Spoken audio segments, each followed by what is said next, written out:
need this. Do you?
Good morning, everybody, and welcome to Trent Bridge Live, where I'm pleased to say the sun is shining here at Trent Bridge and the ground is looking absolutely fantastic for Day 2's coverage of this LV Insurance County Championship Division 1 fixture between Nottinghamshire and Kent. And that is a day where Nottinghamshire will start on 275 for 5 out there in the middle. That's after Kent won the toss yesterday and elected to bowl.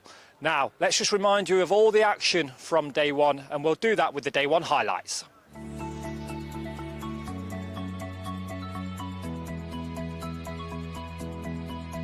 Fended away, down towards third man, might go for 4. This is the shortest boundary on show this week. As Jassin comes in to complete his over and bowls, and that again is punched out in front of him towards the offside by Slater, goes for 4 runs. Jassin comes in, bowls his next delivery, and that's gone right through him, and it looks as though it's heading towards the boundary, actually. Inside edge, I think. Inside edge. And that's whacked straight in front for a boundary by Slater. Jassin bowls, and this one's smashed away off the back foot by Slater. Brings up the Nottinghamshire 50. Here comes Joey Everson then, in a bowling. And that's a full toss and clipped away powerfully by Hamid for 4.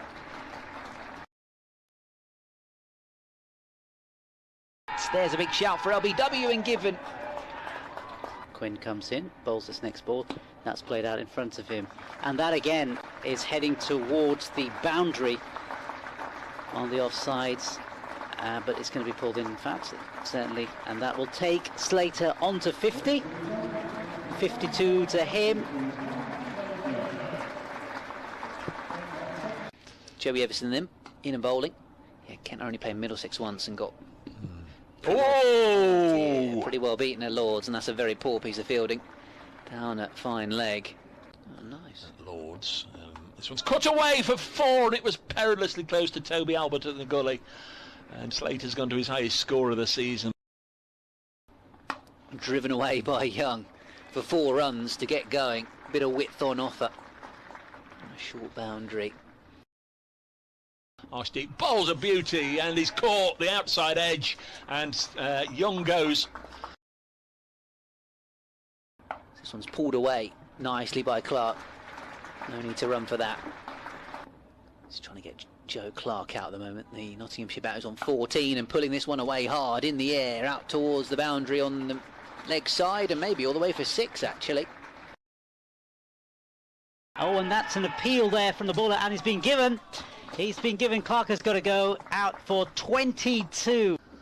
There's a gully, there's a point, there's a man just in front of point. This is driven through them all for 4. It's going to take Slater from 93 to 97. This is driven straight now, then down the ground. They should be able to run 3 here as Slater runs hard for 1, comes back for 2, and he's going to turn and he's going to call Stephen Mullaney, and Ben Slater takes his right hand off the bat and punches the air with joy. His first 100 of the season. Off comes the helmet. The bat is raised aloft to the dressing room. All his teammates are on the balcony. Ben Slater on 100. Next ball is walked through to the keeper. They're claiming, and he's got him. Slater has feathered it. Done it. This one's a bit of width and smashed away by Tom Moores. Mop everything up. This one's driven away behind square on the offside for 4. So Arshdeep Sting starting another over, and there's a slight outside edge, but it was played with soft hands by Tom Moores. As Everson comes in and bowls, and Moores drives into the offside and might go for 4. Lovely looking shot. Ben Slater, the star of the day for Notts, with his first 100 of the campaign. As just in the background you'll hear a ripple of noise, and that is for Tom Moores, just going to his half century. Sure, we'll have the pads on, and he may be required. Given! Mulaney's gone. Jazz Singh gets a wicket, his second of the day, and Mulaney's out LBW for 28. I should have hit it for 4. It's not your fault. This is another 4 toss. That one's got the treatment. Absolutely rank from Jack Leaning. We'll do it all tomorrow morning. Will indeed. Leaning's last ball of the day, Kent's last ball of the day, and left alone outside the off stump by James.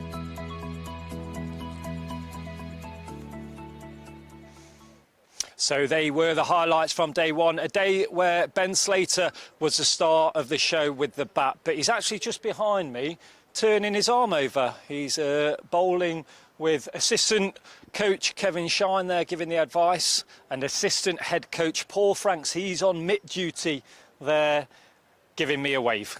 Good morning, General. Lovely to see you. But yes, as I say, he was the star of the show with the bat. And what was his views after getting that 100? Well, we caught up with him at the end of day one. So let's have a listen into his interview. Ben, many congratulations on that ton. It's your first of the season, Thank you. and judging by that reaction I saw, I could tell it meant a lot. Yeah, I think so. Obviously, would have liked to score a few more runs at the start of the season. Not been easy. A few of us obviously not scored the runs we want. So I think, obviously, to get 100 today, I was relieved and happy that I've managed to get one. So yeah, it was relief and just pride that I've managed to come through a tough spell and come out the other side and get 100. It's always tough to score 100. So when you get one, it's nice. And obviously, you did well from an individual point of view, but also from a team effort. 3 very useful partnerships, and even when you were gone, the largest partnership of the day between Stephen Mulaney and Tom Moores that really held up the innings. Is that that batting consistency that the team has been looking for? Yeah, I think so. I think it's what we've been good at the last couple of years, is the consistency in the partnerships, and maybe we've not found that in the last month or so. But it obviously can be a number of things. Lads not in form, and we've come up against some good sides on tough wickets, and I think sometimes, especially in this division, when the bowlers get on a roll, it maybe sometimes can be hard for batters. But I think we've seen today what we've done well the last couple of years in how many partnerships we've had all the way down so far. And that's back-to-back 50s for Tom Moores, I believe.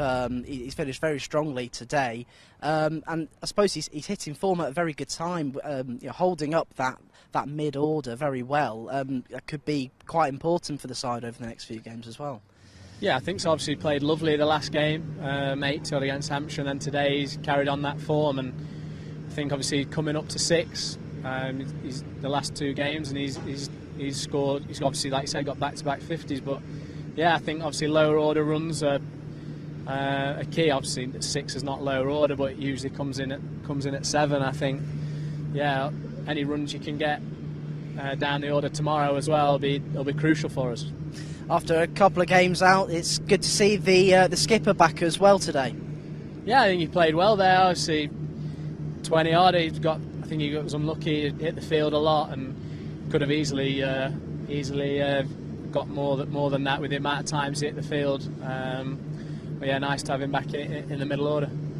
After last week's disappointment, especially in that first innings against Hampshire, does this feel like the perfect bounce back from that performance last week?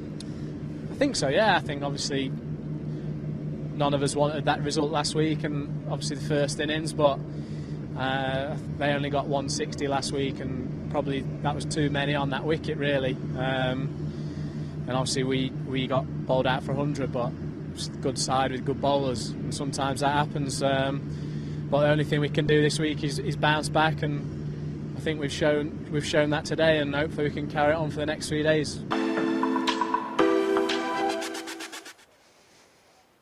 The thoughts of a very happy Ben Slater there after getting his first 100 of this year's campaign. Let's just take a look at his wagon wheel, and we'll see that most of those runs were scored through the offside. 15 runs for Ben Slater within that 100. But as I say, his first 100 of the season, so very, very happy for Mr. Slater. Now, within those 100 runs, it meant that he passed a good, very important milestone. 7,000 first-class career runs for Ben Slater, a real great achievement for the Chesterfield churner, as he's known here at Trent Bridge. So many congratulations to Ben. And as I said earlier, he was just turning his arm over, so we might see him bowl later on today as well. But many congratulations to Ben. I'm sure there's many more runs to come from him. Now, a quick question for you. Do you fancy seeing more of Calvin Harrison?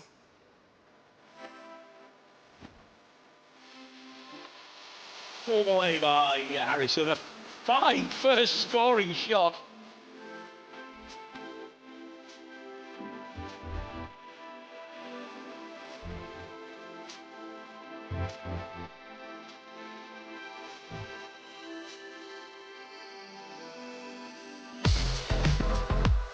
It's a lovely shot by Calvin Harrison.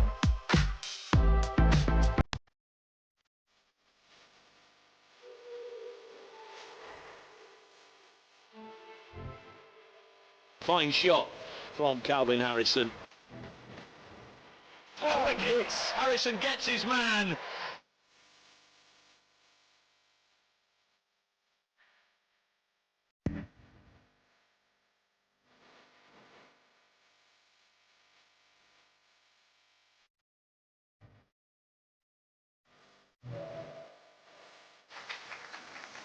Three more years of Calvin Harrison as he signs a contract extension to 2026. Many congratulations to Calvin. But the umpires and Kent players are out there. Tom Moores and Lyndon James are making their way out to the middle. So it's time to hand you over to your BBC radio commentary team, led by Dave Bracegirdle.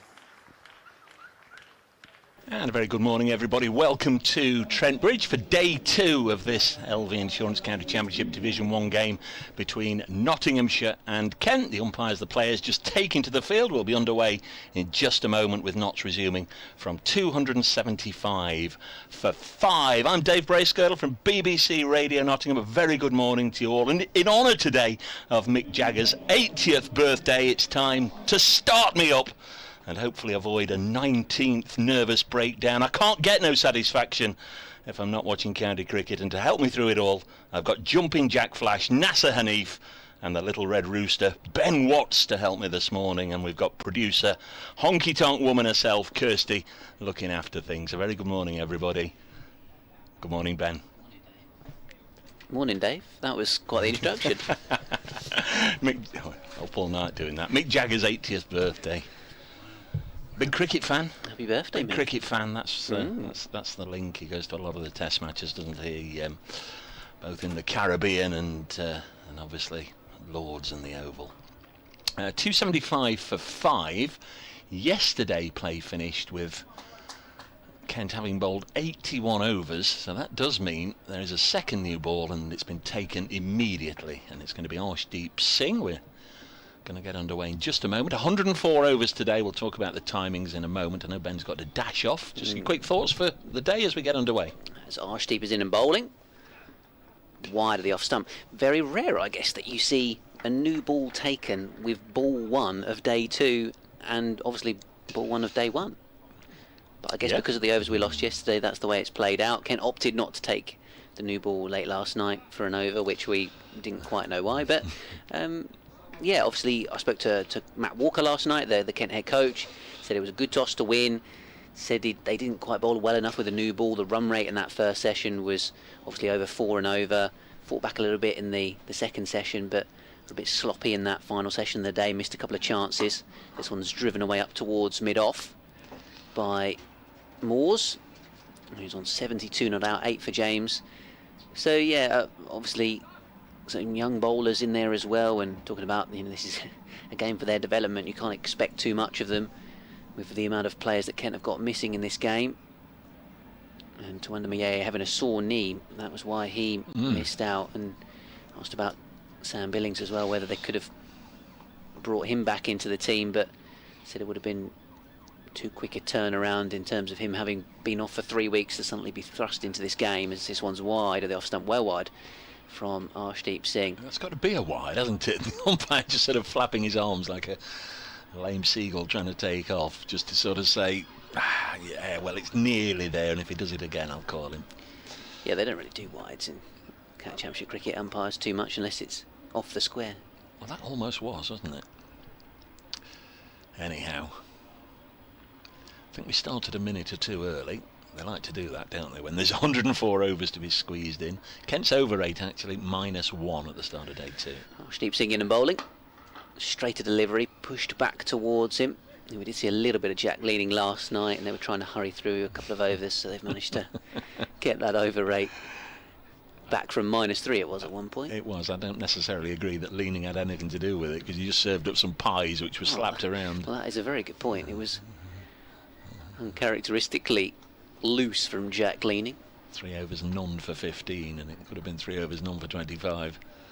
Yeah, a few got smashed straighter fielders, didn't they? Right, I'll just do this Arshdeep Singh ball and go and talk to BBC Radio Kent people, as this one is again outside the off stump. Hint of a way swing.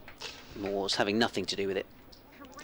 More from Ben in just a moment. Kent began with a maiden yesterday morning. 1 ball away from doing it here. I think there'll be an update for Radio Nottingham as well in a moment or two. 1 ball left in this over. Really, really lovely skies over Trent Bridge. The vapour trails, or whatever it is they're properly called from the aeroplanes, are clearly visible high in the sky. Lovely sight. Arshdeep bowls. Moores away for this second morning, driving it out to the deep point sweeper. 276 for 5.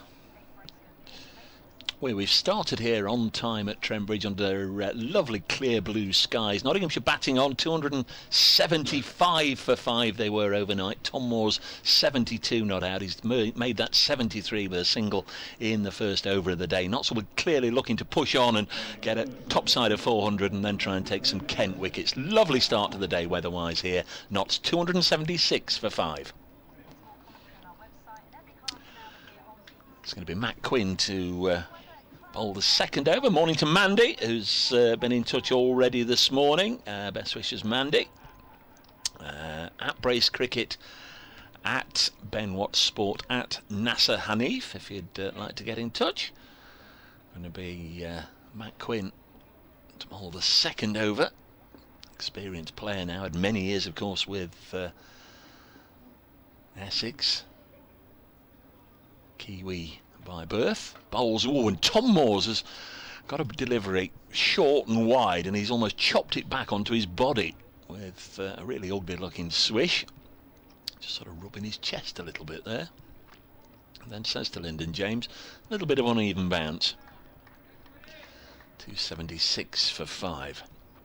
Our umpires for this match are Neil Malinder, who's at the Radcliffe Road end, and Peter Hartley, who's at Square Leg, the Pavilion end. He's standing. As Matt Quinn runs away from us, and Moore's just a gentle little drop onto the leg side. It only runs 3 or 4 strips away from the one they're playing on, but there's a fairly easy single. So Moores has scored both runs that have been added this morning, and Lyndon James will come down onto strike for the first time. Match referee for this game, appointed of course by the ECB, Steve Davis, the Australian former Test umpire. Our scorers are Roger Marshall and Lorne Hart. Ian Smith works the big screens here at Trent Bridge, and always as well say good morning to Paul Harrison, who's listening to us over in the dressing rooms, looks after the players' welfare over there. Good morning, everybody. So Lyndon James, 8 not out, overnight from 24 deliveries, and his first one of the morning did just seem to just pop on him a little bit. New ball, hard and bouncy. Did control it down on the leg side. And there's no run. Kent with a whole raft of changes to what has been their more accustomed starting 11 in the county championship this year. Debuts for a couple of loanees. Toby Albert in from Hampshire, Ben Geddes in from Surrey. See those batting high in the order, I would imagine, as Quinn in again down the leg side, and it goes through to the wicket-keeper Harry Finch, who I thought did a pretty good job yesterday. Took a couple of catches as well, and nice tidy clean glove work as well. 277 for 5. Trent Bridge a picture. I fancy we might even have one or two more people in the ground today than we had yesterday, middle of the week. I think it looks really busy today, especially away to our right. There's Matt Quinn. In again to the tall right-handed James, 6'5" of him, former Oakham School pupil, the same as Stuart Broad. Let's go through to the keeper. Big day as well in the Nottinghamshire social calendar, because it's the Past Players Day, and I know they're expecting a really good turnout today. There'll be a good number coming along to no doubt catch up and swap a few yarns and anecdotes, and hopefully during the course of the day we might just be able to entice one or two to come up and relive one or two of the tales with us. We'll see about that a little later on, as Lyndon James will nudge this into the offside, fielded by Alex Blake, and at the end of a tidy enough over from Matt Quinn. Been a couple of runs added this morning, both by Lyndon James, not so 277 for 5. Amazing what a bit of sunshine can do in terms of the crowd. The Smith Cooper stand on the far side is looking that bit more populated, and then, yeah, as I say, away to our right, there's barely a seat to be had. It's absolutely chock-a-block in there. A few away fans as well. Scott has already actually beat me to the last words I said. Past Players Day today, Dave. Any chance of getting any ex-players up on comms? That's the plan, Scott. Stay listening.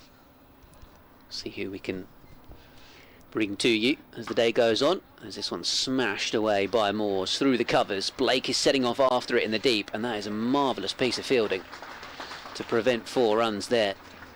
And actually they've only managed to run 2, so super work from Alex Blake out there in the deep. It was strange seeing him yesterday wearing a white kit. Yeah. He's a white ball contracted player for Kent, but playing in this game, and that was limited overs-esque type fielding on the boundary from him.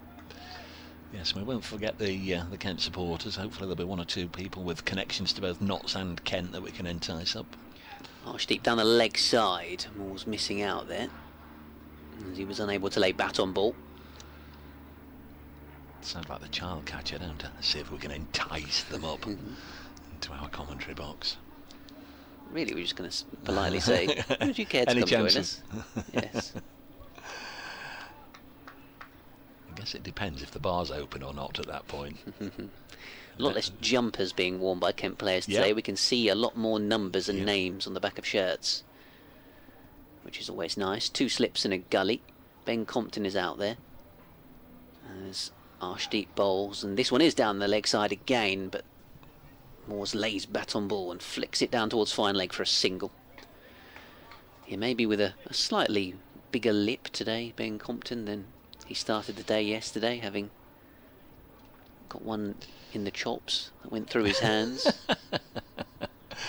I think I missed one ball yesterday, and it was that one particular ball. I just popped down to the press room, grabbed a drink, and I saw a delivery, and by the time I got up here, yourself and NASA were talking about it.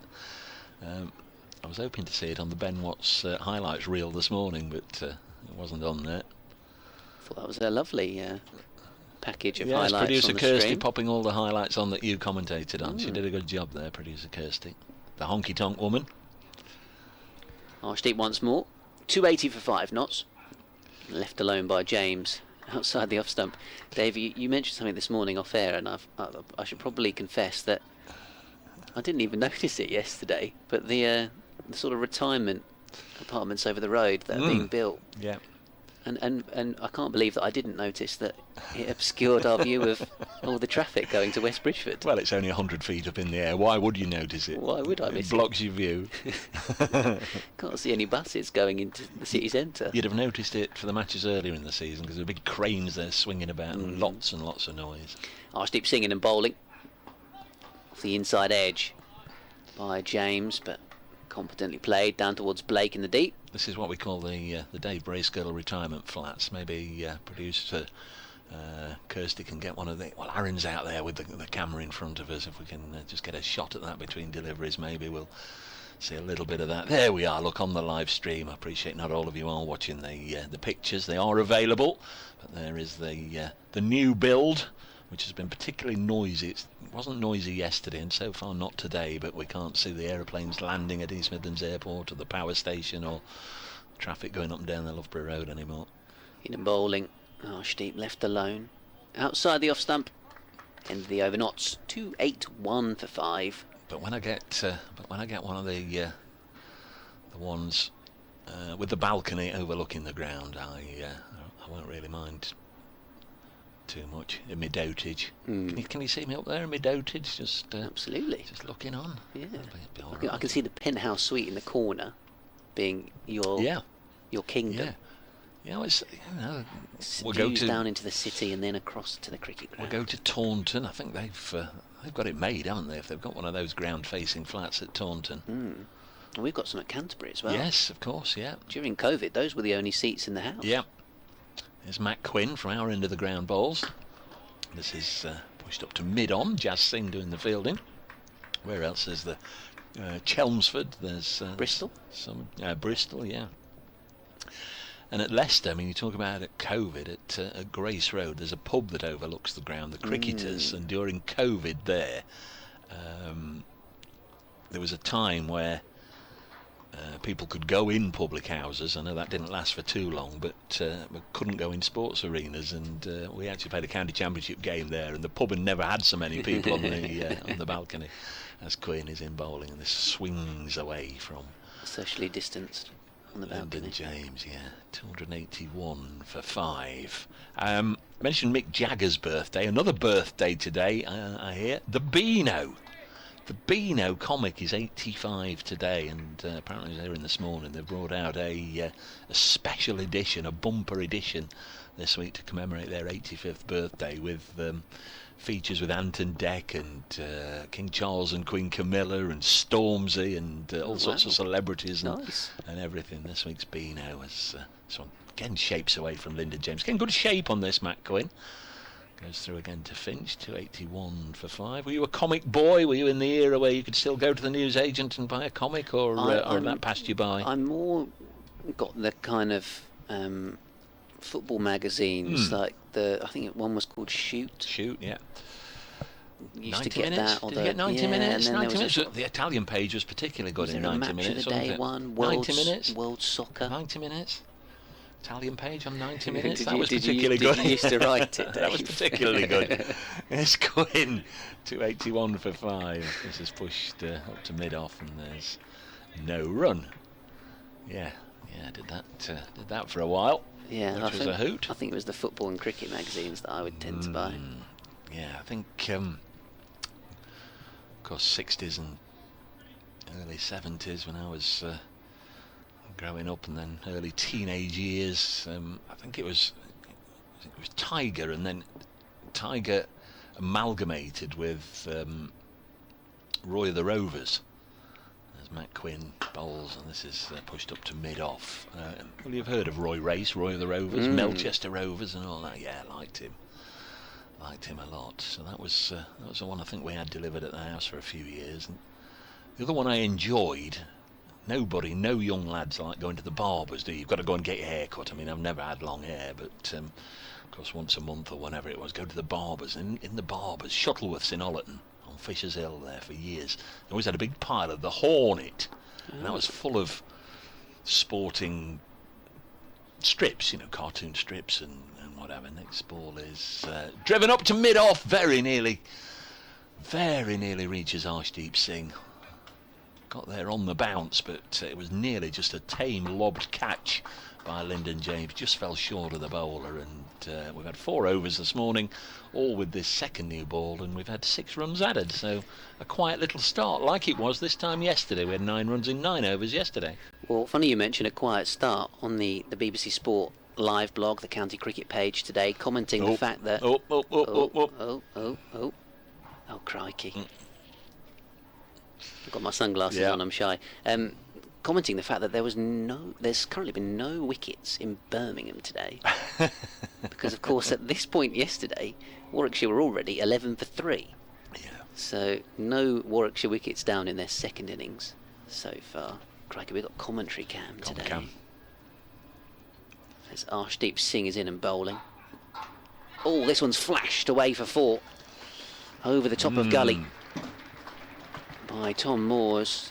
Toby Albert, the Hampshire low knee, in that position for Kent, but didn't particularly look catchable. It's the old adage, if you're going to flash, flash hard.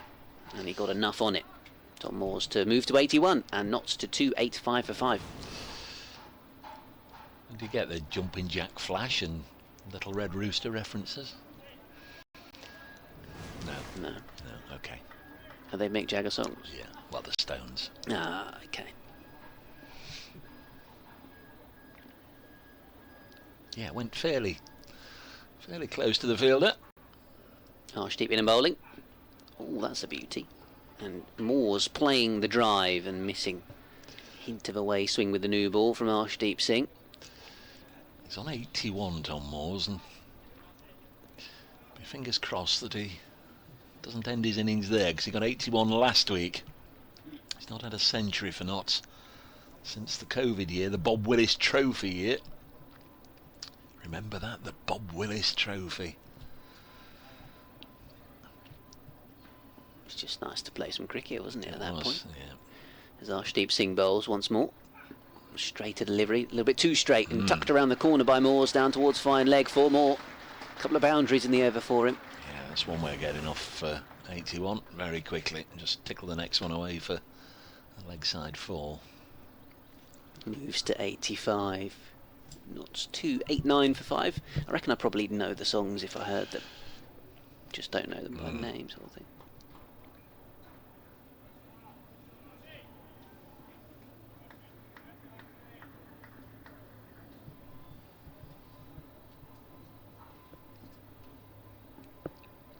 No, I think the Arshdeep indicating somebody moved. Leaning, in fact, is moving out of second slip into more of a third, fourth slip, second gully. That's got to be called. There we go.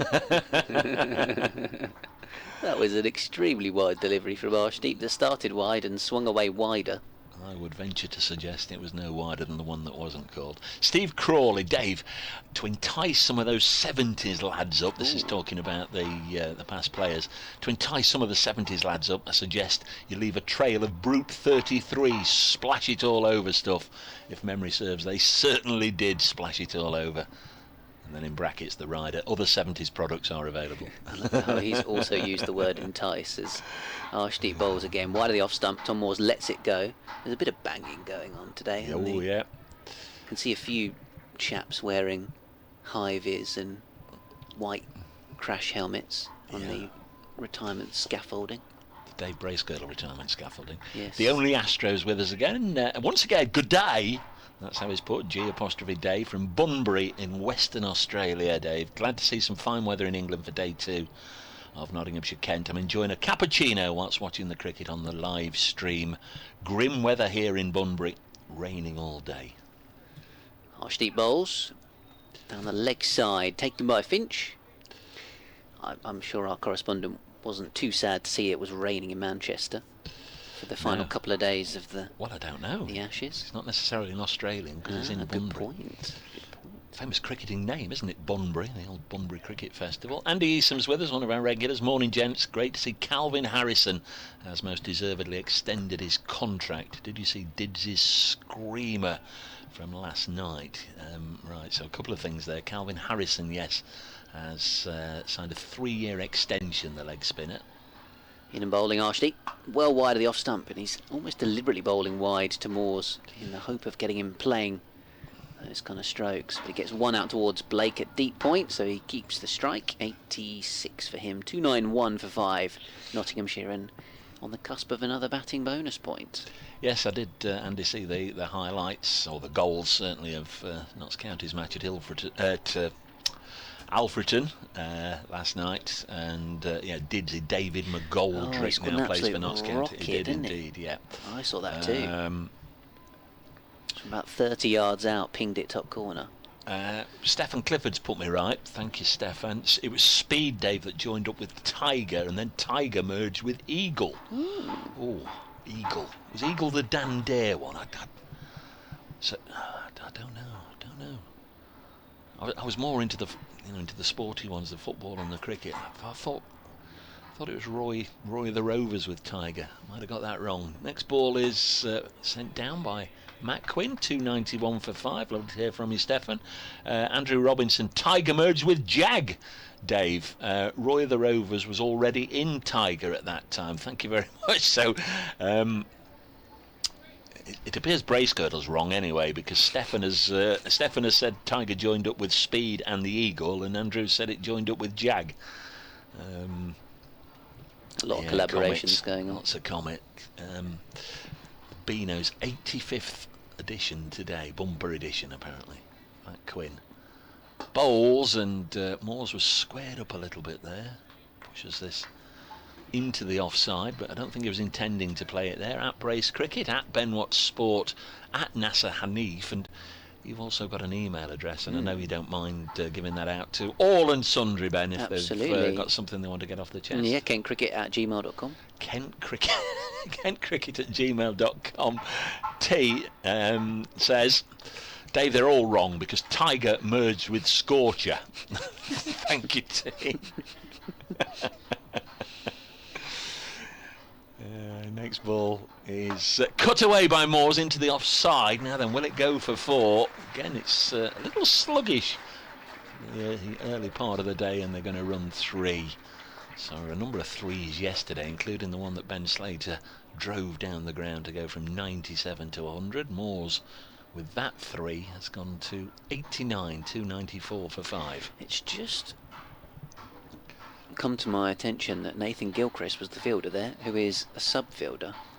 So somebody's not out on the field today for Kent, as if there were any more possible injuries that they could have. Well, you know the next question I'm going to give to you. Who's not out there? I'm assuming. There's Matt Quinn.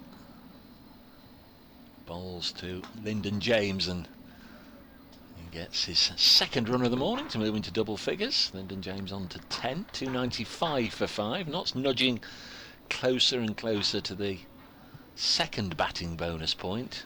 250, 300, 354 and 450, remember now. We're in the 87th over. Did anyone see Archdeep leave the field after bowling the previous over? Oh, well, we know he's certainly been on, don't we? So yeah, I think he's just it might be off. that. Michael Hickman says, why not signing all our players? Haven't you got a youth system? Michael, a disgruntled Worcestershire supporter. Thank you, Michael. Was it as passive aggressive? Yeah, I thought you'd be following the game at Cheltenham, where they're starting today. Gloucestershire and Worcestershire, or Gloucestershire and Notts seconds, are playing down there as this one's pushed into the offside. That's naughty. I mustn't call them that. But yeah, thanks for choosing Notts v Kent, Michael, rather than Gloucestershire versus Worcestershire. See, we had this conversation off air yesterday that I was going to, tease you a bit about. Please do. This. I haven't signed them. I haven't signed the players. But then Kent have got 2 players in on loan just for this game to field an 11. So Kent have had good value from Notts over the last few years, actually. with Everson and Compton and Milnes. Yeah. Will Gidman went. Did Gidman eventually stay permanently as Quinn bowls, and this is pushed into the offside? Because initially it was a loan, wasn't it? And Yeah, then it came permanently. 296 for 5. At the end of the over, 87 overs in the innings. That's what it is. 6 overs this morning. So Kent pinch Nottinghamshire's youngsters, Nottinghamshire pinch Everybody's. And Leicestershire. Leicestershire, Leicestershire have got a. Derbyshire, Ben Slater. Leicestershire have got a real old gripe with Notts. Real old. Well, you see, Derbyshire, they've got Anuj Dal, who has blossomed into a very fine cricketer. He spent several years with the Notts Academy and the second 11, and like Anuj, just didn't, he's another one who just couldn't get an opportunity here, but he's had a very fine career, and he's a really good administrator as well, isn't he, with the PCA. Anuj Dal, like him a lot. Yeah, good player. A couple of wickets to tell you about in a moment, as Arshdeep Singh, not here, is in and bowling. Really wide of the crease again. I think he's almost deliberately bowling wide outside Moore's off stump to get him playing a shot like that. T says Roy of the Rovers was a spin-off after them all. Thank you, T. So it seemed like you've got some kindred spirits listening. Yeah, to the today, Dave. It seemed like the Tiger was kept in business by a bit of a coalition with all the other comics. Yeah.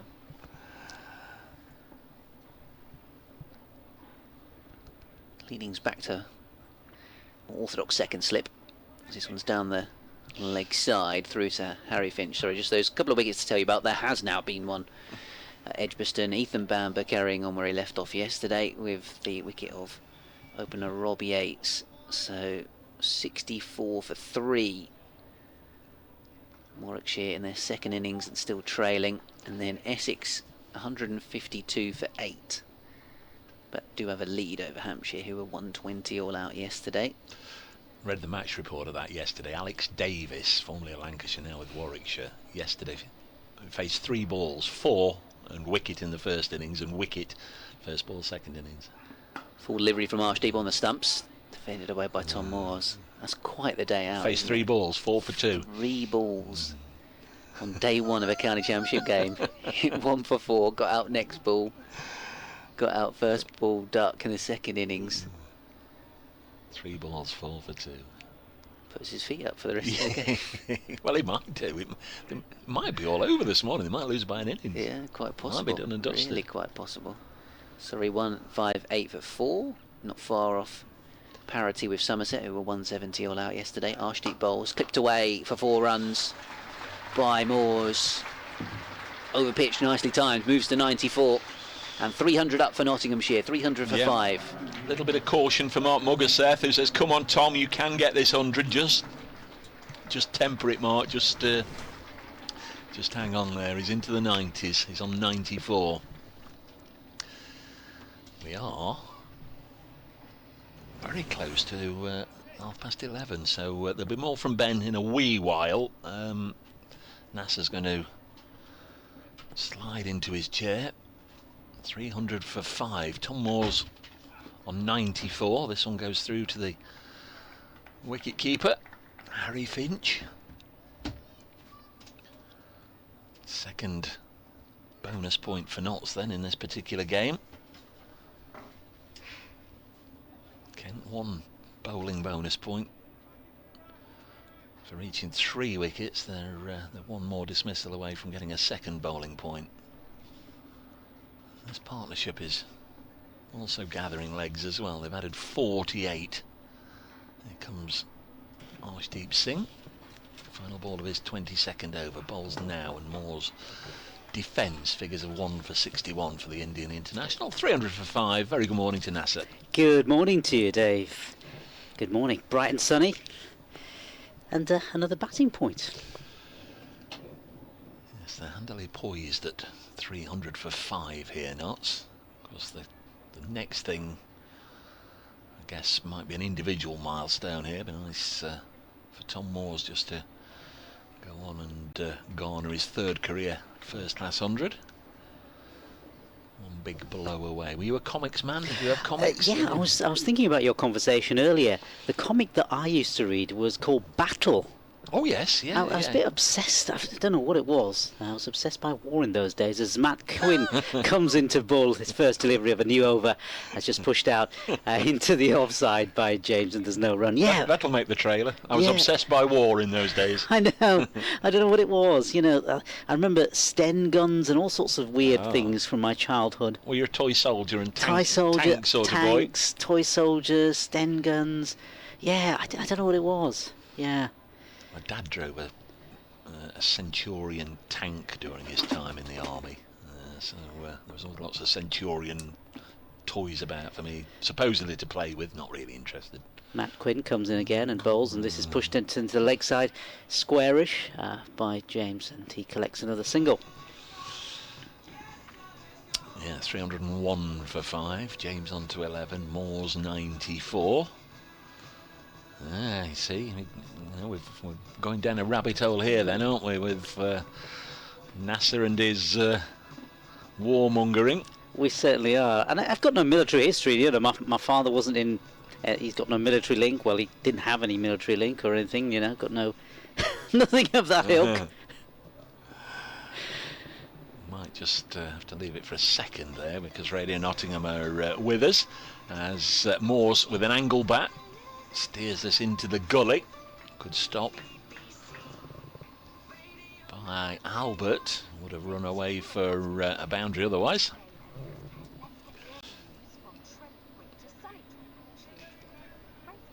And the focus of everybody's attention at the moment, Kelly, is Tom Moores. He's on 94 not out here. Played very, very nicely yesterday and carried on in the same vein this morning.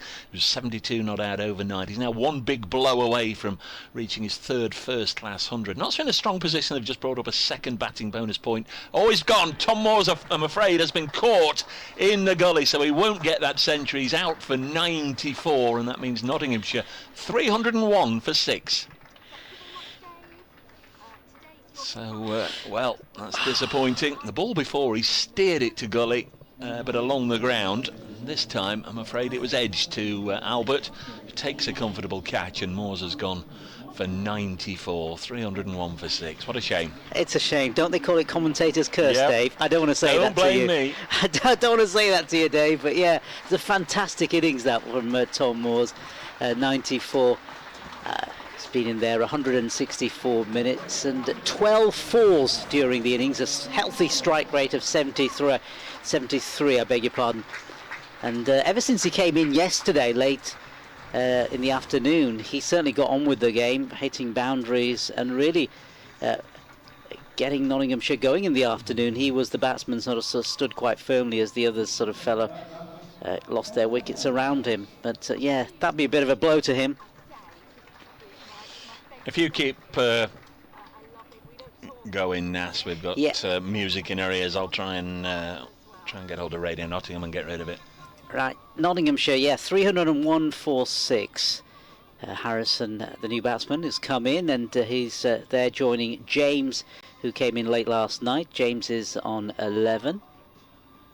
Yeah, big blow that. Especially when he was looking so good as well. Tom Moores.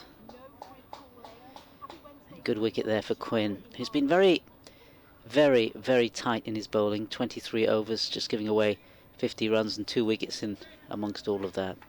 As he prepares himself now, gets himself ready to come in. They've gone.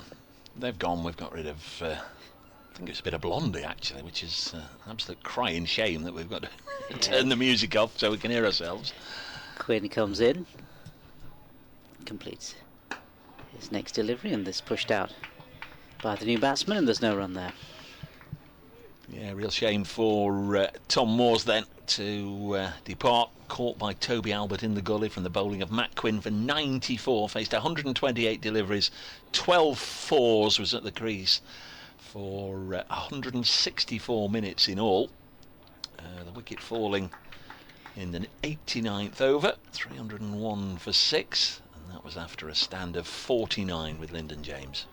As Quinn comes in to complete his over, and he bowls and it's left outside, it's off stump by Harrison, and there's no run at the end of the over. It's Nottinghamshire 301 for 6.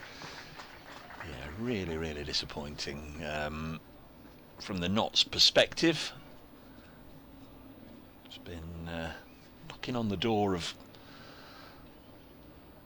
100 for a couple of years. He's got close 2 or 3 times. He had a 97 in 2001, a 80 odd at Leicester last year when he had to retire hurt. 81 last week, now 94, but 94 is better, I guess, than anything lower than that, but just a real shame. Yeah. It'll be Arshdeep Singh to continue from the pavilion end. He'll be bowling to Lyndon James, who's on 11. Soaked up a lot of balls last night, just making sure Notts didn't run into any calamities late in the day. This one's swung a long way down the leg side. That was a sort of area he was bowling to the left-handed Moors, but with Lyndon James on strike, it sort of accentuates how offline that delivery was. Yeah, he appears to be bowling quite a few of these. We've seen a few of these this morning, haven't we, from Arshdeep Singh. A lot tighter yesterday, I thought.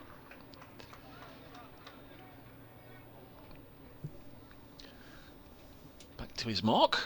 The Indian pace bowler at the pavilion end turns and comes in, putting in a shift here. This is his 23rd over in the innings, and he's worked through mid-wicket for at least a couple here by Lyndon James. Might be able to push for 3. They didn't really hammer it, did they? They're going to settle for 2. I think on another day, if you'd offered them a silver threepenny bit to come back for a 3rd, they would easily have done that. Yeah, I guess what it does do in terms of the final score for Nottinghamshire, I guess it brings it slightly down from what we might have thought had Tom Moores been still around. Arshdeep this time to Lyndon James, who lets it go through to the keeper. First slip is Ben Compton, second slip Jack Leaning. For whatever reason, he's now stood in front of Ben Compton. This is where I want you standing. Well, this is an unusual fielding position if they're going to stay like that. It's almost like he was waiting for him to jump on his back. Shall we play piggyback? Leaning at second slip. Albert, who's just taken the catch in the gully, is there now for the right-handed Lyndon James. Arshdeep bowls and Lyndon James happy to block. Tony says, considering some of the comments you see about Tom, it's been nice to see him quiet the doubters with both his red and white ball performances. Indeed, Dr. John, such a shame. What chance now of Notts getting to 350 or 400? They could do it on paper. Come on, Notts. Did any of the boys' comics merge with any of the girly ones? Especially after comprehensive schools came into being. Nothing wrong with comprehensive schools, Dr. John. Deuchars Comprehensive at New Ollerton, my seat of learning, if we can use that expression. This has run down into the gully. There wasn't an awful lot of learning done when I was there, I tell you. It's all about getting to playtime and dinner time, and depending on what time of year it was, either kick a ball or hit a ball with a cricket bat. Wasn't a lot of learning done. I think we were quite fortunate in North Leeds. We had out the comprehensive that I went to had a lovely cricket pitch. You know, sadly, many schools don't, certainly in inner city areas. Next delivery. It's going to be round the wicket from Arshdeep Singh. Bowls now, and Lyndon James just happy just to, I think, soak up a few deliveries here from Arshdeep. Not sure how long he'll continue to bowl. We started just before 11 o'clock. It's nearly 20 to 12, so might just be coming towards the end of his spell. He's had 5 overs with the second new ball this morning, 303 for 6. Yeah, I guess it's also important to... It would have been good to see Tom Moore still batting after they'd faced a couple of overs, maybe 5-10 overs from this new ball. Seen some of the shine come off it, made batting slightly easier, perhaps. But no, it was not to be, unfortunately. Not to be. As Quinn readies himself and comes in for first ball of a new over. And this is pushed out in front of him by Harrison, and there's no run. So did your childhood love of battle and war games extend into the adult version? No. We won't see you on a weekend camped No. out on... No, it didn't. I completely what changed is it? tack. Senlock Hill or somewhere? No, it didn't. Cavaliers and Roundheads? No, it just completely, yeah, I sort of completely lost interest in it, and then just ended up getting involved in lots of sports. As Quinn comes in for this next ball, and that's just outside the off stump, bit of bounce and through to the keeper, no run. Military career? No, not really. Yeah, I just got involved in sport after that, I think, and just started playing sport and completely lost interest in it. So it was just a period of my life, just, maybe a sad period of my life, between the ages of 5 and 15, something like that. I got a bit... Everybody's got to have a hobby and an interest. Yeah. And they say idle fingers and idle minds or something, I don't know.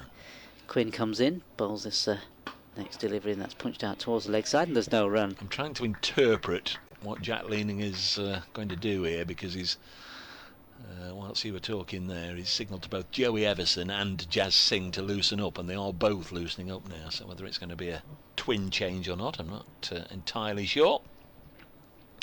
But make a bit of sense for them both to be getting ready. They were the change bowlers yesterday. Joey Everson, he's just gone off his full run and delivered a ball. Quinn comes in and bowls, and this again just played in front of him, and there's no run.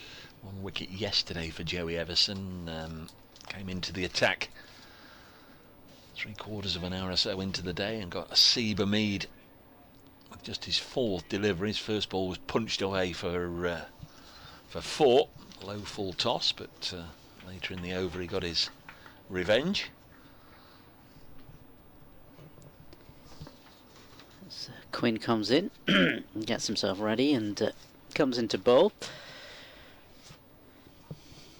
And this next delivery again left outside the off stump by Harrison. There's no run. Yeah, Jazz Singh, he seemed to go for a lot of runs early on, but came back into the game slightly towards the end of the day yesterday, I thought. Of course, tall man, delivers from a good height, 6'5". Raw though, young, 20 years old.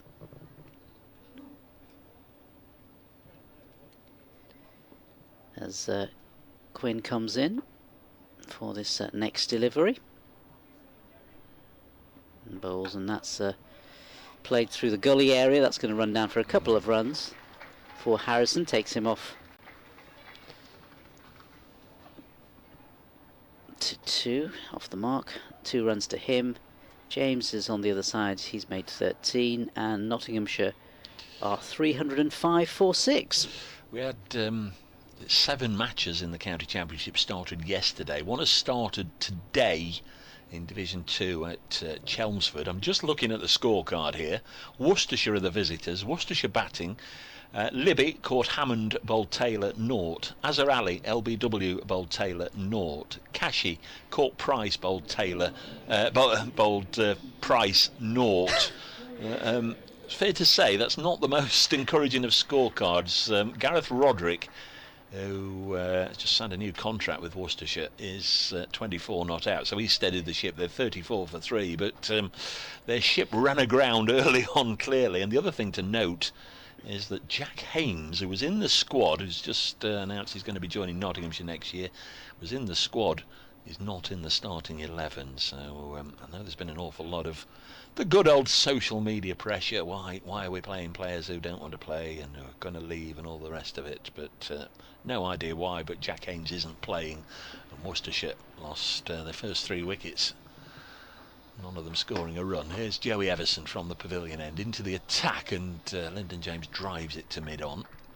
The other Division 2 scores, which is an unusual place to start, but I'll do it nonetheless. At Scarborough, a lot of rain yesterday. Yorkshire 181 for 3 against Durham, and at Derby, Glamorgan piling on the runs, 472 for 6. I actually thought Glamorgan might just, before the season started, I thought they'd be the strongest team in Division 2. This has pushed up to mid on what I saw last year, and knowing of course they'd have Labuschagne available for a few games, and just thought, but as usual I'm a mile off. Durham have been the pace setters. In Division 1, Hampshire 120 all out yesterday, Essex 158 for 8 at Old Trafford, Northants 313 for 6. Century yesterday for Emilio Gay in that one.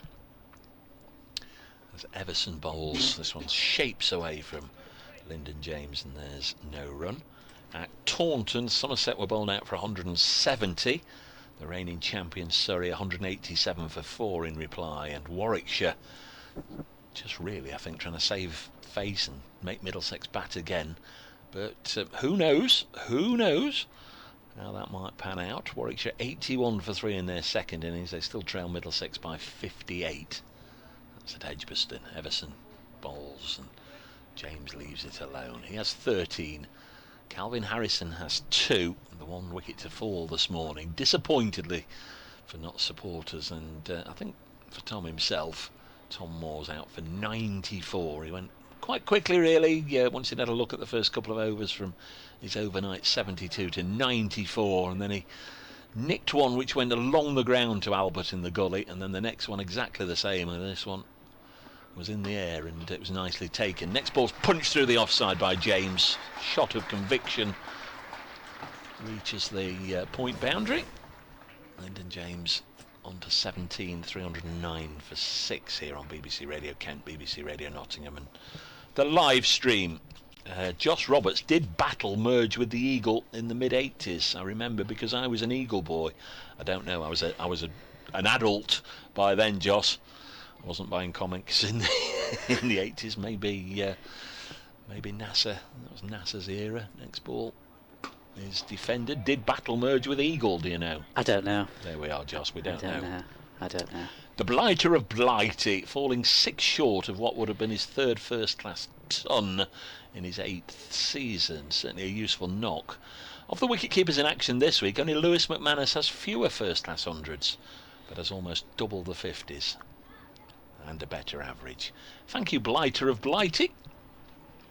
309 for 6. Arafat Boyan is going to come into the attack, so it is a double change, or it was a double change. It is.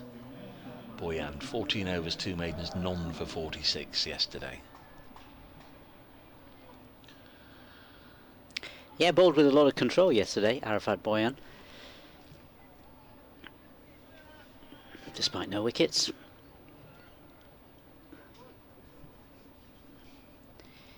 Kent will be looking to wrap up this these last few wickets, 4 wickets to get, as Arafat comes in, bowled his first delivery, and that's a push from Harrison just outside his off stump.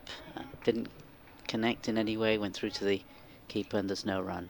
Yeah, he didn't connect. I thought for all the world he had, though. He was fending at that one, yeah, well away from his body, and then the deviation which made the ball swing after it had gone past the bat made it look as if he'd nicked it.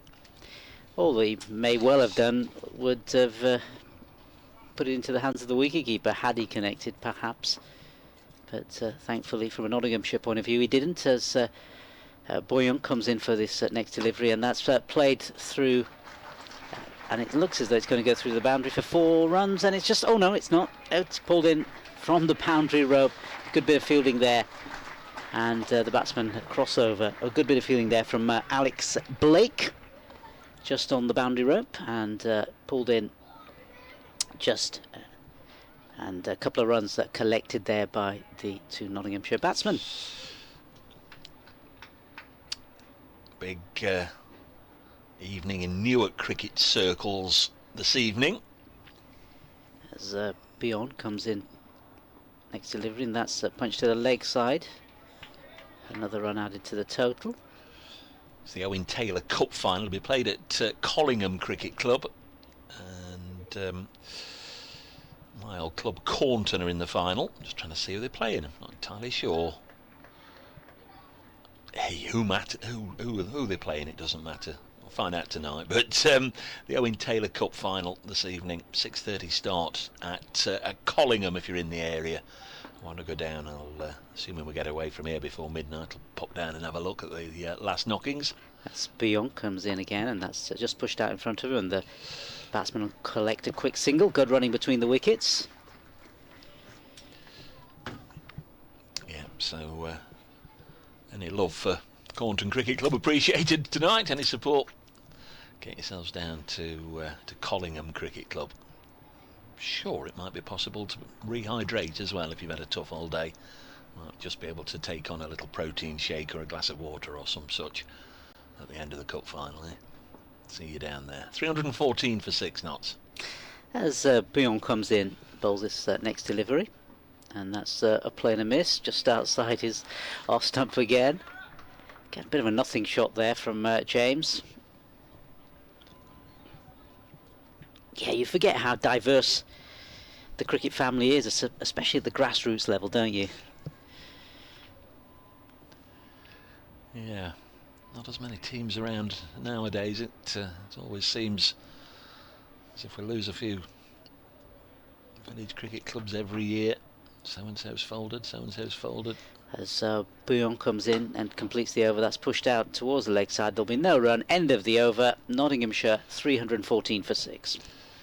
I know it sometimes tallies out because some of the bigger, stronger clubs that can attract youngsters and have women's sides and all the rest of it, they'll be saying, oh, well, we've always run 3 Saturday 11s, we're now running 4 and 2 Sunday sides and whatever, so it does balance out a little bit in that sense, but it's nice to have all the different villages. It's a real old shame when a little village out in the country, 200, 300, 400 population maybe has soldiered on for 100 years or so in the village league, and sadly dwindling numbers force them to fold. Anyhow, here in the professional game, Division 1 cricket, Nottinghamshire 314 for 6 as Joey Everson bowls to Calvin Harrison, and he eases this out into the covers, fielded by Arafat Boyan. Kent's side this week, Ben Compton, of course latterly of this parish, didn't play that many games for Nottinghamshire. Cousin of Nick, wasn't he? Grandson of the great Dennis. We think Toby Albert, who's on loan from Hampshire, will be his opening partner. 314 for 6 as Harrison defends. Of course, Tuanda Muyei not available. Zach Crawley with England. Daniel Bell Drummond out injured. So Toby Albert getting a chance. Ben Geddes also will feature, you'd imagine, towards the top of the order. He's another one on not Hampshire debut at all, on Kent debut, on loan from Surrey. Harry Finch, the wicket-keeper, has been in decent form. Jack Leaning, who's got a good record against Notts, the skipper, in the middle order. As Harrison pushes this to point, there's no run. Alex Blake, we know what a dangerous ball striker he can be if he comes in with the opportunity just to apply a little bit of the long handle. Joey Everson, I'm sure he'd love to score runs against his former county. And then, in the immortal words of Ben Watts, looks like it's a bit of a tail, Dave, he said. This ball is defended. Matt Quinn, Jazz Singh, Arafat Boyan and Arshdeep Singh. 314 for 6. So this morning Notts have added 39 for 1 in about 55 minutes.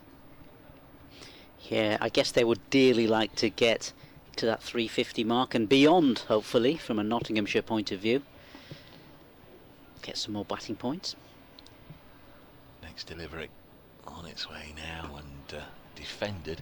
Yeah, Michael has clearly decided he doesn't want to follow his beloved pairs anymore. Gloucestershire at Cheltenham playing against Worcestershire, because he's obviously still listening to us, but lovely to have you along, Michael. Jack Haynes didn't want to play for us, Dave, so good riddance. He had his head turned by the offer of Filthy Luca from Nottinghamshire. Filthy Luca. It's not a phrase you hear too often, Michael, but I fully appreciate that usage in that particular sentence, as the next one's steered to point. 314 for 6. He's had a terrible season anyway. 400 runs at an average of 26. Let's hope it carries on next year. Michael, I'd love that. You've tweeted the day so far, Michael. 314 for 6. Filthy Luca. Thank you, Michael. Just hope you've still got plenty of love for my old mate Jake Libby, even though he got a duck this morning. 314 for 6. Yeah, sun shining brightly now on the wicket as Bouillon comes in for the first ball of his new over, and he bowls its left-hand side. Did see a day or two ago, and it did make me laugh. Somebody just put Robin Hood wouldn't approve of all this, and you think of Robin Hood's mantra, stealing from the rich and giving to the poor. Robin Hood wouldn't approve of all this. Very, very good indeed, whoever that was. 94 for 1.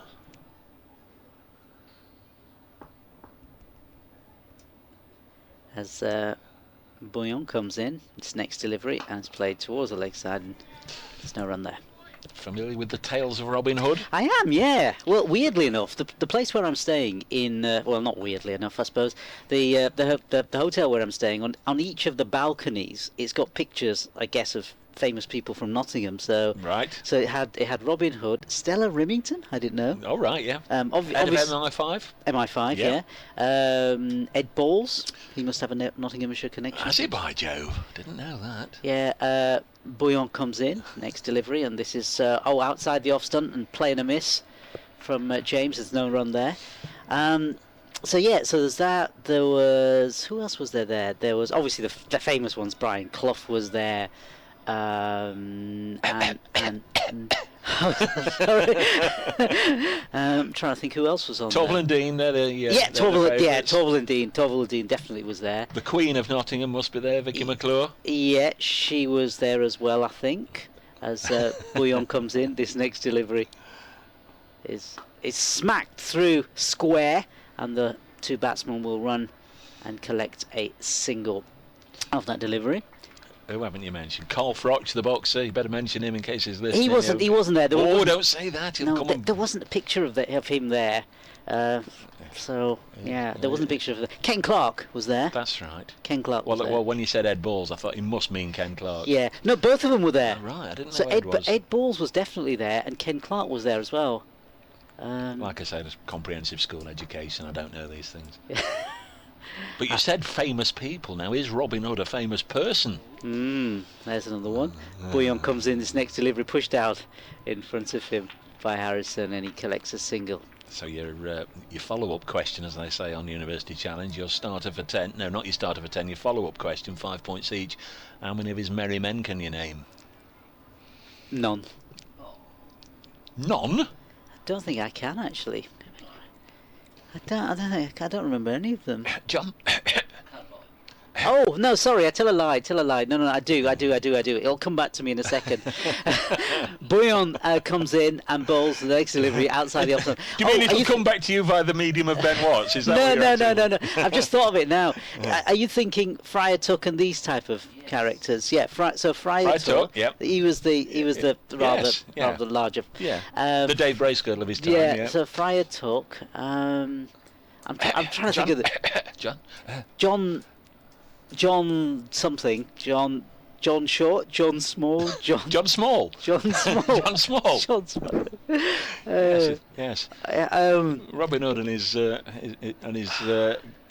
able Lieutenant John Small. I can't remember any. Friar Tuck, I definitely remember that. John Small. Yeah, I'm thinking of the movie now. I'm thinking of that was it Costner movie, isn't it, Robin? Was that Men in Tights? Yeah. I don't think I ever actually saw. I think the song put me off. It was #1 for months on end, wasn't it?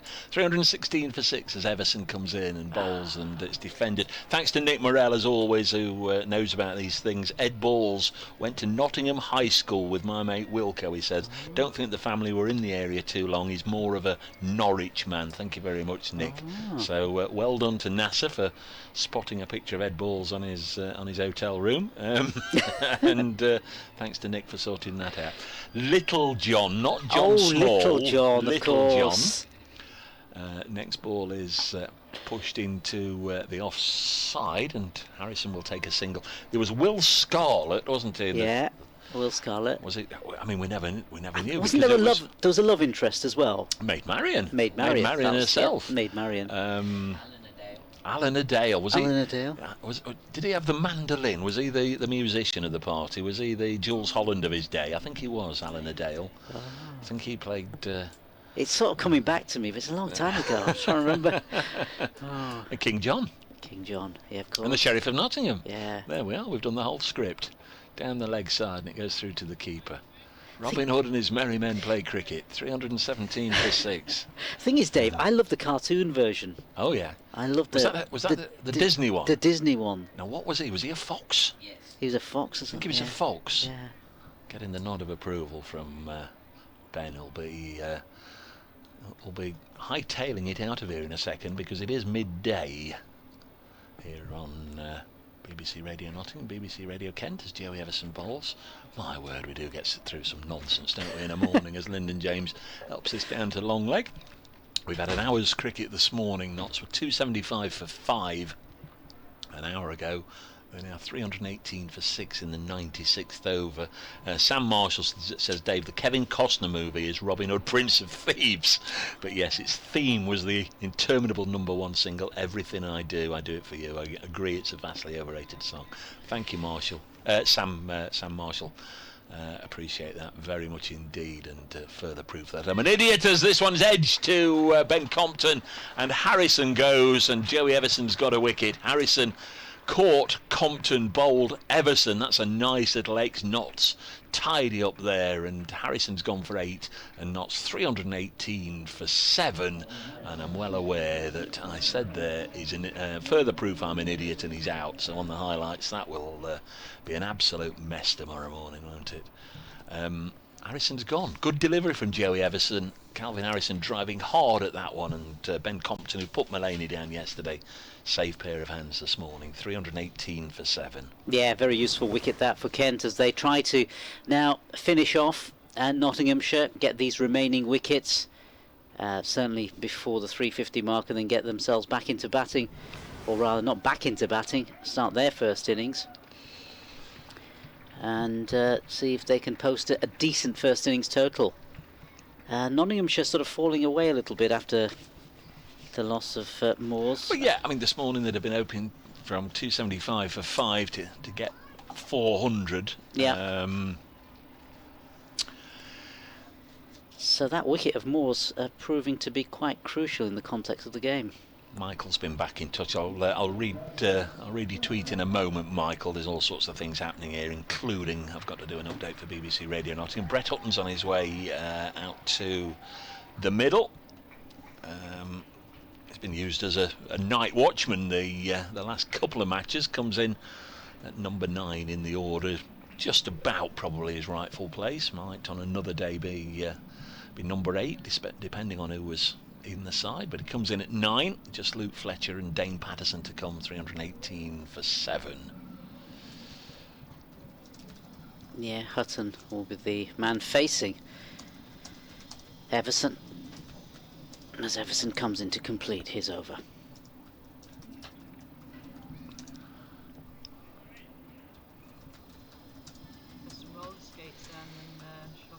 Just waiting for the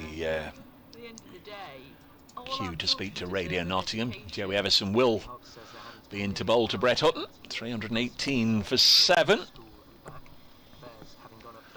There is Everson. 1 ball left in this over, and Hutton leaves it alone. So success there for Joey Everson. 15 overs, 1 maiden, 2 for 56. 318 for 7. Moore's out for 94. Harrison for 8 this morning.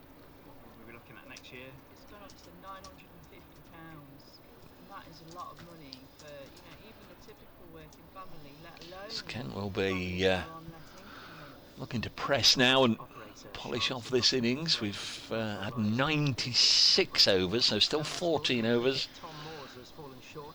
There is that radio update. of their county championship match against Kent at Trent Bridge. Let's get the very latest live from Dave Bracewell. Thanks, Lewis. Yes, Tom Moores went for 94. Really disappointing. Just nicked a ball from Matt Quinn into the gully region, and Toby Albert took a comfortable catch. And we've just seen another wicket to go down, that of Calvin Harrison. He fell to the former Notts duo, Ben Compton, who played for Notts for 2 or 3 years, at first slip, taking the catch from the bowling of another former Notts player, Joey Everson, for 8. So Notts currently 318 for 7.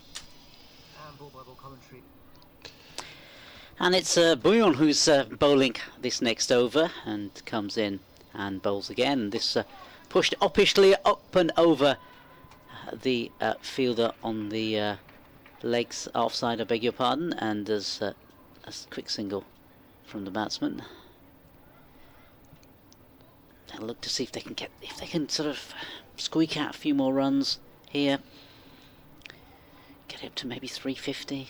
Yeah, it's an important little phase of the game, this. Obviously, if, as you say, if Notts can just have the tail wagging a little bit. They've still got a frontline batter there in Lyndon James, who's on 21, not really been in any difficulty. If Brett Hutton can stay with him, Luke Fletcher maybe on his return can stay with him.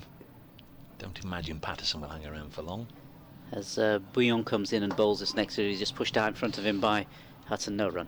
Just very quickly before Ben slides in for me, in fact, Nasser, if you unplug and then you can come where I am, and then we'll bring Ben in just very quickly before the next delivery. Michael says, Dave, thanks very much for reading out my tweets, or X's or whatever they're called now. Nothing against you. In recent seasons we've lost Kohler, Cadmore, Clark, Barnard, and now Tong, Pennington, Hames and Brown.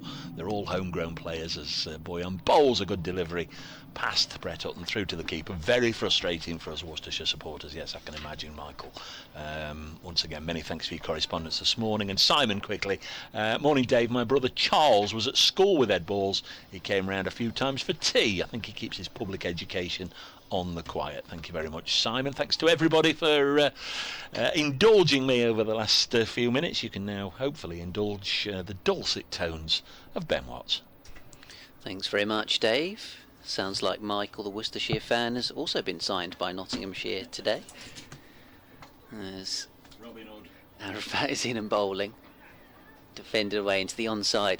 Do you know what? I'm a big Robin Hood fan, actually, Dave. I've watched quite a few different versions. There was the film version, or the recent film version, not just the classic one that you mentioned earlier on. It's the recent film version. There was the BBC TV series, which I absolutely loved growing up. I used to tape the episode on a Saturday and watch it again during the week on VHS. This one's edged down towards the slip cordon, Jack leaning, diving away to his left to do the fielding. And there's actually a sort of a teenage fiction writer called Robert Muchamore, who's got a series of Robin Hood books out at the moment, and it's again a sort of, it's more of a kind of, I'm not sure quite how to describe it, but a future UK type setting, and the world's gone to pot, but there's a Robin Hood storyline to it. So yeah. Yeah, no, I love the cartoon version. I think it was maybe because it was something to do with childhood. Maybe I think that's probably it was. It's got that nostalgic feel. Yeah, Everson comes in to bowl this first delivery of a new bowler's punch through the offside. So heading towards the boundary, and that looks as though it's going to go. And actually, it's going to be pulled in. It didn't seem to have the legs in the end. It's sort of beautiful shot. A couple of runs for James, key batsman here. He'll have to get most of the runs if Nottinghamshire are going to get themselves up to this 350.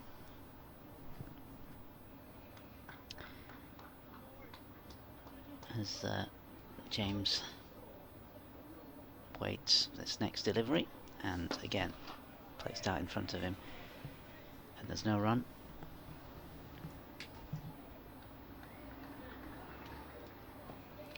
KingCricket@gmail.com if you want to get in touch with us.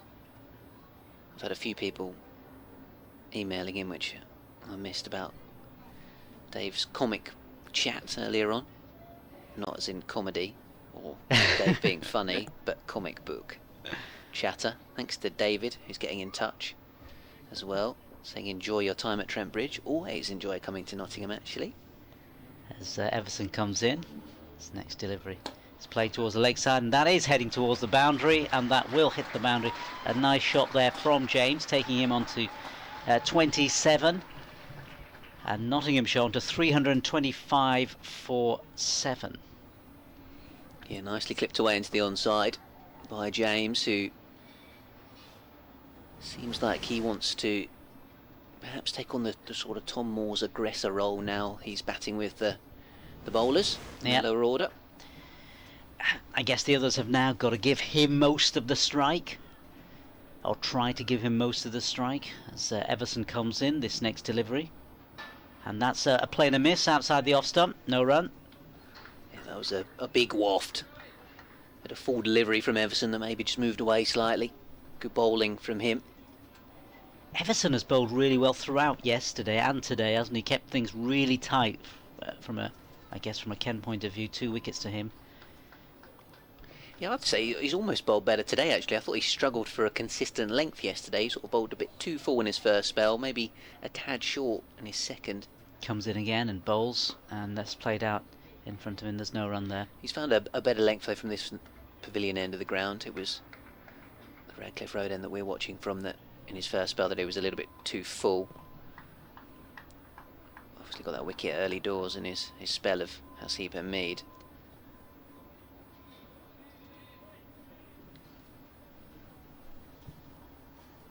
I feel ironically, it feels like Arshdeep Singh's been the worst bowler for Kent so far today. Yeah. Barely went for a run yesterday. As this next delivery, no run outside his off stump. Another play and a miss. Yeah, Nottinghamshire 325 for 7 now. Hutton is alongside James. James has made 27. Hutton still yet to get off his mark. Yeah, David Ginn on kentcricket@gmail.com says, morning, could you please ask Mr. Bracegirdle why Notts don't have an email address to use during the live streaming? I'm sure I'm not the only senior citizen who doesn't use this Twittery thing that he's always burbling on about. Well, David, he might have to get on Threads soon if the Twitter rebrand fails to capture the imagination. Here comes Arafat Bhuyan in and bowling, driven away into the covers. I mean, Dave does have an email address, but I don't know if he gives it out for correspondence. But yeah, it's kentcricket@gmail.com. He says it's kentcricket@gmail.com. So, David, thanks for getting in touch. Mike Watkinson getting in touch on a couple of the comic book discussions, but I'll bring those back up perhaps with Dave later on. 325 for 7 as Arafat is in and bowling. Clipped up towards mid-on. I actually wanted to mention the famous people of Nottingham chat that you guys were mentioning, because I went to a curry house last night for dinner, and as I was walking back to my hotel on Station Street, there's a mural which is of a footballer, but not Brian Clough or anyone else. That's Arafat bowls, and that is an absolute beauty, and somehow it's gone through everything. Hutton playing and missing, and it doesn't going to be far away from the off stump as it's through to Harry Finch. Sort of cut the batsman in half almost. Yeah, it did. With the footballer being a goalkeeper. A Nottingham Forest goalkeeper? Nope. Plays for Manchester United at the moment.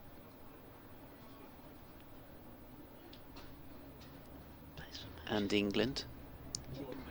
No, you're thinking. Here comes and bowls, and driven away hard, out for 4 runs. Very nicely played by Brett Hutton. Forceful stroke over pitching there, Arafat. It's not Dean Henderson, no. No. That's what I would have said as well, I think. Can't think who else. That's because you're thinking of the wrong type of football. Oh, Mary Earps. Mary Earps, the Lionesses goalkeeper. So there's a big writing that says it's coming home, and there's Mary Earps with, I think it's the sort of dance that she did in the press conference after the Euros, when she got up on the table, as this one's a shout for LBW, it's going over the top, looked like thigh pad height. Yeah, so I think it's that pose that she's in when she sort of got up on the table during Serena Wiegmann's press conference and was celebrating with the team after their Euros triumph. But of course, yeah, they're playing in the World Cup at the moment. It says Mary Earps, European champion, Nottingham's own.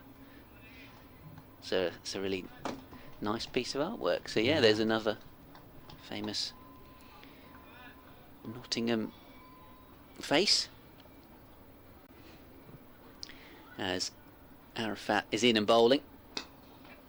Off a thick outside edge, Brett Hutton gets a single out towards deep point. Nottinghamshire 330 for 7. Dave also mentioned Vicky McClure, who, I don't know, Nasser, if you're familiar with her, but she's in the BBC detective show called Line of Duty. I heard, yeah, I've heard of Line of Duty. I've never watched it, but I've read stuff around it, and I know it's one of these cliffhangers, isn't it, that everybody watches, but I haven't watched it. No. So Vicky McClure and one of her colleagues in the department, their sort of famous line is they just call each other mate all the time. Yeah. So yeah, my cousin actually looks a bit like the other character. This one's defended away into the offside, and on his wedding day I got him a T-shirt with the face of said character, and just it says mate underneath. So yeah, good. Vicky McClure is excellent. So yeah, Line of Duty. Yeah, great show. Just retweeted this from Nigel King. That's the one. That is the one, Nigel King.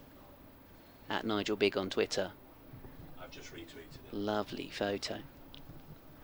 Dave has retweeted as well at Brace Cricket. This one's defended away into the point area. Yeah, Mary Earps mural on Station Street. That's the one. I might send a photo of it. I'll put a photo of it out on Twitter myself, actually.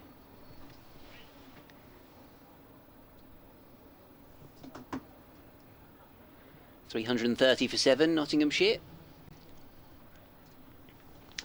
This next delivery is played out in front of him by Everson. There's no run. Hudson on 5. Hudson's facing. James on the other side has made 27. And Nottinghamshire will be relying on him to see if they can get themselves more runs this morning into the afternoon. Technically afternoon, just gone. That's midday as Everson comes in for this next delivery, and that's played out in front of him again by Hutton. He want to hang around, help his partner on the other side.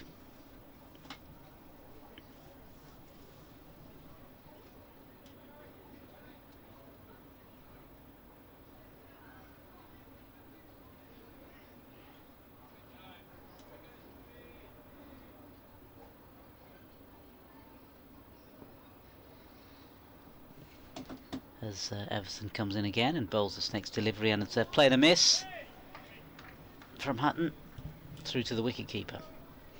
I should mention, seeing as we're talking about Mary Earps, that you can on BBC Sounds listen to the For Fitness Sake podcast, which is a couple of chaps who work at BBC Radio Kent, Stephen Brown and Matt Thacker, who have chatted to Mary Earps and a few others.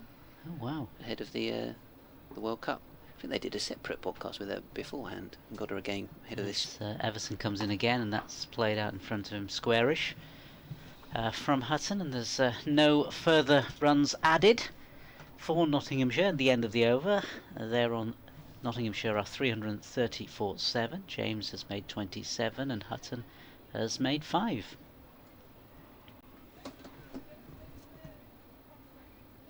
So far then we've had almost an hour and 20 minutes of play. 330 for 7 Nottinghamshire, having started the day 275 for 5. So Jazz Singh about to come back into the attack. I think Kent will be relatively pleased with what they've managed so far today. Get another wicket or two before lunch. That would turn a decent morning into a very good morning. Tom Moore's unfortunate to fall for 94, having started very brightly. Got a few boundaries off Arshdeep Singh, closing in on a century, but was caught well by Toby Albert in the gully. Here comes then Singh, big shot outside the off stump. Massive shot, really, from James. Trying to smash a wide full delivery from Jazz Singh. I think maybe James is thinking of the other side here, and if he sees something, he's certainly not going to. It looks as though he's not going to hold back and see if he can get these runs, additional runs that'll help Nottinghamshire. And got a couple of men at deep square and long leg, but obviously they're not actually that far away because of the short boundary on that side of the ground. Kent. Jazz Singh bowling a better length delivery, and they'll come through for a single. Could have even used Jazz Singh from the other end and banged a couple in and got some men out on the hook with a slightly longer boundary. But that's a better length from him. And obviously got a couple of wickets yesterday, but was expensive. Jazz Singh, and Matt Walker, the Kent head coach, talking about him. He's sort of learning on the job and this being a big game for his development. Him and Arafat Bhuyan likewise. As Jazz Singh now, this time bowling to Hutton. Edged and gone. And Singh takes his third, Jazz Singh. And a straightforward catch behind the stumps for Harry Finch. As Hutton fended at that delivery without conviction. And Kent do indeed find themselves away to pick up a third wicket on this second day morning session, and Jazz Singh brought into the attack and strike straight away. So good captaincy from Jack Leaning to bring on the young man. And as we mentioned, although he has been expensive in this game, like in the twos the last couple of weeks when he's taken 6 for and 5 for, he is a wicket taker, Jazz Singh. And that's another one for his tally in this game. Yeah, James had sort of left Brett Hutton to face a number of balls in this over, four deliveries or so. So the plan didn't really go to Nottinghamshire's plans. Didn't really work out because he really needed the other side for Brett Hutton to sort of help him out. Just hold up one side while he hits some scoring shots as the new batsman comes out. Here he is. Here he comes. Luke Fletcher, the Nottinghamshire number 10. Fine piece of literature I noticed in the commentary box. Yeah. Mr. Fletcher's book. I was having a quick flick through while you two were on air in the last half an hour. I couldn't believe how short the chapters were. There's like 50 odd chapters and they're about 3 pages long. But I like that, it's punchy. Anecdotes about all sorts of different characters. Did you have that book here yesterday? I could have read it during the rain break. If we get any more rain in this game, I'm going to see how much I can plunder of the Luke Fletcher book. Although, I'm assuming there's copies available in the club shop. Dave's nodding at me. Dave wrote it.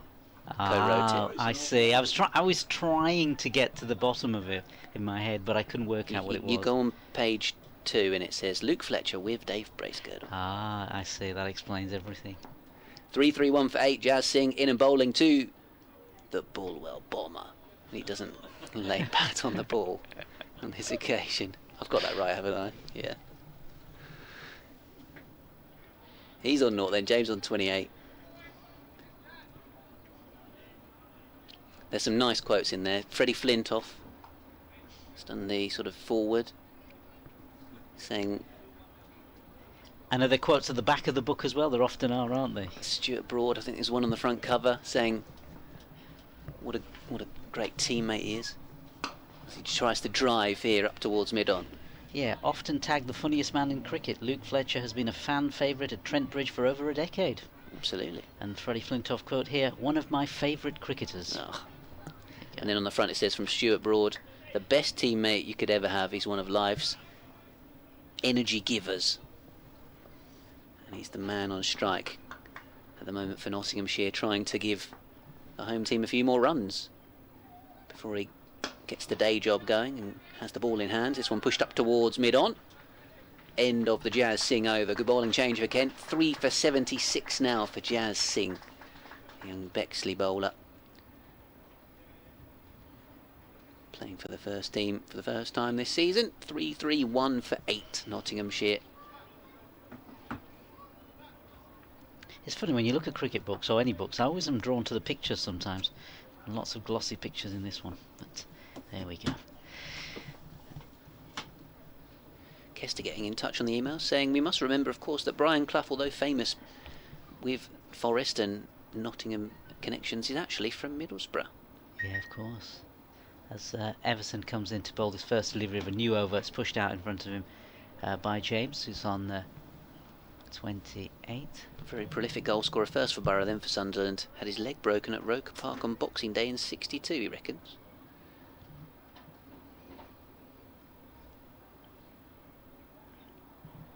Says, I was working in Derby when he was sacked at the baseball ground. I think productivity at the railway works and Rolls-Royce Derby must have sunk by about 50% as a result of the despondency. Everson comes in, next ball is played towards the leg side, and there's no run from James. So thanks for your email, Kester, one of our regulars for kentcricket@gmail.com.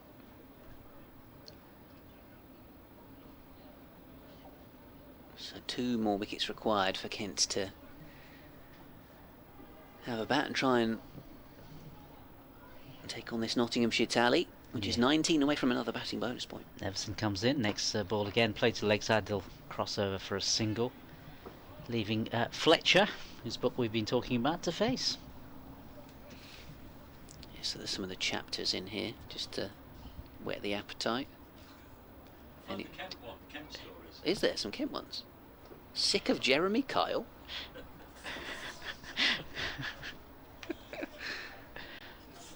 Having a hoot. As Everson comes in, his next delivery is played out in front of him He's having a hoot about the by Fletcher, and there's no run. restaurant that sells chicken near the station. Sells wings. It's got the bright orange Oh yes. thing outside. That again reminded me of a past period. There we go. Ooh. Is it story time? Everson comes in and bowls. This next delivery is played out in front of him by the batsman Fletcher, the Luke Fletcher, the infamous Luke Fletcher. Yeah, so chapter 25 is called Fragments.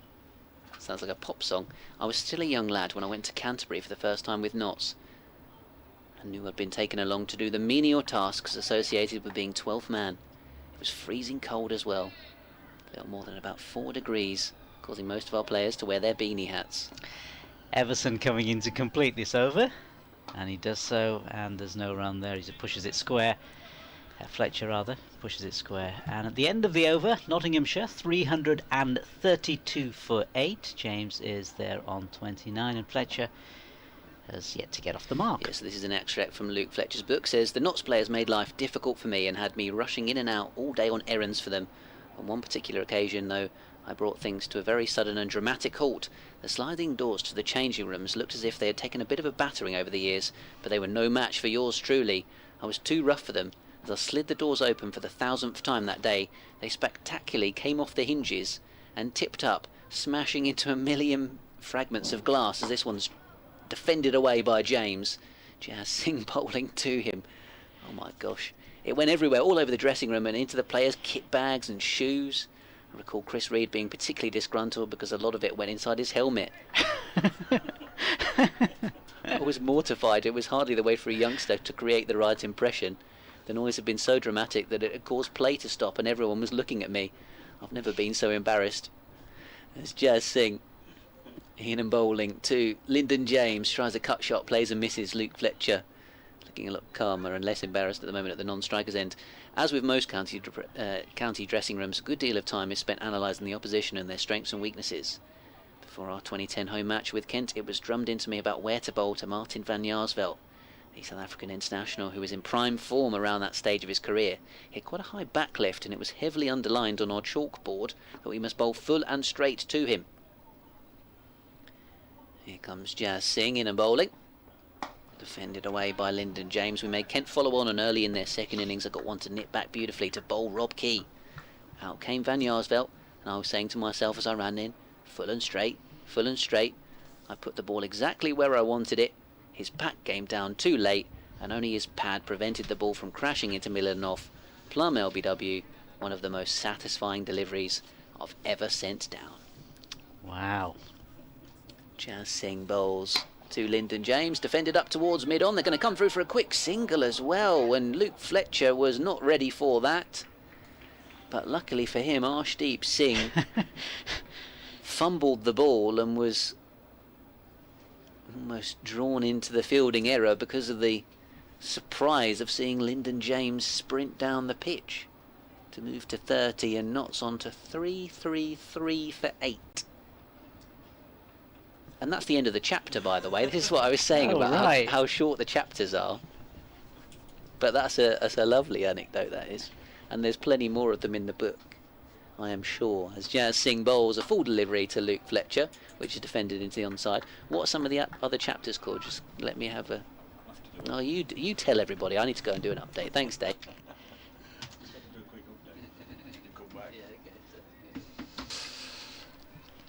I'm not entirely sure if he's giving the book a plug or if he's putting everybody off. But Luke Fletcher's autobiography, Tales from the Front Line. There's Jazz Singh. Just had a little swap round because I've got to do an update for Radio Nottingham. Triple Nelson on the board as Fletcher defends this up to mid-on. There's no run. His first game back then since the Northants game, which finished on the 2nd of May. So getting on for 3 months. He's been on the sidelines, had an operation, had to go under the surgeon's knife. Put him out, kept the big boy quiet for a wee while once they got rid of all the floating bone and all the nasty tissue they had to remove on his ankle. But he's out there. I guess the big challenge will come when he's got ball in hand a little later on.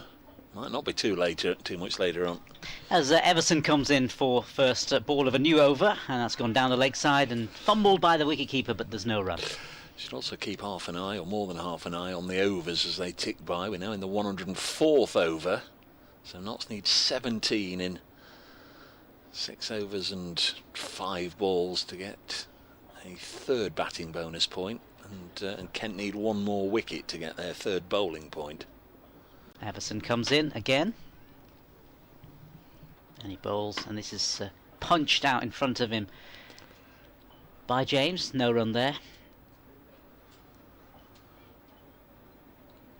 Lost a little bit of that brightness we had overhead. It was a remarkable sky this morning. You could see as high. There wasn't a cloud around. You could see right up and just make out the dots that were the transatlantic aeroplanes and their vapour trails. As Everson comes in again, and that's again played out in front of him. There's no run there.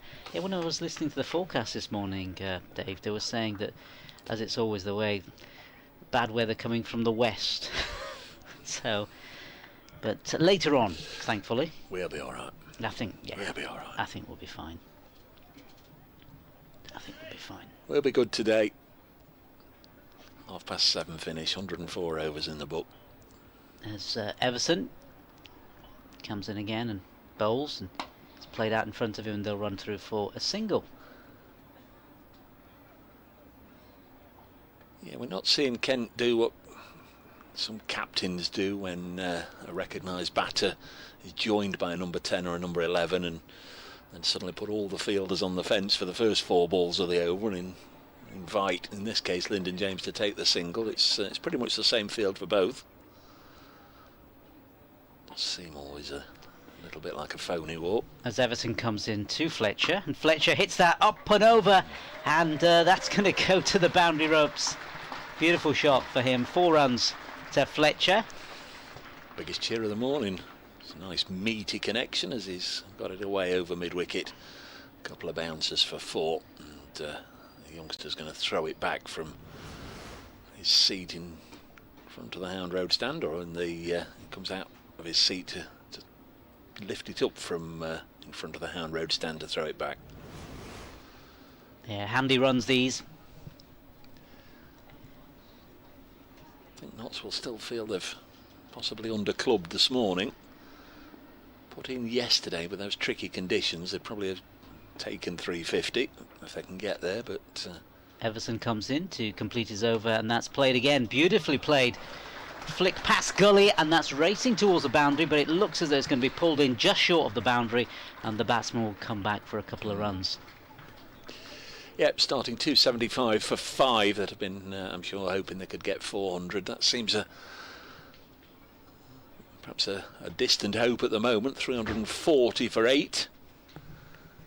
With Lyndon James on 31, Luke Fletcher on 6. I'm just wondering if we're not going to do a 12:30 Radio Nottingham. If you suddenly hear the studio in your ears, Nash, you'll have to give me a yell, otherwise Ben's going to come back and join you. Great.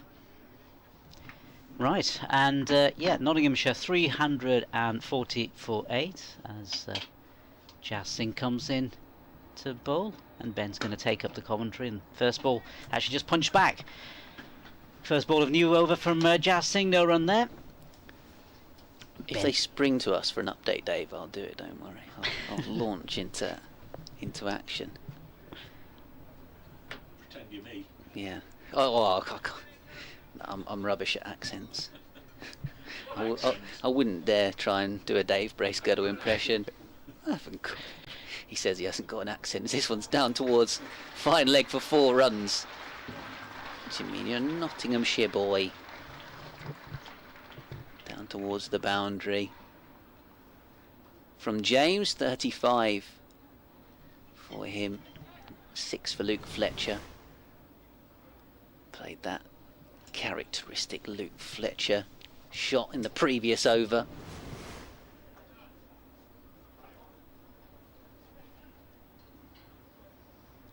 So Jazz Singh 3 for 81 has leaked boundaries. Been better so far today in terms of his consistency. That's a good spot. Defended away by Lyndon James. So 6 away now, Nottinghamshire, from another batting bonus point. 2 more wickets needed for Kent.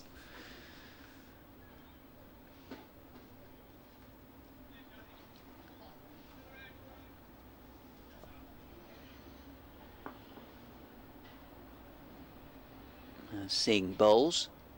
Cut away hard out towards Alex Blake, who's all by himself out a deep point.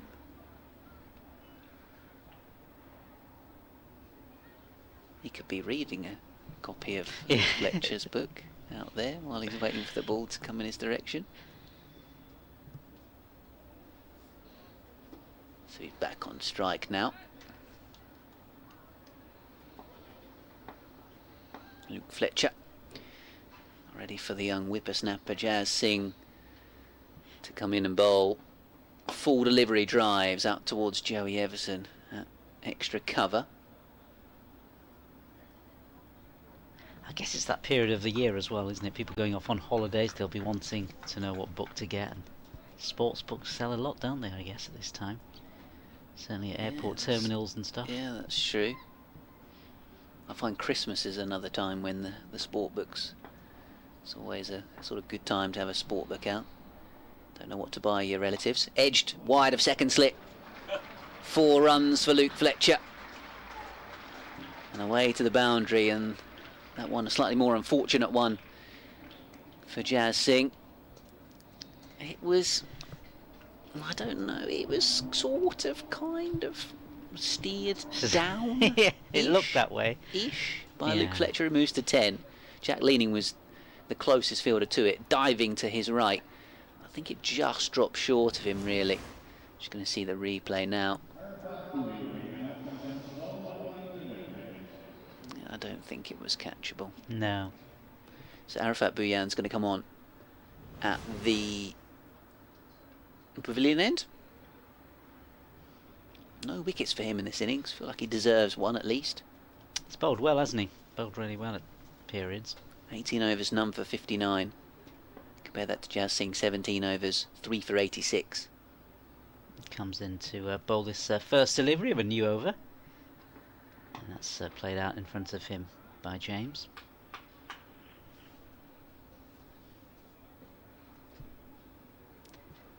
Umpire just stepping outside, just by the side of the wickets, just kicking a bit of the old turf.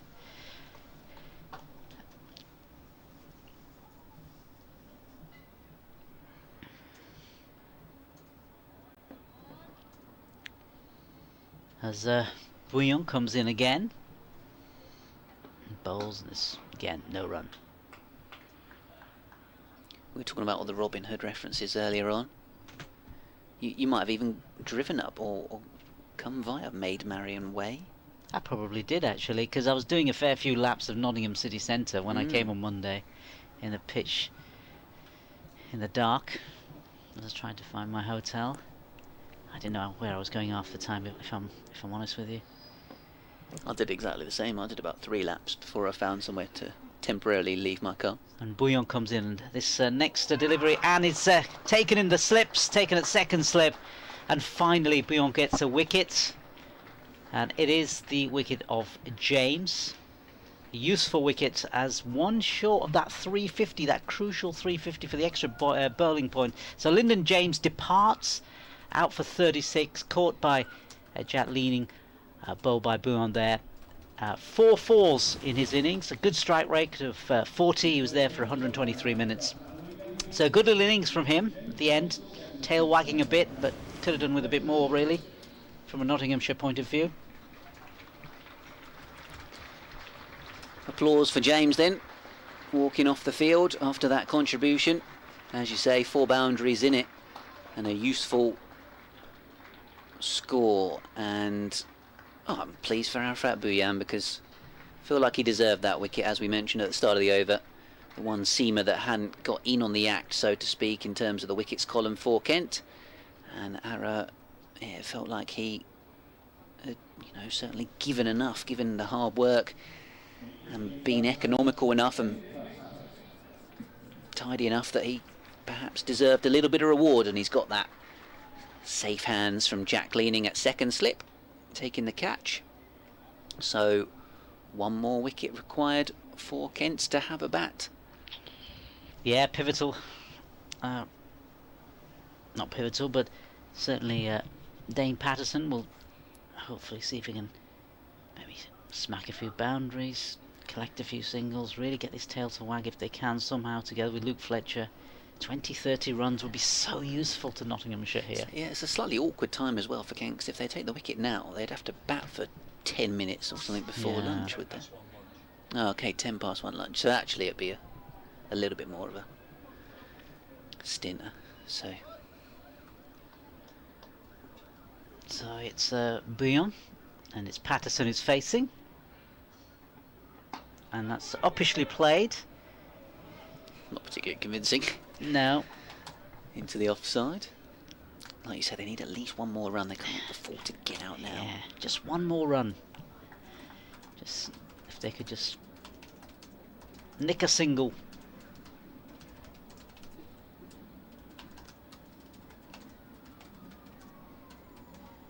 Maybe Fletcher will try to go for his shots if he... Please, I'd love to see it. Remains on the other side as Bouillon comes in and bowls this next delivery, and again nicely played by Patterson, and no run. See if we can survive this last ball. As I've already mentioned, watching Matt Quinn bat is one of my favourite things. So I love to see bowlers having a good swing and scoring a few runs and biffing a few boundaries. So Dave's looking very nervous at the back of the box at the moment. He's just 1 run. Come on, Dave. As Bouillon comes in to complete his over, and that's a play and a miss. Oh, and yeah, literally a play and a miss. Just went off the side of the mat. Nothing doing there. Completely missed the mat, through to the wicketkeeper. No run there. And Patterson survives. Fletcher on the other side, he's going to face the next over. He's on 10. Nottinghamshire at the end of the over, 349 for 9. Just that 1 run.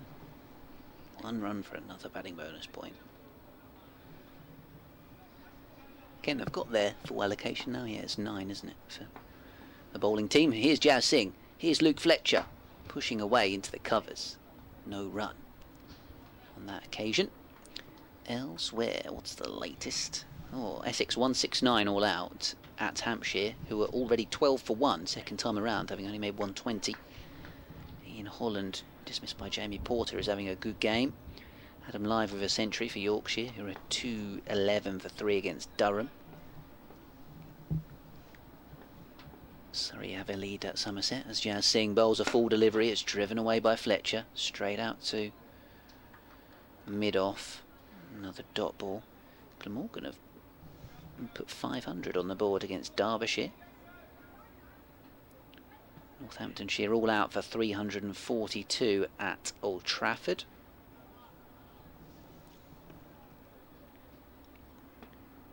Warwickshire have got their 100 up in the second innings, 112 for 3. This one's defended by Luke Fletcher, not the cascade of wickets that we saw on day one. So far on the second day at Edgbaston. Half-century stand between Sam Hain and Dan Mosley.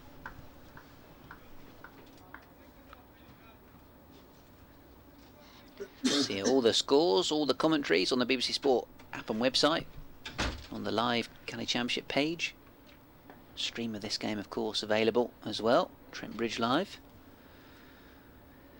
On the various club websites, as this one's defended away by Fletcher, goes out into the gully, almost in slow motion actually. Yeah.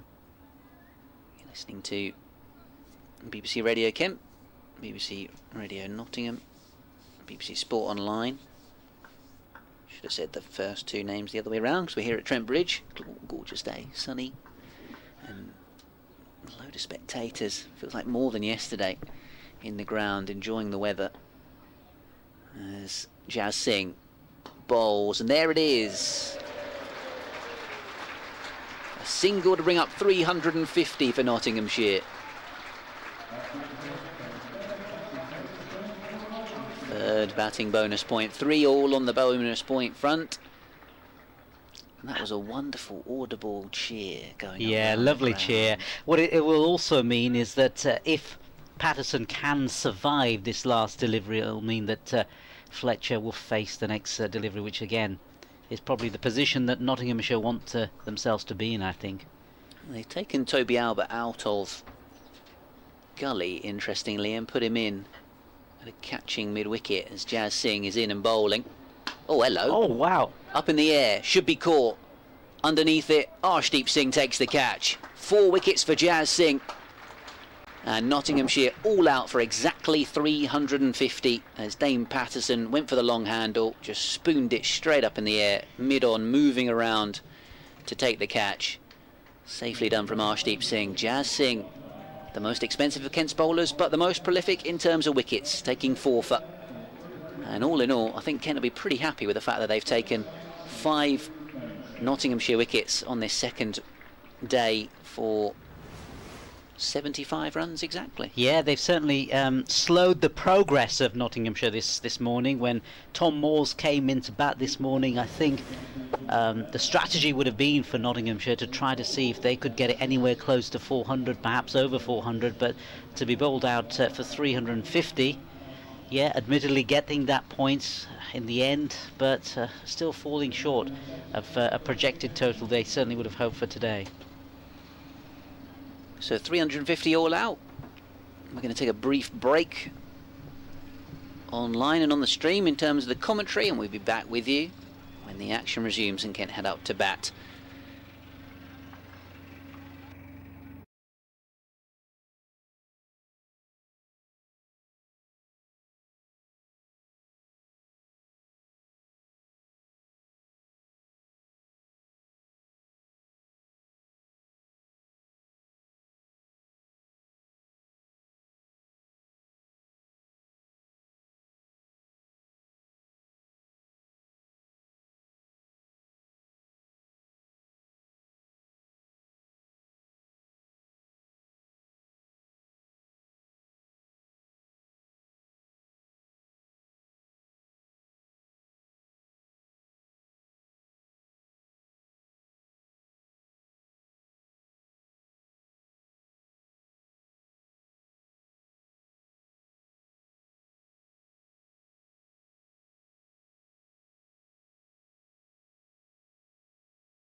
16 minutes of cricket left before lunch. Lunch at 1:10 today as we look to make up a little bit of time lost yesterday with Kent just, I always call it, don't they, a tricky 10 or 15 minutes to bat before an interval. Nottinghamshire will be gunning for a wicket in this period if they can, with Luke Fletcher and Brett Hutton out there with one or two members of the coaching staff just turning their arms over, just getting themselves loose. So Toby Albert on his Kent debut, coming out to open the batting alongside Ben Compton. 350 all out, Nottinghamshire. Mike Brown says throwing the bat was absolutely the right tactic for Notts, given where we were this morning. Davey says thank you very much to Mike, who's on the ground. One of our, because we've got plenty, one of our long distance correspondents and supporters comes as often as he can from Guernsey.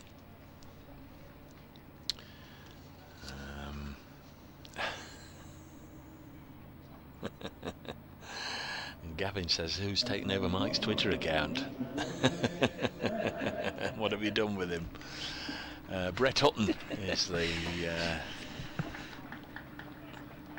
bowler entrusted with getting the innings underway. Looks like Toby Albert's going to take first strike here. Yeah. Do you want his loosener or me? Ben Compton will have said no doubt, or words to that effect. I'll have a go.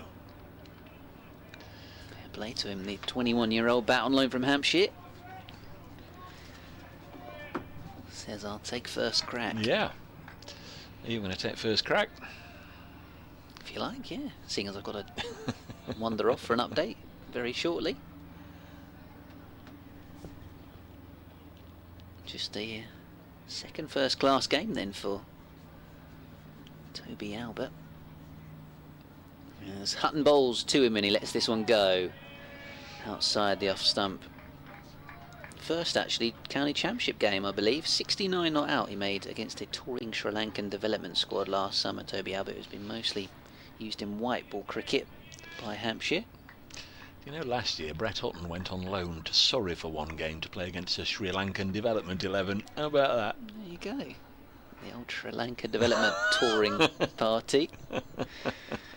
Hutton bowls a full toss, or low full toss, to Toby Albert, who's underway in his Kent cricket career with a drive down the ground for 2. He's So rattling off the along. mark. Yep.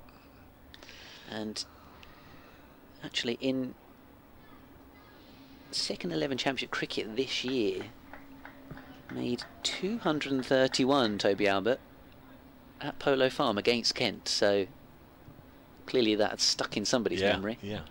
And they were going about trying to find some players for this week, because this one is a full delivery from Hutton. Defended away. Matt Walker said last night, after the Essex game, when they knew they had batting injuries, they basically drew up a list of players that might be available and then set about trying to find out if that was indeed the case. And so that double century for Toby Albert in the second 11 game against Kent, clearly the reason he got put on that list. And then Ben Geddes, who's due to come in at number 3, the other one, as this one's defended away by Albert, led to a successful discussion with Surrey, who, well, as Matt Walker put it, have often got a few players going spare, and they've loaned Conor McCurr before, Ken. So, and as have Notts, yes. So yeah, Ben Geddes, the Surrey man, due to come in at number 3. So Albert on 2, facing up to Brett Hutton. 3 slips for Nottinghamshire. That's Hutton bowls, and this one's punched very nicely off the back foot by Albert. That'll go for 4. Really crisply timed. And that's a really hard shot to play as well as that. Getting up on the toes on the back foot and a square drive, square punch. Not a cut shot, but a fully vertical bat shot. It's a lovely shot, wasn't it? You'll remember that one. One of those that we were mentioning yesterday, that having a couple of young batters coming into a group on loan for a game This one's a full delivery, which clipped away into the onside. It doesn't really happen, but it's an interesting dynamic in the sense that if you've got guys that have got a bit of, you know, mental baggage or mentally a bit tired from playing a lot of county championship cricket, you bring a couple of fresh-faced youngsters that are keen to do well, keen to show their own counties what they can do, but also have, you know, don't need to come in and play with any fear, because if they don't do well, it doesn't really matter. No. You know, they haven't got the ties to the county. They're only going to play for one game anyway. So, you know, go out and bat as well as you can. Show everyone what a good player you are. It's an interesting dynamic. Here comes Luke Fletcher then with the new ball from the pavilion end. Yes, and Ben Compton, he'll be eager to make a mark against his old county. That is literally it. They've just signed for this week for one game. Yeah.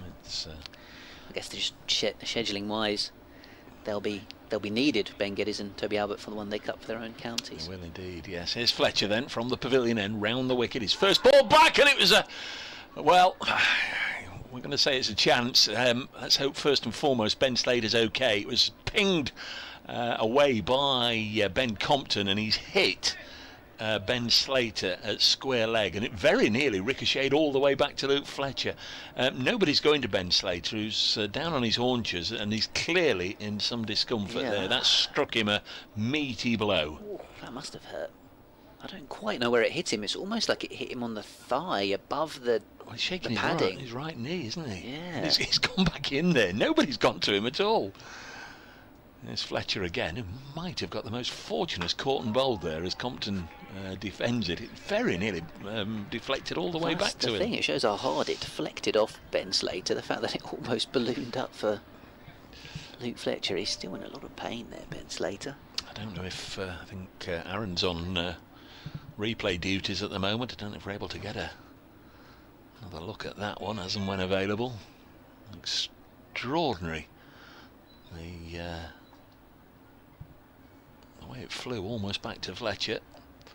And here he comes in again to Compton down the leg side. He's going to get a run here. I think there was a graze off the bat as well as the pad. Single. No, it's a leg bye. 7 without loss, so everybody will swap over for the right-hander.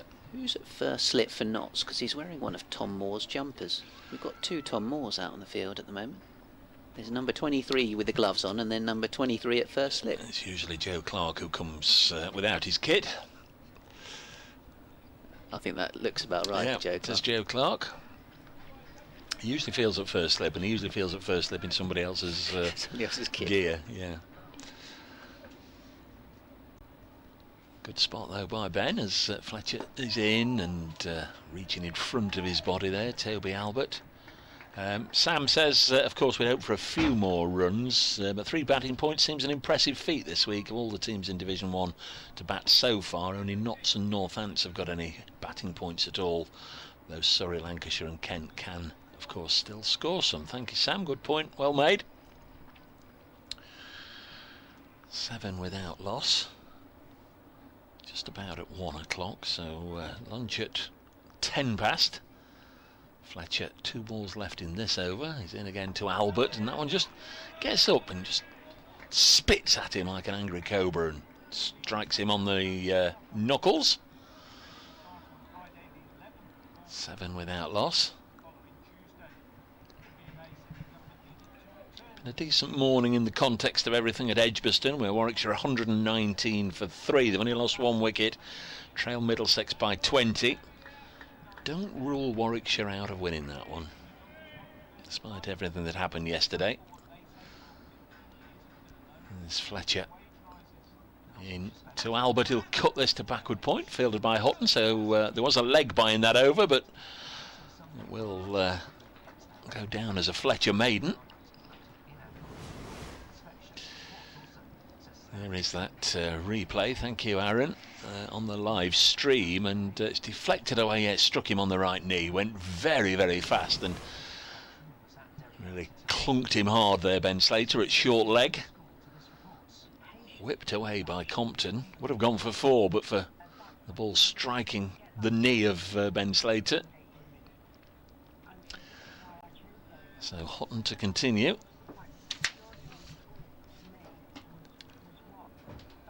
Certainly a couple of overs after this one. Stephen Mullaney's gone at short mid-wicket, so lots of close to the wicket catches. This one's nice and full from Hutton, and Ben Compton defends.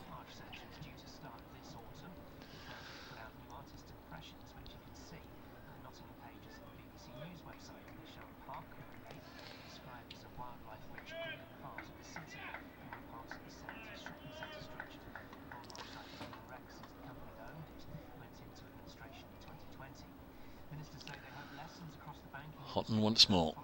Balls to Ben Compton. Plays it with soft hands just in front of himself, and Stephen Mullaney at that short mid-wicket catching position just picks the ball up, inspects it, gives it a bit of a polish, and lobs it back to Brett Hutton.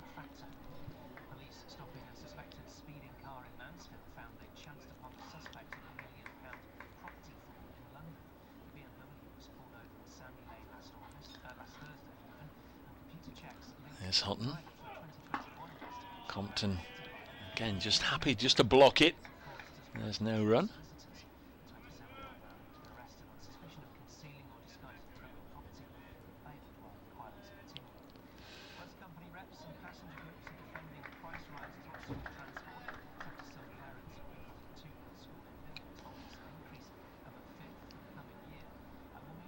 Will Young's gone in at third slip. Don't think we've seen him in the slip cordon before for Notts, as Compton again for the third ball in a row just helps it defensively in the direction of Stephen Mullaney.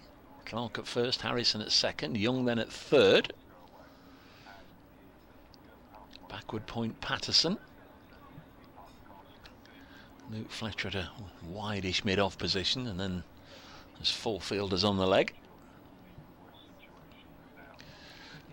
Here's Hutton.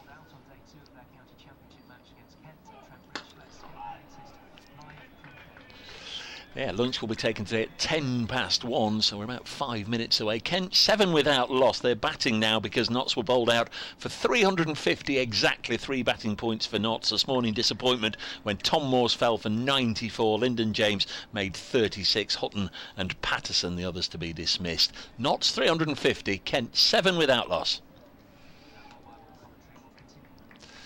Here is Brett Hutton then from our end of the ground to bowl to Ben Compton, who again just pushes it back, and Hutton has a tidy enough maiden there, made Ben Compton play at all the deliveries in that over, but other than that he was not inconvenienced too much. Through 3 overs, Kent are 7 without loss. The one leg by, and 6 to Toby Albert. The other matches up and down the country by and large are at lunch. Lancashire at Old Trafford 21 without loss, replying to Northants 3-4-2. At Taunton, Somerset made 170. Surrey in reply 246 for 6 as Luke Fletcher comes in, and Bet will be back alongside me in a moment as this goes through to the keeper. Sorry, hello. So no, I turned my mic on and realised I didn't have my headset on, which is kind of necessary. Hampshire 22 for 2 in their second innings, still trailing Essex by 27. Division 2 at lunch, Derbyshire 16 without loss, replying to Glamorgan's 521 for 8 declared. Yorkshire 211 for 3 at lunch against Durham at Scarborough, and day 1 at Chelmsford, Worcester 119 for 5 against Gloucestershire. Here comes Luke Fletcher from the pavilion end, let go outside the off stump by Toby Albert. I believe England have named their team, haven't they, for the 5th test as well today, which isn't really a surprising. Well, there isn't really a surprise. It's unchanged. Oh, Josh Tongue not getting a game. Well, that would be the only surprise, the fact that Josh Tongue perhaps doesn't come in for James Anderson. So, I mean, I don't want to retire him early or make any suggestions, but perhaps this could be James Anderson's last game for England. Ben Watts says. You never know. Certainly his last Ashes game, you would assume. This one's outside the off stump from Luke Fletcher. Well, last week Josh Tongue was then released to go back for Worcestershire and got a fiver in the win over Leicester at Oakham School. So I wonder if he's now on his way to Cheltenham. Well, he's one of those that's certainly He's impressed the two Impressed. matches he's had. One Yeah, I against think he really Ireland and has. was it the first test? I think or the second test at going Lord's. into the summer, if somebody had said, we'd almost be surprised that Josh Tongue is not in the team ahead of James Anderson, you'd go, sorry, what? It's Luke Fletcher bowling wide of the off stump to Toby Albert, lets it go. But yeah, he really has done very well, and you would assume, let's say Anderson does hang up the boots, that Josh Tongue would be right at the front of the queue to play more regularly in Test cricket. Like I say, I'm not retiring James Anderson off, but he has only taken 4 wickets in the Test series. They like to go out with a bit of a fanfare and announce it, don't they, so they can have all that. I think he'd like to be clapped all the way to the middle and all the way back off again. Here comes Fletcher, defended away by Albert on the stumps. That delivery. I wonder if there'll be an announcement today. I wonder if Ben's had a secret text or WhatsApp from I've not had any tip-offs. ECB management. This is what's going to happen later today.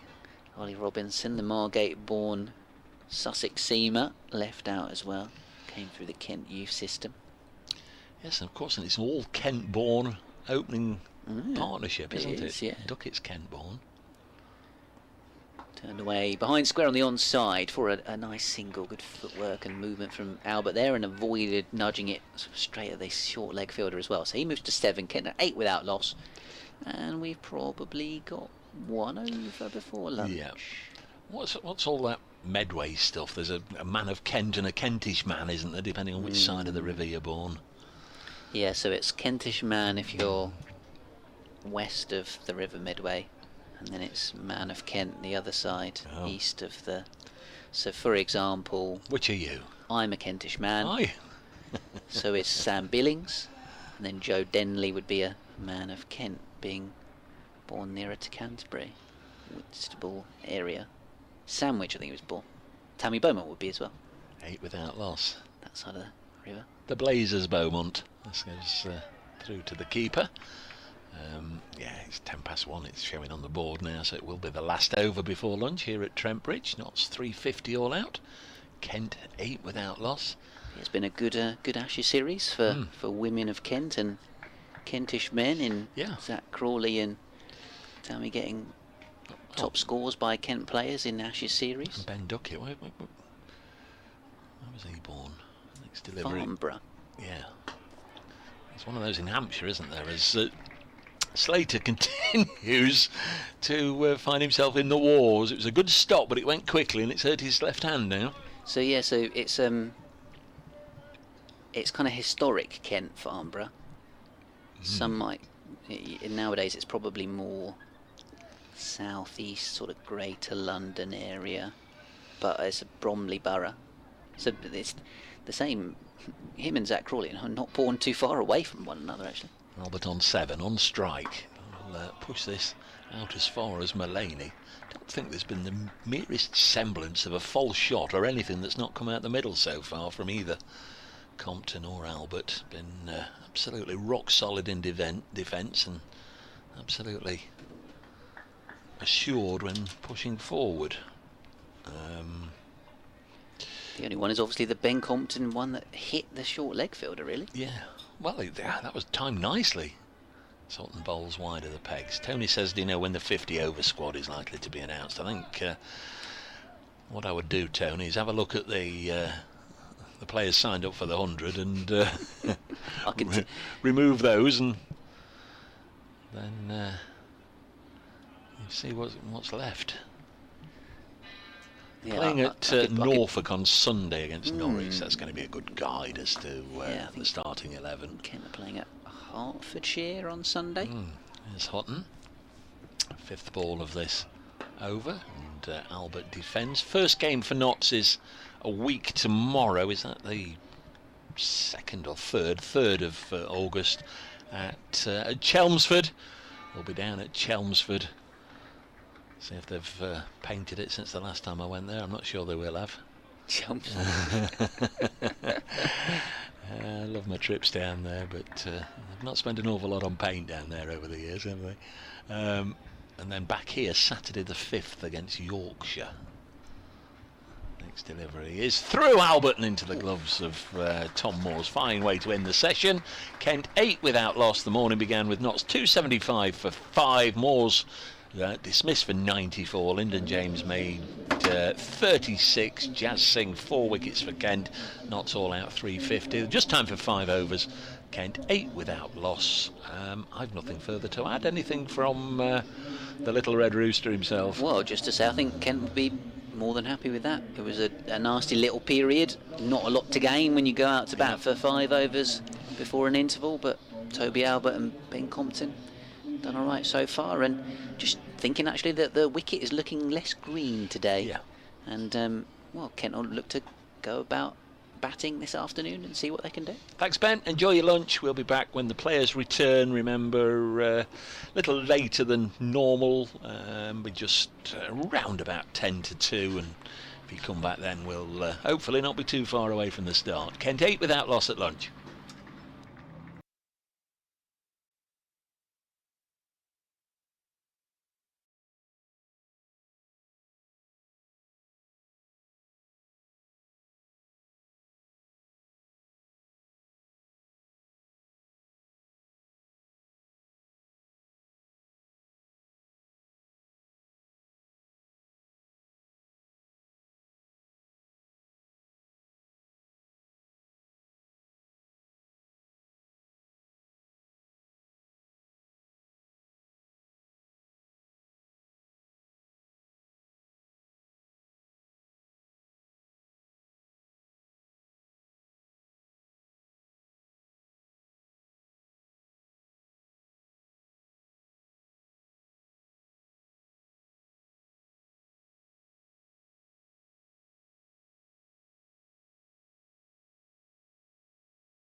Hello again, everybody. Welcome back to Trent Bridge. The umpires are on their way out to the middle, and very shortly this LV Insurance County Championship Division 1 game between Nottinghamshire and Kent will be back up and running. This morning, I've done the maths right, yeah, we have 83 runs were scored, 5 wickets went down. Notts 275 for 5 at the start, added a further 75 for the last 5 wickets to go down. Tom Moore's out for 94, Lyndon James 36, Calvin Harrison 8, Brett Hutton 5, Dane Patterson didn't trouble the scorers, as they say. Luke Fletcher 11 not out, Notts 350 all out, and there was just enough time for Kent to score 8 without loss from 5 overs. 2 batters, Toby Albert and Ben Compton out in the middle. I'm Dave Bracegirdle from BBC Radio Nottingham. Nasser Hanif from BBC Sport is with us, ably joining in with the commentary alongside Ben and myself, and fresh from his plate full of fish and chips to my right is it's a very good afternoon to Ben Watts. Afternoon. I've done well food-wise so far on this trip to Nottingham. Curry last night, good breakfast, a couple of days in the hotel, chicken and rice yesterday, fish and chips today. You're doing well. Got to get the full Englishes in. What sort of curry? Hot and... No, it was sort of medium, but it was nice. We went to Taunton a couple of weeks ago. There was some mates of mine down from Newark, and they dragged me out, and oh crikey, oh blooming egg. I was sweating just looking at it. I don't do hot curry. No. It's going to be Luke Fletcher. Are you going to open the batting for us? Yeah, go for it. Ben Compton, the man on strike. 3 slips for Fletcher. He's defended back towards him, and he sticks a big boot in the way, Fletcher, to stop the ball going past him. Of course, we had that one moment before the lunch break where Compton played it into the onside and it smashed into the thigh or just above the knee of Ben Slater at short leg and almost ballooned up for a catch for the bowler.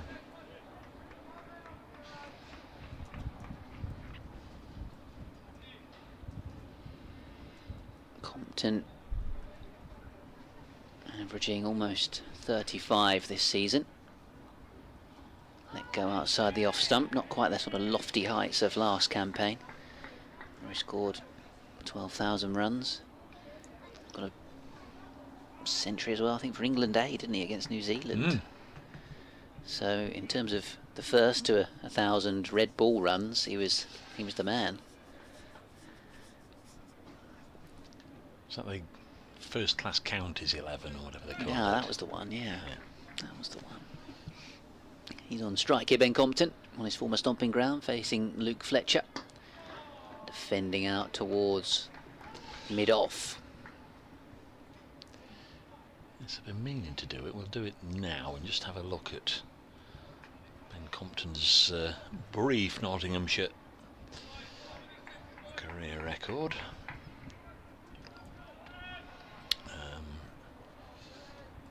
4 knots, yeah. Only 5 first-class matches. 98 runs in total at an average of 14 and a highest score of 20. So, I certainly didn't see the best of him. Fletcher to him. Defends back up the pitch. I remember when he first signed for Kent, and I said, you know, for Kent supporters that are interested, what kind of a batter are they getting here and yourself? And he said, well, if I do my job right, I'll put you to sleep.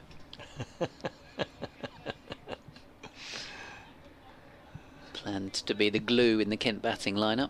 That wasn't an answer you were expecting. It's No, got 11 it first-class hundreds now from 38 appearances after that indifferent of starts for Notts. But he was a key component, really, of the Kent batting lineup last year. Turning this one away into the onside, and it's in the air past short leg. Out towards deep square, and he's finally off the mark. 14 balls into this knock. Kent 9 without loss. And he did get out last week at leg gully in the second innings at Essex. It was a ridiculous catch from Simon Harmer, admittedly. diving away to his right, one-handed, but some teams have sort of targeted him in sort of leg side catches this season. Yeah, the analysts will prey on any chink in the armour, won't they? They think that's possibly a chance to get him out in that manner. So Toby Albert now on strike and turning this one away nicely down towards fine leg where Hamid is fielding. Single taken, so Albert will keep the strike, the Hampshire Loney. 10 without loss, Kent. And apply to 350 all out Nottinghamshire. So 5 wickets go down during the morning session, as I said. Didn't see any go down during the launching interval, yet I must have watched our assistant producer Aaron bowl about 5,000 balls at his young daughter, and she was slapping him all round Trent Bridge, not one single false shot. Hopefully we might get some shots of that, because I know Kirsty was was filming it.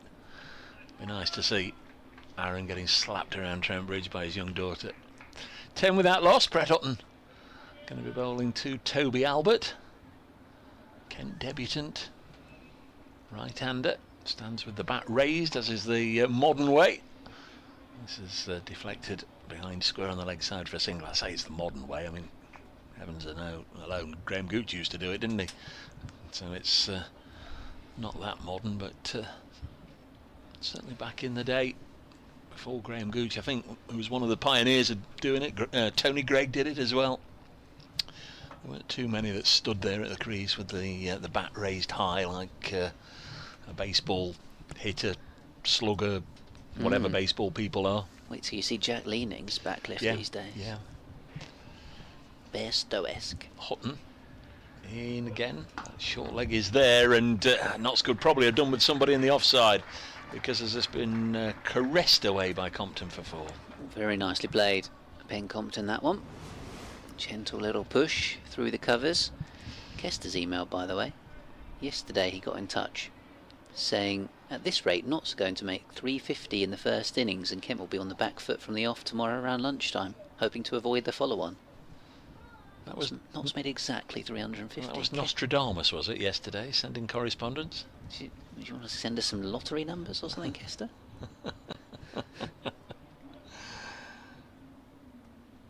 Hutton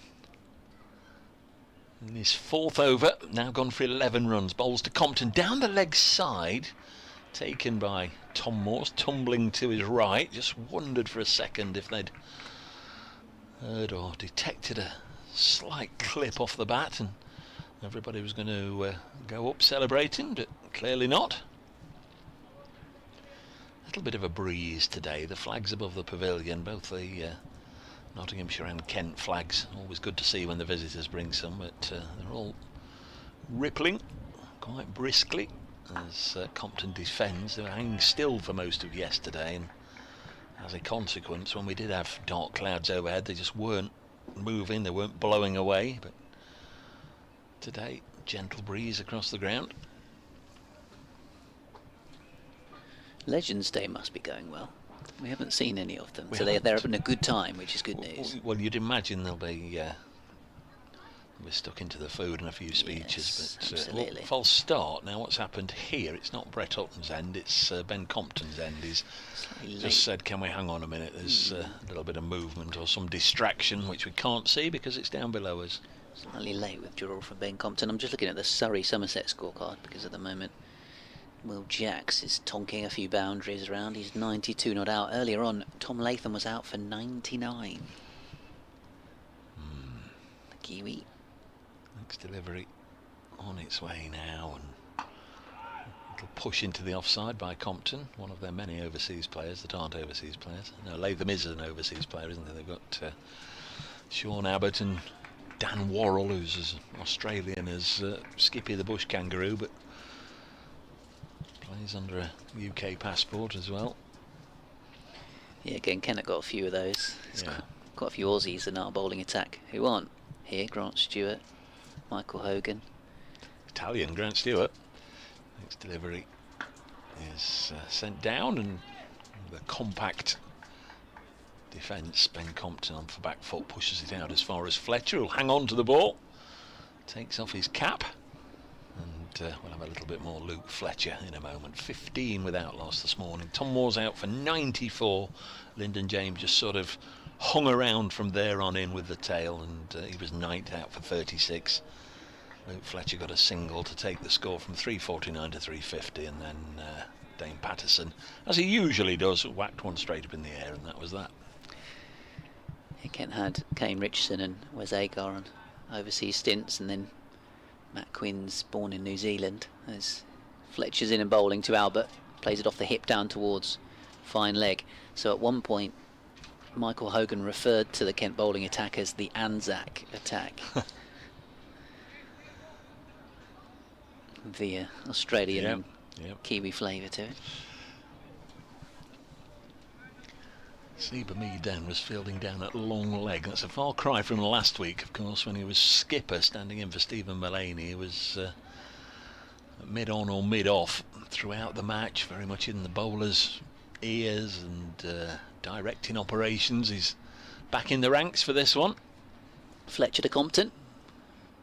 Yorker length delivery, which has been dug out well by the left-handed Kent opener.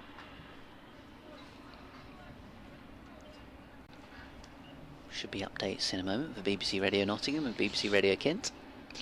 Colin Jarman, further to your nostalgic comic book retrospective this morning. Did you know Jeff Boycott was one time chairman of Melchester Rovers? Just wondering if anyone can identify the cricket ground where the front cover pic was taken in 1984. Fletcher bowls. Compton lets it go.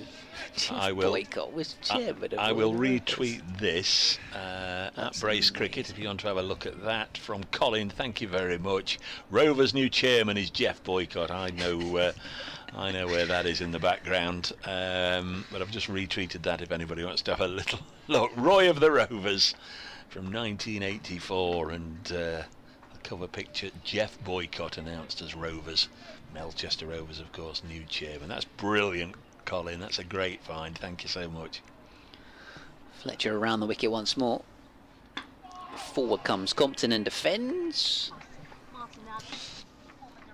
16 without loss. Ben Compton has 5. He's gone down. He's prodding away at the wicket there. Just tapping down any number of divots. Yes, Joe Clark still wearing Tom Moore's spare shirt, number 23.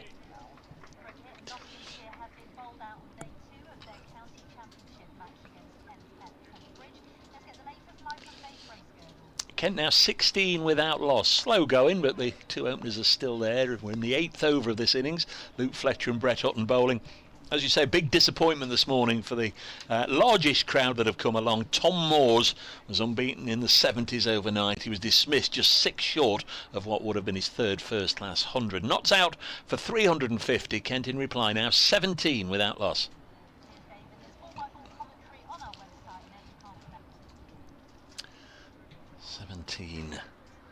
Without loss. Come back to that in a second because Luke Fletcher's got the ball in his hand. Bowling to Toby Albert. Fullish, straightish delivery, which Albert defends. Martin Emerson, the BBC Newcastle correspondent who covers Durham, is at Scarborough. He's obviously seen me retweet that. The picture of Jeff Boycott on the front cover of Roy of the Rovers that Colin sent in, and Martin's put he's in Scarborough this week signing copies of his book. Jeff Boycott's here too. Very good, Martin. Advert on the big screen for the Family Fun Day here at Trent Bridge, Saturday the 5th of August. That's when Notts play Yorkshire, the first home game, the second match in the group stages of the One Day Cup, Metro Bank One Day Cup now. New sponsorship this year. There's really cheap, affordable pricing in place for the Family Fun Day. If you want to bring the whole family along, as this one's guided by Compton with careful hands, just caresses it gently between slips and point and away for 4 runs. Nicely played, and Compton on to 10. Albert was already on that mark. It's 21 without loss, and that was beautifully just run away, steered away by Ben Compton for 4. So that's Saturday the 5th of August. Notts playing Yorkshire here. Next ball is with us. Hutton bowls, and Compton very nearly did the same again, but this time just at backward point there. There's Dane Patterson, and this one was steered to him. 21 without loss.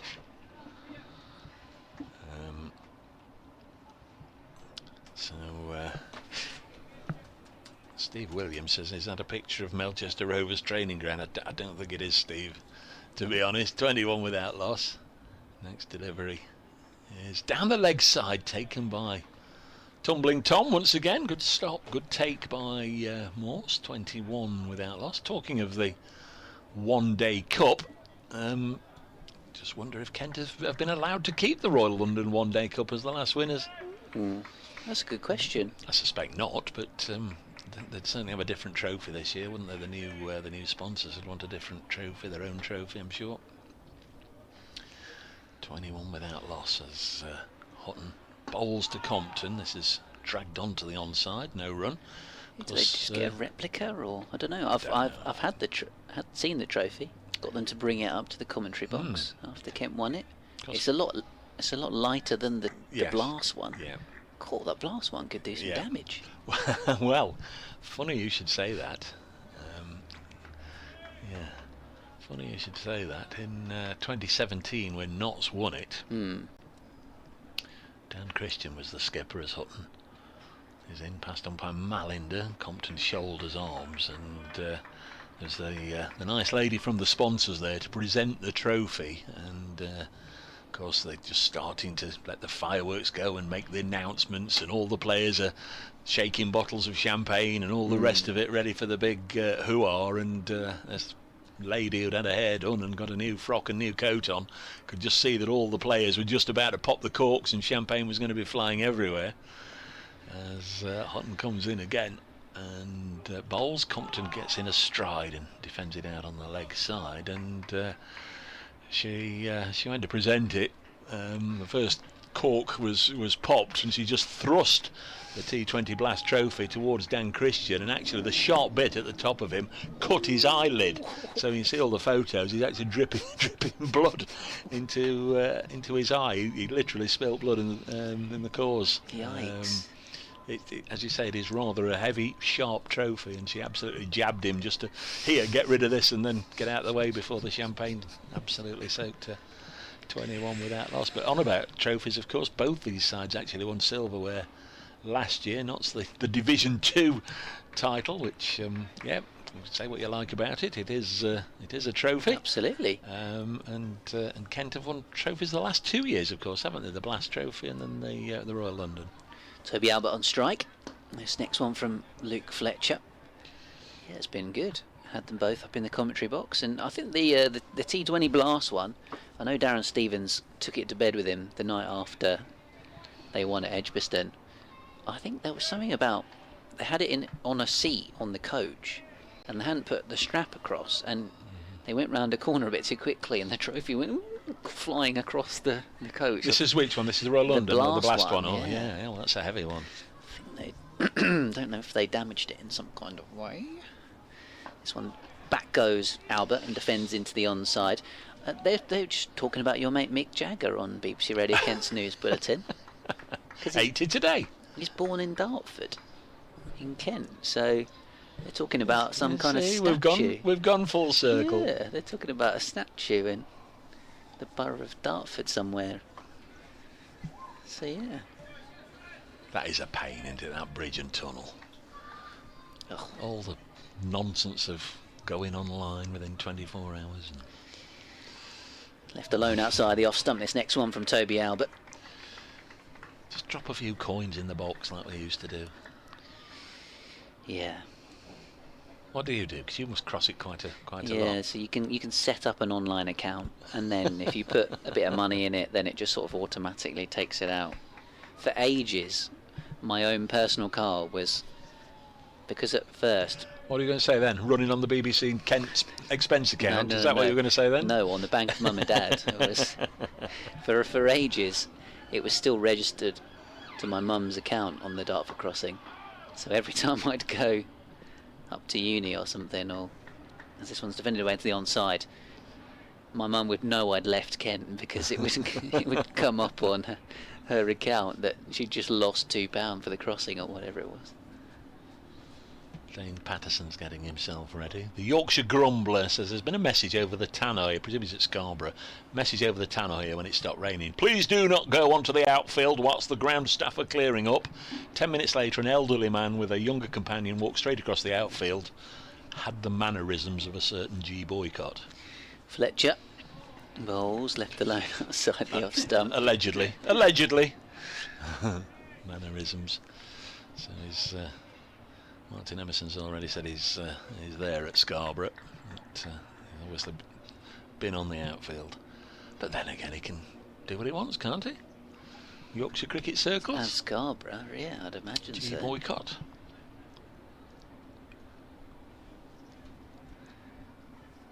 21 without loss. Kent trailing by 329 as Fletcher's in and bowling to Albert. That's a beauty. Excellent line. Outside the off stump and a maiden to boot as well. 5 overs, none for 5 for Fletcher. Not have missed his tight control since he's been out injured. The match that began end of April and ended 2nd of May was the last one that he competed in, but you'd have to say that word competed is doing a lot of the heavy lifting there, because very early on the first day that was him done for the match, and we didn't see much of him after then. Had to have surgery, and good to see him back. It's going to be Brett Hutton. Patterson continues to loosen up.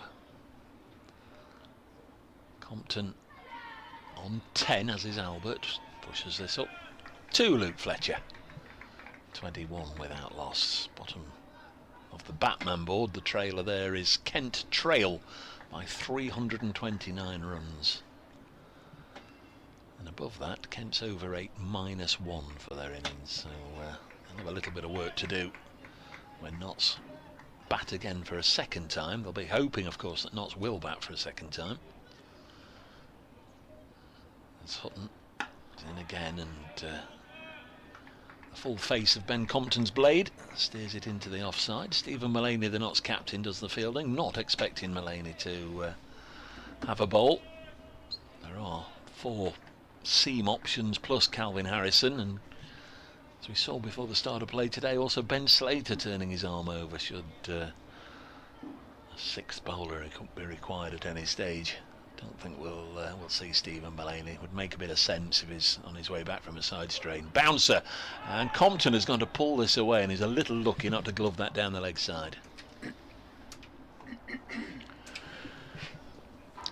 for all the world, Ben. I've just got a little feather on that one. Yeah, it wasn't far off. We were reading Luke Fletcher's book earlier on, weren't we? And there was the tale about some shattered glass at Canterbury. Jamie Overton has hit Shoaib Bashir for 6 and straight through a window of the Colin Atkinson Pavilion. Taunton, oopsie. Hutton bowls to Compton, and he defends. Yeah, strange old ground. How many pavilions have they got there? Heavens above. Caddick Pavilion, Atkinson Pavilion, Ondarchie Pavilion, Trescothick Pavilion. None of them are behind the bowler's arm either, are they? Well, I think they call it the Trescothick Pavilion end or something, don't they now? Where there's definitely a Marcus Trescothick stand, isn't there? Well, not the one in the corner anymore. That's now the James Hildreth stand. Oh, is it? Oh, I didn't know that. Yeah. Next ball's work to Patterson at point. Let's keep half an eye on him. He has been loosening up. Just wonder if he's going to get the next over. Surrey 296 for 7 at Taunton. Will Jacks, like Tom Latham, out for 99. Well, heavens above, that doesn't happen very often, does it?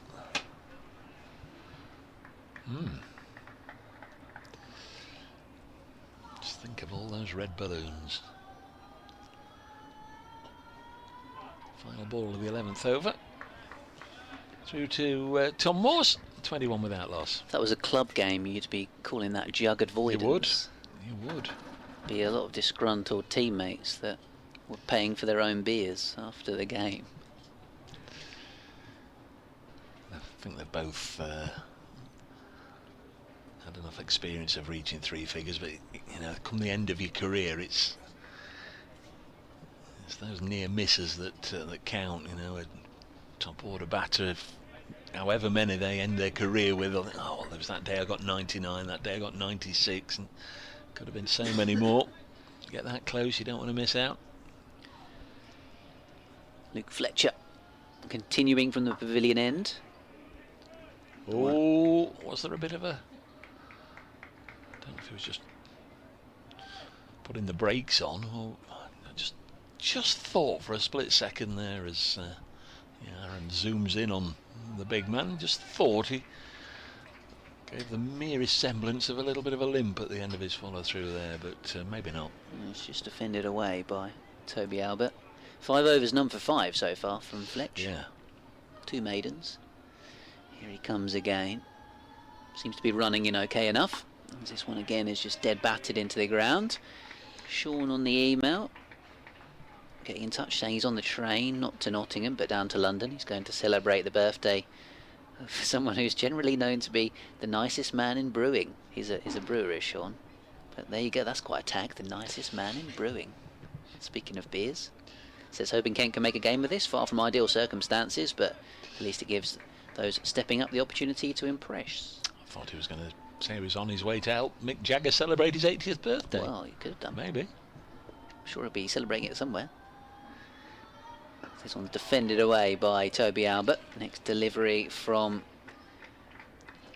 Luke Fletcher. So Mike Watkinson got in touch earlier on the comic book mergers.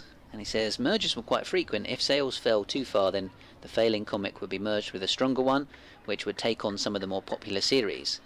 So saying 2 comics were merged with the original Eagle before the Eagle itself came to an end when it was merged with Lion in 1969.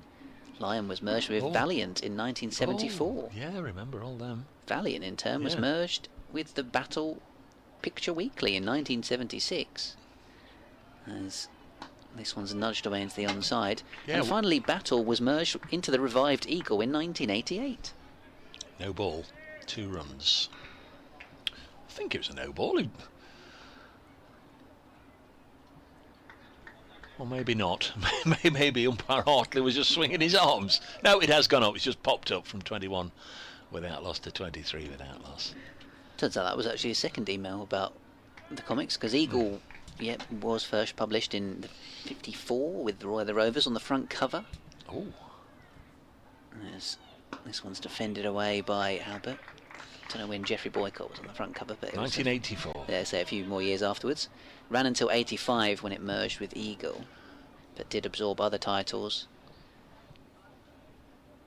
like Jag, Scorcher, Speed. Presume these would have all been from the same publishing house, because we know possibly. DC Thompson was they're the famous Beano ones that are still in existence, based up in Dundee. Yes, that was the reason we were talking about comic books earlier on today, due to the Beano anniversary. This one's left alone by Toby Albert outside the off stump.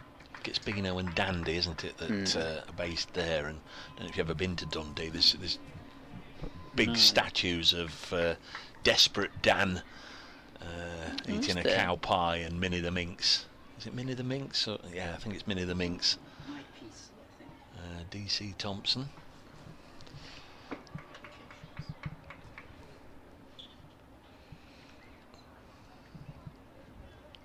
One from Graham. I didn't know any of this at all. 23 without loss, Kent, as Luke Fletcher in and bowling. And once more Toby Albert lets this go outside the off stump. So 6 overs, 2 maidens, none for 7, Luke Fletcher. Graham Rowley, afternoon. Further to your comic book tales, have you mentioned from the Wizard Lieutenant Bill Sampson and his faithful companion Chung, who used to wield an old cricket bat which he called Clicky Bat to smash the skulls of the couple's adversaries? Oh, we didn't need, in case you're eating your lunch, we didn't need that last little bit, but no, I don't remember that. I don't recall the Wizard. Certainly don't recall Bill Sampson or Chung, but thank you, Graham. Fond memories for some, no doubt, as Hutton runs away, bowls to Compton and runs. There was a roar of disapproval and frustration from Brett Hutton. We often hear him grunting out loud when he's in good rhythm and bowls his effort ball. That roar was one of sheer frustration because he bowled a wideish half volley which Compton put away for 4. It was airborne for a moment, but through a sort of vacant cover point area. On a different theme, but interesting nonetheless, and sometimes mention this, Richard Dawson's been in touch about the old John Player League. Hutton bowls to Compton again, hit him on the pad, close, gone. Compton goes for 14. What a way to strike back for Brett Hutton. The County Championships leading wicket taker gets his first of this match. Kent are 14 without loss, and almost inexplicably Compton has played around a full straight one and looked to be pretty much plumb in front. Don't quite know how Ben Compton missed it. No. Maybe just a little bit of swing. About to see the replay now on the live stream. Just late, really late swing from Hutton. Looked like Compton had lined it up perfectly, and then all it did was just move a fraction, and that was all it needed to beat the bat, to hit the front pad, and out LBW Compton 414. And having had a decent start to the season, had a bit of a lean spell sort of in and around the T20 blast, and hasn't quite got the rhythm going. So to the crease comes Ben Geddes, the other low knee. So 2 batters out there in the middle for Kent are contracted to Hampshire and to Surrey. So there you go, but both 21 years of age, and Ben Geddes has played 5 first-class matches, averages over 40, and his maiden first-class ton came against Kent. So now he's batting for them. It's a good job it's not Notts, otherwise the country would be up in arms. They would be, wouldn't they? There will be anyway. Leading wicket taker in the country, Brett Hutton, now 46 wickets at 21 apiece. So when obviously those stats sort of back that up, but having a terrific year. Here he comes again to bowl to Geddes, who is off the mark. First ball for his adopted county. We can call it that. He's away, just guiding this with an open face towards third, or third man, or deep third. 29 for 1. Graham says, to this day I still tell people I'm watching the clicky bat when cricket's on. Obviously I get some very strange looks. None from us, Graham, none from us. We appreciate We understand all that reference contributions. now, yeah. Clicky bat. Here's Hutton. Bowls and Geddes defends. That's twice he's written it and twice he spelt it without the T on the end of bat. So I presume that is what it was called, the clicky bat. Okay. Clicky bat. Have you got a clicky bat? It's almost like a toddler would describe a cricket bat, isn't it? A clicky bat. 29 for 1. Hutton with a wicket in this over. Bowls to Geddes. And nicely defended. Big tall man, Ben Geddes. We saw him out on the pretty much on the Fox Road boundary all day yesterday. He was sent out to graze and they seemed to forget about it all day yesterday. Kent fielded nicely. But he's a good player, as we've been hearing from those stats, and he's got his opportunity. I often say the afternoon session is the best time of the day to bat. Usually there's a bit of sun around. We've lost the morning dew and dampness. We've not yet got the evening gloom closing in, so he can pretty much bat for a couple of hours now and enjoy himself in the best conditions as Hutton bowls to him. And nothing wrong with this as he pushes it back to Hutton, who tries a clever or crafty or cheeky, depending on your point of view, flick back to the stumps, hoping he'd be able to run out Al, but he couldn't. 29 for 1. My son's not old enough to say clicky bat just yet, but he has somebody bought him a little autograph bat. So have you signed it for him? No, it was our friend who bought it, wrote all over it and stuff, but he hasn't quite got the hang of it yet. He's so far just trying to chew it. Sort of obviously nice with the teething to wooden autograph bat in your mouth. Exactly. Dane Patterson, 37 wickets for Patterson at 26 apiece, taken 50 each of the last 2 seasons, bidding to make it 3 years in a row. Here he comes then from the pavilion end, and pushed away through the covers by Toby Albert, and that may well go for 4 as well. Short boundary, quick outfield, just a gentle push from the Hampshire loanee. And away to the boundary.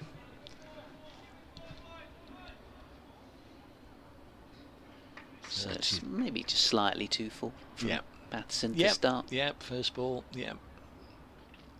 33 for 1.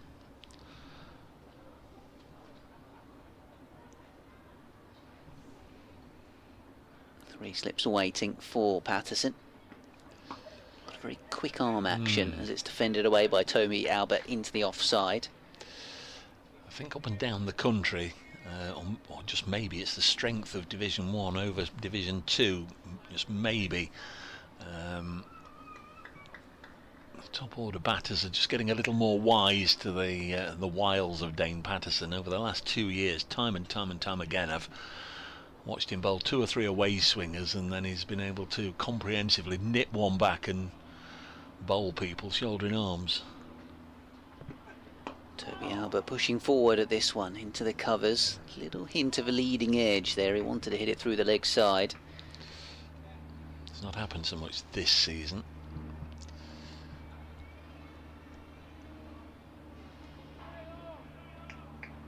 Approaching 2:30.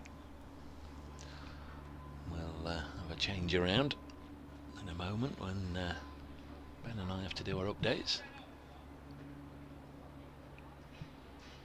Here he comes once more, Dane Patterson, then past the umpire, bowling to Toby Albert. He lets this one go outside the off stump. He's left pretty well so far. Thanks to Graham just confirming, yep, no T on the end if you get the chance to look it up. Do so, says Graham, so we'll have a look for that later. 33 for 1. Kent with a bit of work to do. What's put into bat, remember, made 350. Yeah, decent score when you put into bat in tricky conditions. You have to loan outside the off stump. Wicket's not as green tinged today, and obviously there's not the same weather and moisture around.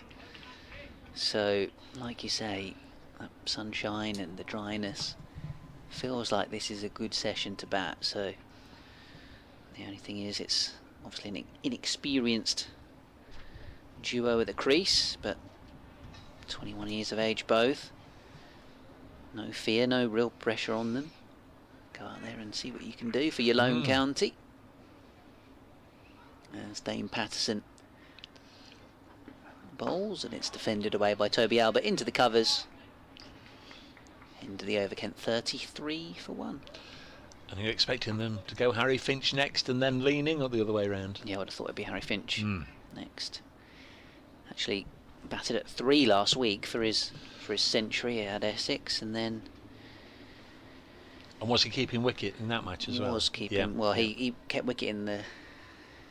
Not on the first day, but then Jordan Cox didn't come out on day 2, I think it was, and so he did end up keeping wicket. Sometimes if the keepers have had a long time out there, they might drop them down 1 or 2 places. We'll have to see. Hutton is in right now, and elegant looking drive from Ben Geddes pushes this to mid-off, and there's no run. Ben will be back in a moment or 2. Joined by Nasser. 33 for 1 is the score.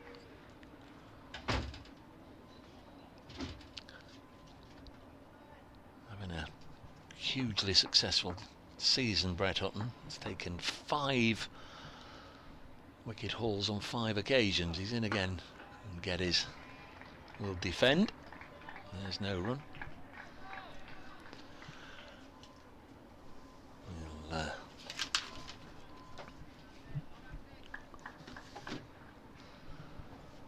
going until, say, teas at 4 o'clock, or when 35 overs remain, which is the later. I would imagine it'll be slightly after 4 as Hutton comes in again, bowls, and this is pushed up to mid-on. BBC Radio Nottingham about to come and do an update.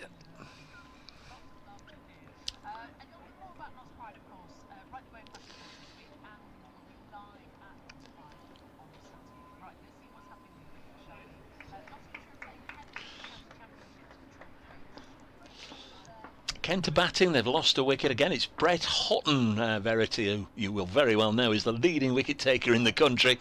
This was his 46th wicket of what's been a really good season for Hutton. Notts 350 all out just before lunch. Kent resuming after the break. They're 33 for 1, and that man out is Ben Compton, the former Notts player. He's been dismissed by Hutton for 14. Notts 350, Kent 33 for 1.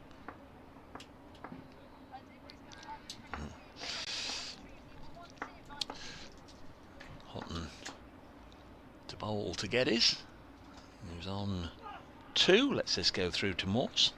No run.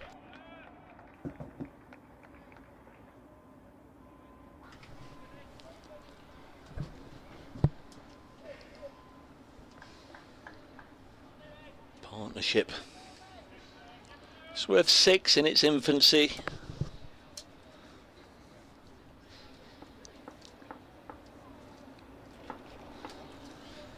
Here's Hutton. Straightish approach, then the grunt, and Geddes on the back foot. We'll push it up to Stephen Mullaney, the Notts skipper, at mid-off, and there's no run. NASA back alongside me. Yeah, afternoon, Dave. Good afternoon. Are you fed and watered? Absolutely, yeah.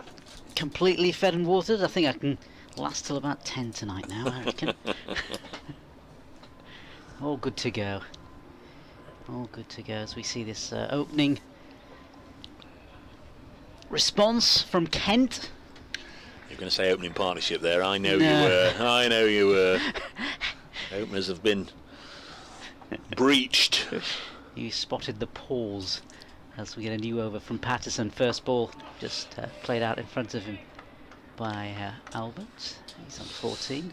We've already had more wickets today than we had yesterday. Just 5 wickets went down yesterday in the 81 overs that were at our disposal. And 5 wickets before lunch. We've had 1 since. Yeah, I guess Nottinghamshire will be looking to squeeze out a few more wickets this afternoon. Keep the bowling really tight as Patterson comes in. Bowls again. Left outside his off stump by Albert, and there's no run.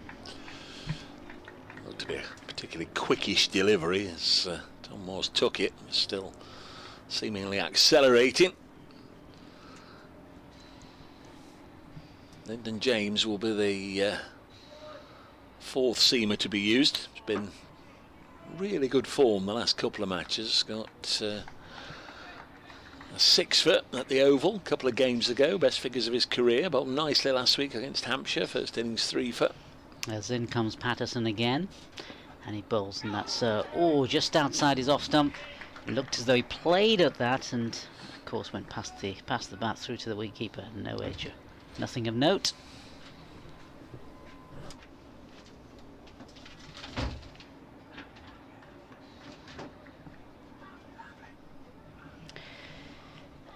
Yeah, so Kent 33 for 1 as Ben comes back. And Patterson continues his over. Bowls, and this played out in front of him beautifully for a single. This is weirdly quite relaxing, watching 2 players bat for Kent who aren't actually Kent players.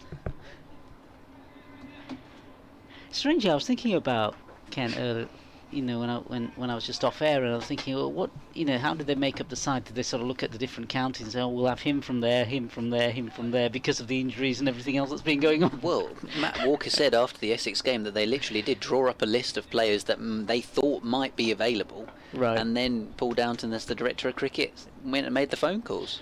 Patterson comes in again and bowls and played to his leg side, flicked off his pads, and that'll run through for a run across for a single batsman crossover. And scoring runs against Kent in some format was clearly sort of part of the job description, because Albert's got a double 100 against them in the second 11 championship this year, and then Geddes has got a first class 100 against Kent. So Yeah, it must be tricky as well to build like a cohesive unit. You know, if you're chopping and changing all the time. As Patterson comes in to complete his over. It's pushed out again towards the leg side. There's no run. End of the over. Kent 35 for 1. Albert's on 15 and Geddes has made 3. I think I've just done this very roughly, but I think Kent might have used 23 players. Wow. In the county championship so far this year.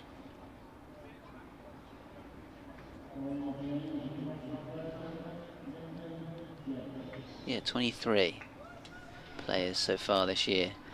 I mean, presumably the first point of call is this. Is it the seconds? That's where they first to fish out a few players from there. Yeah, absolutely. So Twanan Mayeye, Harry Finch started the season in the twos and now in the first team, and Jazz Singh playing his first game having been in the twos. Alex Blake is a contracted white ball player, but this is his first game in this county championship format for Kent this season.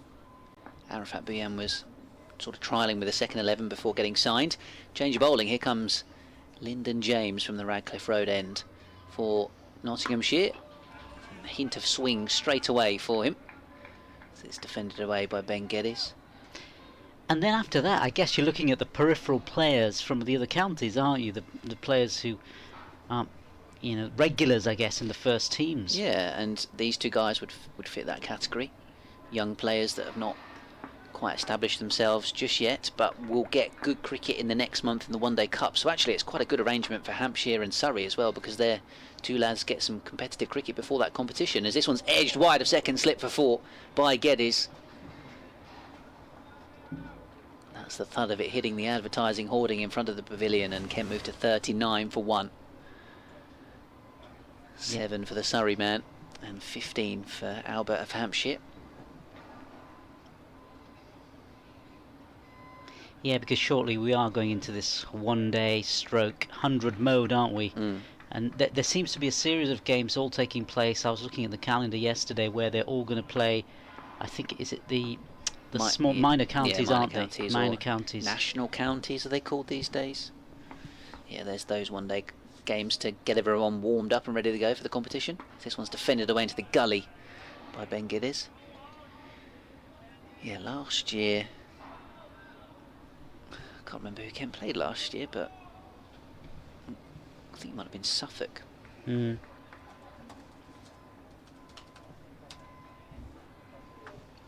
Kent got a pretty big score in that game to warm themselves up nicely for the One Day Cup. Yeah, Kent got 431 for 7 that day. Full delivery, which Geddes drives up towards mid-on. Ben Compton got 133. Ollie Robinson scored 139 and then got a double 100 against Worcestershire a few games later.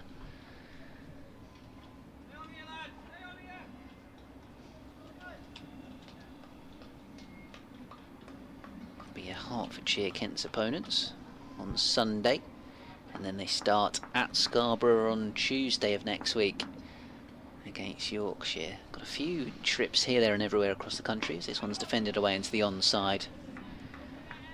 They go to Scarborough, Blackpool and the Isle of Wight, Kent, this year in the One Day Cup. It's a bit of like a holiday tour almost, isn't it? Sort of seaside tour of the UK. Yeah. I mean, yeah. Hove, Dave's just off to Radlett. Yeah. It's not quite as glamorous. Yeah, do they play at a Hove as well, Ken? Don't think so. James Bowles times this nicely, and he's going to beat Luke Fletcher at mid-on, actually, who's setting off after this one. They'll think about 3, but they stick to 2 as the throw comes in. Kent 41 for 1 then, with Geddes on 9 and Albert on 15. So who else are they going to in the competition? Home against Leicestershire at Beckenham. Actually playing Surrey at the Oval. Hosting Middlesex at Beckenham. Notts come to Canterbury, of course, as to Essex. So yeah, I think those are the only away games. The trip to the Oval, and then Scarborough, Blackpool, and Newport on the Isle of Wight. Wow. Booked my ferry yesterday. Got a tweet in from Lord Greystoke. As Patterson comes in for the first ball of a new over, and it's flicked towards the leg side, and it's going to race along the ground, and it's going to get to the boundary ropes, and 4 more for Albert, taking him on to 19. That was well timed, actually. Yeah. So we've been sent, or Dave has been sent on Twitter, the clicky bar, as it's the Wolf of Kabul and his fearless servant Chung wielding clicky bar in the new Hotspur comic. Somebody's getting, it's not a ball that's being whacked by clicky bar, it's somebody getting one to the chops, as he's Dave's retweeted it, so you can have a look at that brace cricket. In comes Patterson for this next delivery. Back to the action here, and it's just played out in front by Albert. No run. When I was younger, we used to have these sporty books, or I used to read these sporty books, and they were, it was like the big series. So it was like the big kick, and the big goal, and the big save. You know, a series of kind of football-themed ones. Yeah. And then cricket ones that I had were called Glory Gardens. Never come across those. As Patterson comes in, next delivery, and it's played upish, and it's going to race along to the boundary on the offside. 4 more runs to him. The author of Glory Gardens, Bob Cattle. And it was about a team of cricket. I think it was their captain was called Hooker. Hooker Knight was the captain. Right. That was his nickname. I don't know why he was called that. Or what his actual, I can't remember what his actual first name was. But yeah, it was sort of a mixed team as well, actually. A mixed team of players. And as Patterson comes in, next delivery, and it's attempted pull stroke hook, and it flicked off the outside of the bat, and it's gone down past the gully, and going to be retrieved by the fielder there. It's just gone through for a single. yeah, No, he did get a hand. He did get a hand on it. So one of the slip cordon got a hand. It's flicked over. It's been an interesting over this so far. Yeah. It's gone. Well, the 50 up for Ken. Just seen the replay now. Well, let's just have a look at the replay. It's gone through first. Oh, it's second, conked him on the third. lid. Don't think he got bat on it. No. So leg buys. Oh, 1 leg buy. So yeah, the physio's got to come out and check Albert for concussion and check the lid. Which is the way these days, all the various concussion tests and so on and so forth. Health and safety, very important, of course. There's going to be a bit of a lull in play. Aircraft, I think, flying over as well. Probably heading to East Midlands Airport, I guess.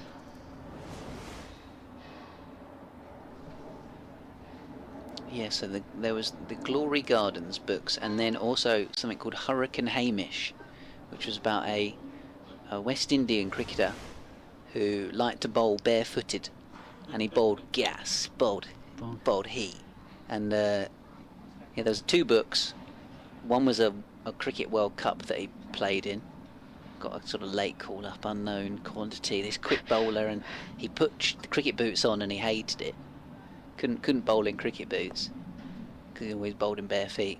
But then he obviously somehow worked it out and bowling 90 mph plus. And then there was another book when he was playing in the sort of test team, and yeah, that was. As action resumes here with Patterson, first ball of a new, well, same over, beg your pardon, and it's played out for no run. That was written by Mark Jefferson, Hurricane Hamish, the Calypso cricketer. So yeah, there's a bit of an insight into my childhood. Yeah, I don't remember many sporting stories actually. Books, Puffin books. I remember Puffin books. I don't remember. I've got the bio here. I'll read this in a minute. It's quite funny. As Patterson comes in to complete this over, and down the leg side, attempted flick by Geddes. No connection. End of the over. Kent 50 for 1, Geddes is on 9, and Albert's on 23. So the description for this book: Hurricane Hamish has always been special ever since he was found washed up on a Caribbean beach as a baby wrapped in an MCC towel. Now he's 12 years old and he can bowl really fast. He's planning to play against England in the Test series, but villainous Rich Vermin is determined to stop him. I don't know why Rich was determined to stop him. Wow. And then where's the other one? The Cricket World Cup one. Hurricane Hamish is in England and he's determined to help the West Indies win the World Cup. As Lyndon James bowls to Toby Albert, turned away into the onside, but he soon finds that English grounds aren't what they used to be. Hurricane came to England a hero, but he could be about to make a fool of himself in front of the whole world. And there's a picture of him like slipping on a puddle as he's running in his bare feet.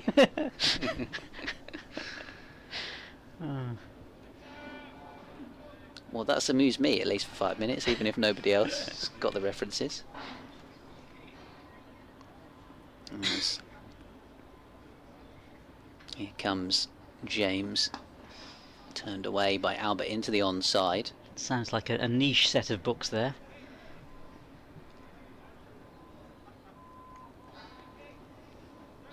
I feel like I've probably still got them all at home somewhere, or at my parents' house.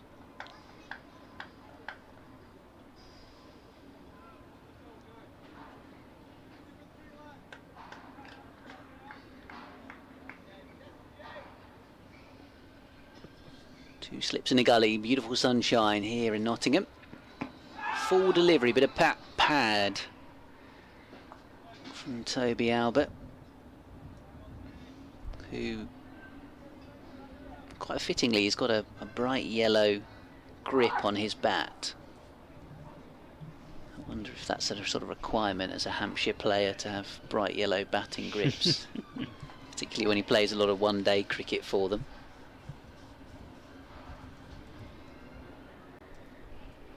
He's on 23. Kent 50 for 1. And Albert punching off the back foot out towards the covers. Yes, it was Geddes in the previous over that played that drive that was lofted over cover for 4, and then we had the concussion check for the short ball.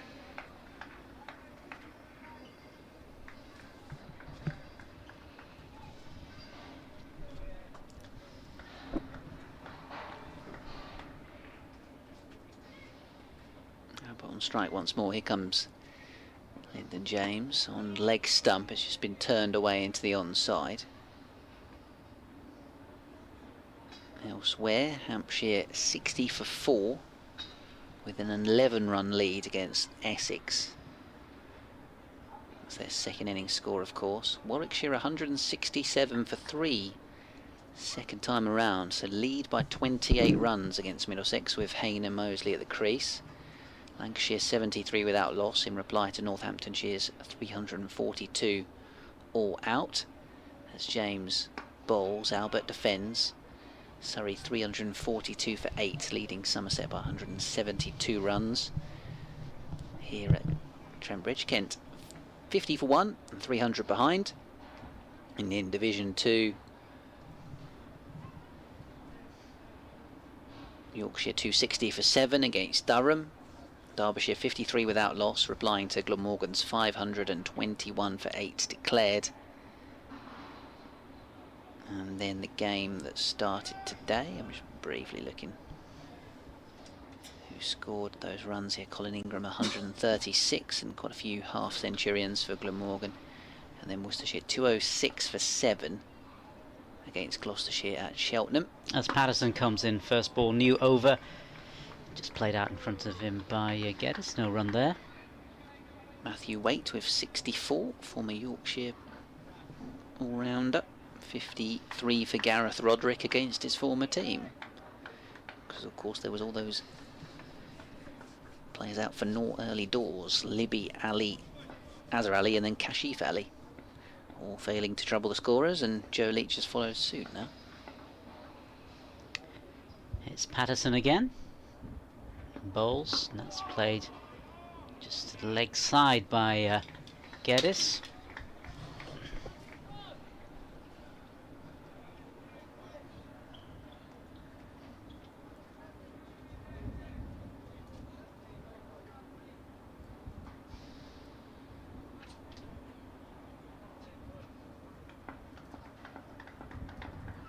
I mean, these two will want to hang around this afternoon, see if they can build a partnership together in the context of this game as Patterson comes in.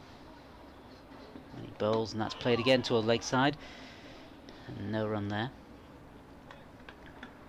And if they can form a useful partnership, get a few partnerships together, because I guess it's vitally important that Kent don't lose this game.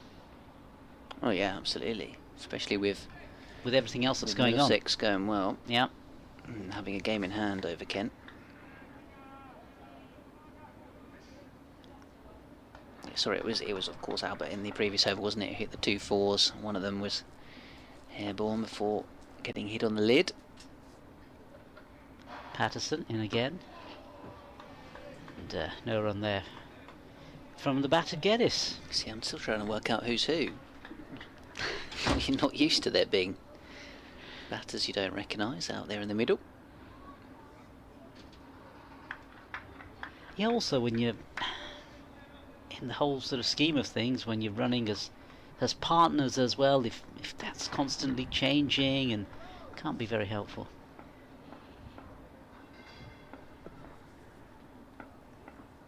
That's Patterson. He's in again, and he bowls, and that's a play and a miss. Attempted to play that just outside his off stump. Attacking shot, but completely missed the ball, went through to the keeper. No run there.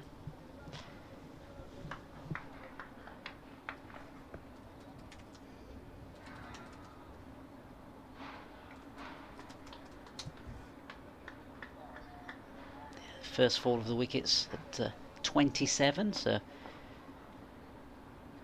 Kent trailing by 300 runs so far. That's Patterson, comes in again and bowls, and that's played squarish to the gully, and it's the end of the over. No run. Kent 50 for 1 at the end of the over. Sorry, I'm just researching the Glory Gardens cricket books. It says there are 7 books in the series, the only cricket fiction series for kids. They combine lots of information about cricket technique with good storylines about the game. And actually, at the end of each chapter, it would have like the scorecard for the game that was being talked about. So you would see that written down actually, and sort of without knowing it, you're picking up all the different jargon, and yeah, you're learning the language. Yeah, learning the language of cricket. So here comes James. That's a good delivery, a little bit of a way swing, leaves Albert, a right-handed batter, and goes through to the wicketkeeper. So it feels like a few overs now actually since Kent have added to their score. Now James 2 overs, number 6. Patterson 4 overs, none for 14. Albert 23 from 60 balls. Ben Geddes has got 9 from 25. Yeah, it's pretty slow progress, isn't it? Very slow.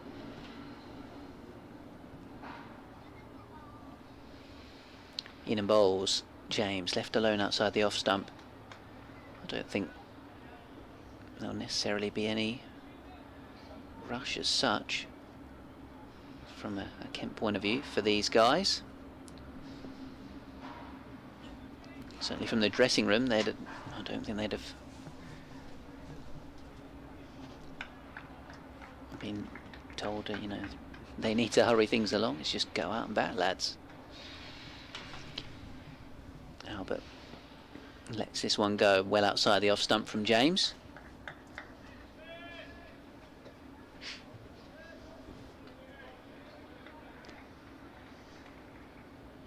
So I guess they'll put more of the onus on Nottinghamshire to try to move this game along, get some of the wickets and get into this middle order of Kent if they can today. A couple of wickets here early on. In and bowling once more. James turned away into the onside out towards mid wicket. Straight to the fielder, no run.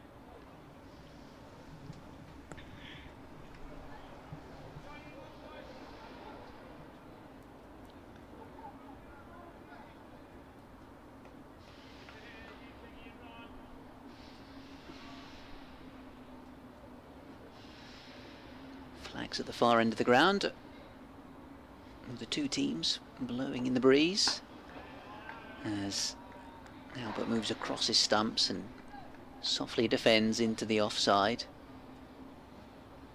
Makes a nice change for someone to remember to bring the Kent flag.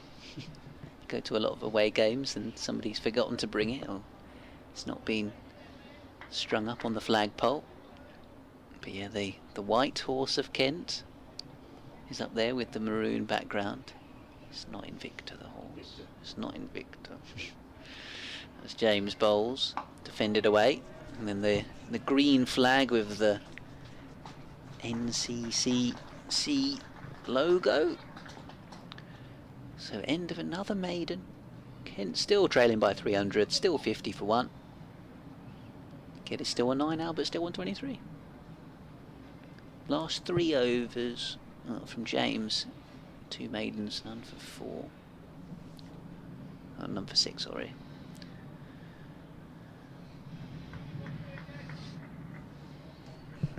Yeah, it's nice to see, as you were saying earlier, the crowd, certainly more than we had yesterday, as Patterson comes in for a first ball of a new over that's just left outside his off stump.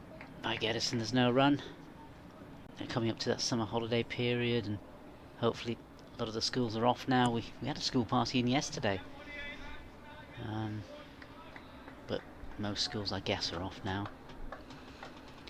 So yeah, the last run. The last run was the leg by when Albert got hit on the lid. Wow, We've had 3 maidens in a row since then. Certainly the pressure being exerted by these Nottinghamshire bowlers as Patterson comes in. Next ball played in front of him. Geddes looked as though he's going to go for a single. There was never a single there. He's back into his crease and there's no run.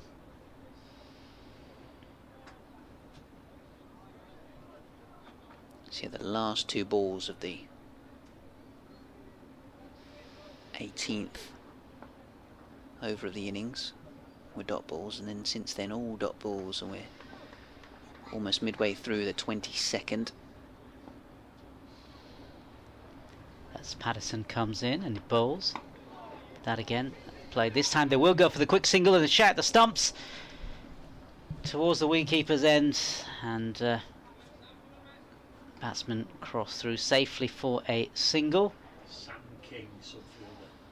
Sam King on as a sub-fielder, Dave, saying So from the back of the box. Right, Sam King. He's got the number 1 on the back of his shirt. That was good running and good cricket from Ben Geddes, not so from Toby Albert, who was on his heels and wasn't ready for that quick single and could have been run out if it had hit. Yeah, so Sam King not getting his bearings quite right. Wasn't a bad effort from him though, in fairness. Swooped in, threw the ball all the way down to long leg. As Patterson comes in again. Bowls, and this safely played out in front of him. And there's no run.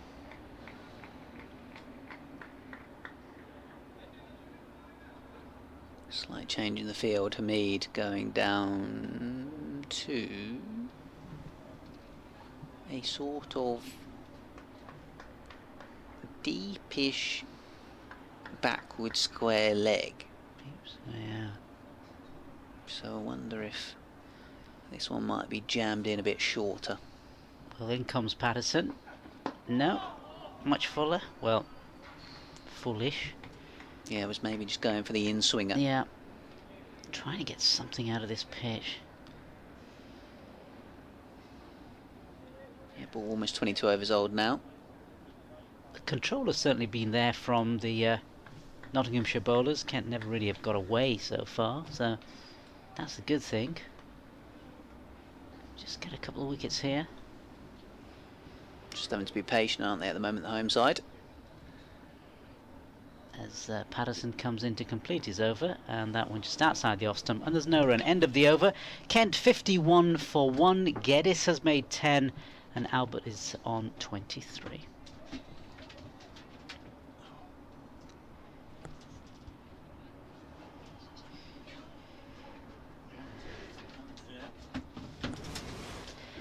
Yeah, so interesting phase of the game, this. Very much so, yeah. We suspected this would be the best time for batting, but turn that around. It's been pretty tricky because Lyndon James has given nothing away. 3 overs, none for 6. 4 of those 6 were a streaky edge, away for 4. Here he comes from our end of the ground and bowls, and Geddes, watchful in defence, remains on 10, steering this to point. Ben Slater doing the fielding, and it's 51 for 1. Dane Patterson, he overpitched his first delivery, was driven away for 4. But since then, he's not given a deal away either.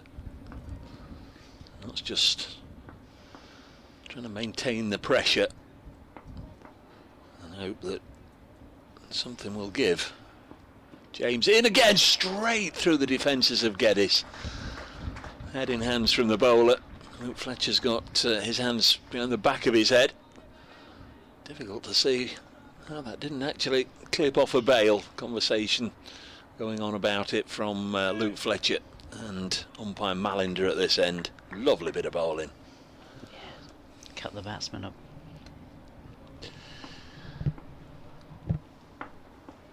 There is Lyndon James. Fairly lengthy approach. Comes in again, bowls good line, good length, just outside the off stump. Geddes leaves this one alone. It goes through to the wicket keeper, Tom Moores, who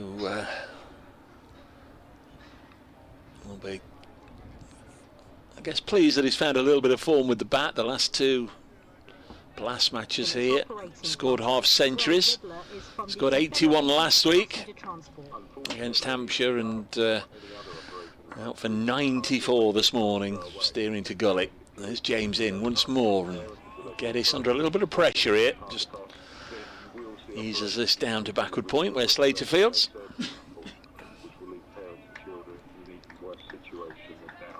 Cricket and Nottinghamshire have been bowled out on day 2 of their county championship match against Kent at Trent Bridge. Let's get the latest live from Dave Bracegirdle. Kent batting, they're 51 for 1. Brett Hutton with the wicket, that of his former teammate, the ex-Notts man Ben Compton, who was dismissed, LBW for 14. That Hutton's 46th wicket of the season. He's the leading wicket taker in the country right now. Earlier, Notts all out for 350. Disappointment for Tom Moores, who was dismissed just before lunch for 94. Kent with another boundary there, 55 for 1. Cheers, Dave, and there's ball-by-ball commentary. Nice shot through the offside by Geddes, just releasing some of that pressure. Steered it away towards the Fox Road stand. It's been pursued by Asiba Mead, who did a little bit of long jumping, hurdling over the ground staff's covers that have been laid out there to dry. Just making sure he didn't land on them, because spikes on top of those plastic sheets can do a little bit of damage. Here's James in again. Slightly overpitched that one. Bowls, and it's cut away for 4 more. This one short of a length. Got the same treatment. It's gone to the same spot, and it's actually landed on top of one of those tarpaulins. And again, Asiba Mead has to fetch it. So Lyndon James, tight, tight, tight. And then the last 2 balls of his 4th over, both worked away through the covers for boundaries, and Kent on to 59 for 1. Geddes 18, Toby Albert 23, and they've added 32 together. Yeah, rush of runs in the last couple of deliveries there. And talking of the pitch itself, it's interesting actually, because at the lunch interval I noticed there's quite a lot of people on the ground itself. Young kids playing in one section of the actual ground, and then even obviously some of the players practicing in the middle. I think some sort of discussion going on by the sounds of it about the ball. One of the umpires having a chat with Hamid by the looks of it. Yes, the ball just been shown to the officials, and clearly it's good to go. So much of a penalty if you're deemed to have damaged the ball. So whenever it's hit to the extremities, they always show it the umpires when it comes back. Slight delay here whilst Seba Mead has gone from mid-wicket to deepish behind square leg position.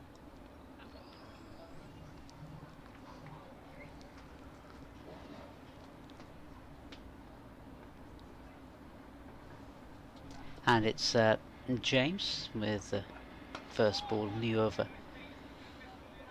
Comes in and there's no run off that. I beg your pardon. It's Dane Patterson.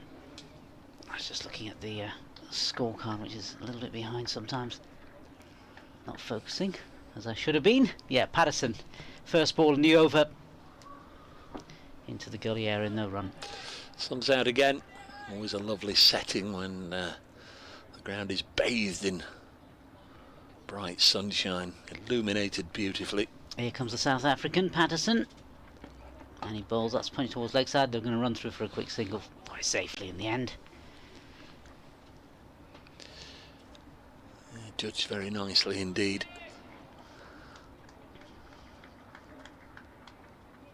By Albert, he's under 24. They've added 33 in pretty good time, this pair.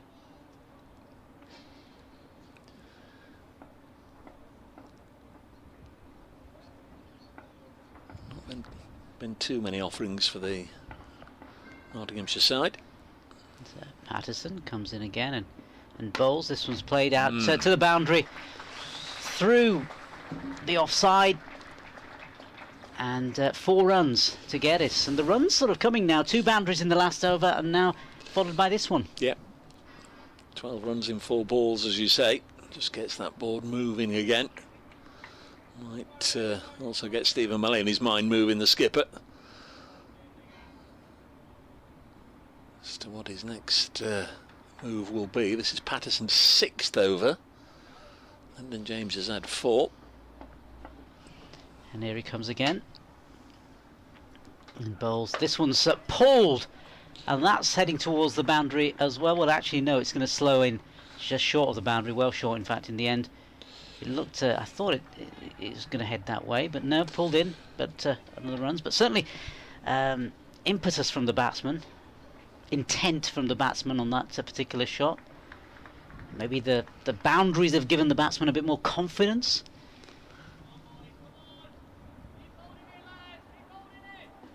Both on 24, aren't they, Albert and Geddes?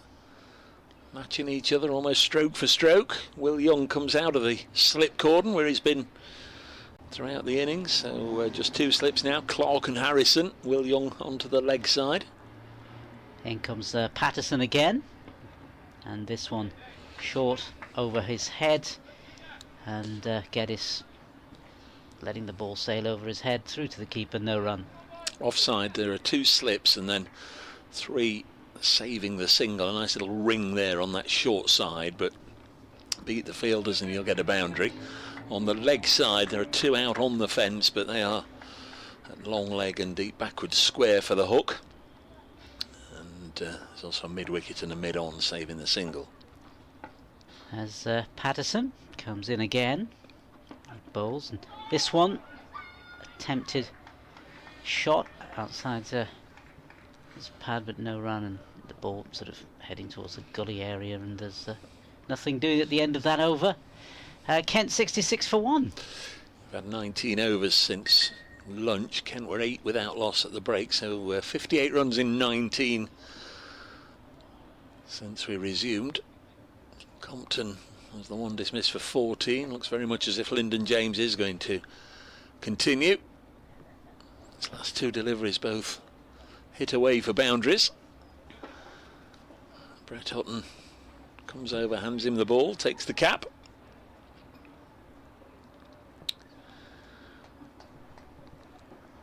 His partnership worth 39.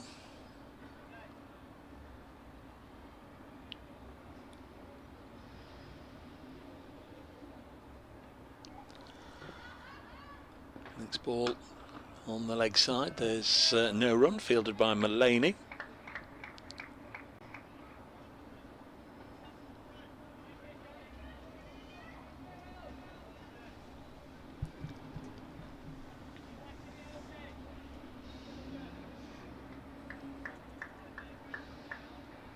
Of course, there's going to be a Legends gathering today. I was told about that by the chap who parked up my car this morning. Yeah, former Nottinghamshire Players' Day. There's James Bowles to Toby Albert. Yes, we were, well, we are expecting to have 1 or 2 guests during the remainder of the day. You'd imagine they'll have had a very lengthy and enjoyable lunch and 1 or 2 anecdotes being shared, but hopefully we'll be able to invite 1 or 2 guests up to the commentary box.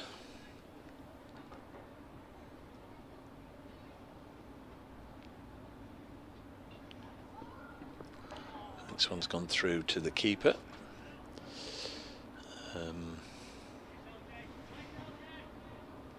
Yes, when I was talking to the chap this morning, he was saying to me this car park's going to be pretty full today, so you're just going to have to bide your time and park your car where I've told you to, otherwise you're not going to get a parking spot. I said, okay, fair enough, I'll follow your rules.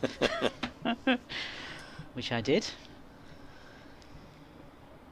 James to bowl again to Toby Albert, the Hampshire loanee. He's got a rock solid defence, really like the way he sets himself up solidly behind this and just blocks it, and the ball runs along the ground to Brett Hutton at mid-off, and Hutton starts working on it.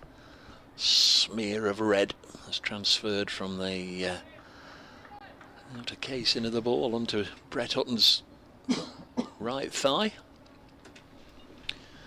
Lyndon James wastes little time, gets back to his mark, turns, and then will come in again and bowl, and it's good judgment by Albert to leave that one 9 inches or so outside the off stump. 66 for 1. This morning, Notts lost Moores for 94. Calvin Harrison, who has overnight or early this morning it was announced, he's extended his Nottinghamshire contract for another 3 years. Really good news for, I think, everybody who's going to be watching Nottinghamshire during that period. Really talented cricketer. Next ball is defended by Albert. But Harrison went for 8 this morning. Joey Everson's 2nd wicket of the innings. Brett Hutton made 5. Lyndon James was 9th out, just trying to shepherd the tail. He got a good ball from Boyan, which he edged to leaning at slip. And that was 349 for 9, so it was maximum bowling points for Hampshire. Not still needed a single. Luke Fletcher got them there, and then Dane Patterson biffed one straight up in the air, and that was that. 350 all out. That was at the end of the 107th over. So yeah, good last over there from James, and see if Patterson can follow this up. First ball, and that's a uppish hit by the batsman there, Geddes.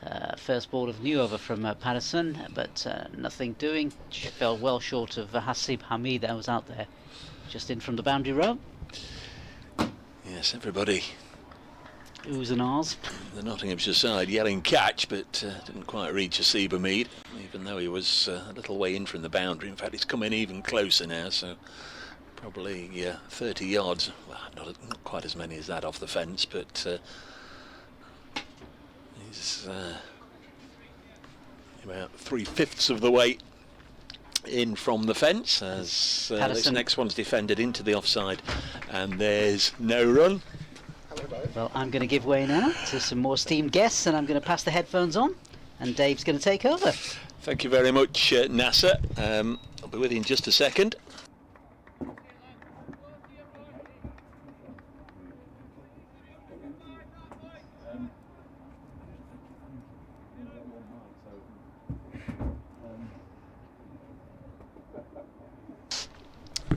.67 for one. Next delivery on its way now from Dane Patterson.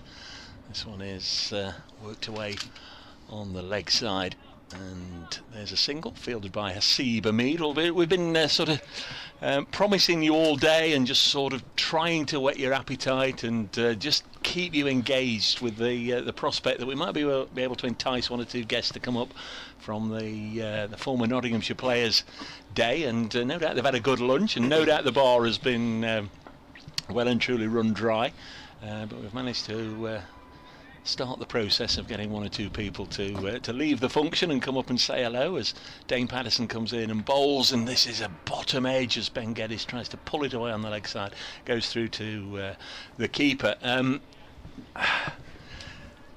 was asked, I think, was it yesterday, to name my Nottinghamshire all-time favourites, and I get a bit giddy when I start talking about Sir Garfield Sobers, of course, the one that really got me into cricket, and of course Derek Randall, and then as you go through the generations you start to think, and certainly somebody who had a huge impact on Nottinghamshire winning the title in 2010 and was a firm favourite then, the Rolls Royce of bowlers, an absolute delight that Andre Adams is here back at Trent Bridge, and not only is he here, he's popped in alongside me as bouncer goes over the head of Ben Geddes.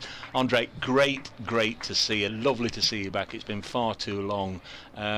You were a favourite when you were here, I know that's not telling any secrets. You've always been a real fan's favourite here at Trent Bridge for the part you played in 2010 and the years either side of that. Lovely to see you. Oh mate, it's magnificent to be back. It's yeah, it's pretty emotional coming back, to be honest. It's been 9 years since I walked through the gates, and I got a lovely welcome back from the people that I know, and I've reconnected with some great mates. So it's been a wonderful week so far. 68 for one. Ben Geddes is on 25. Here's Dane Patterson.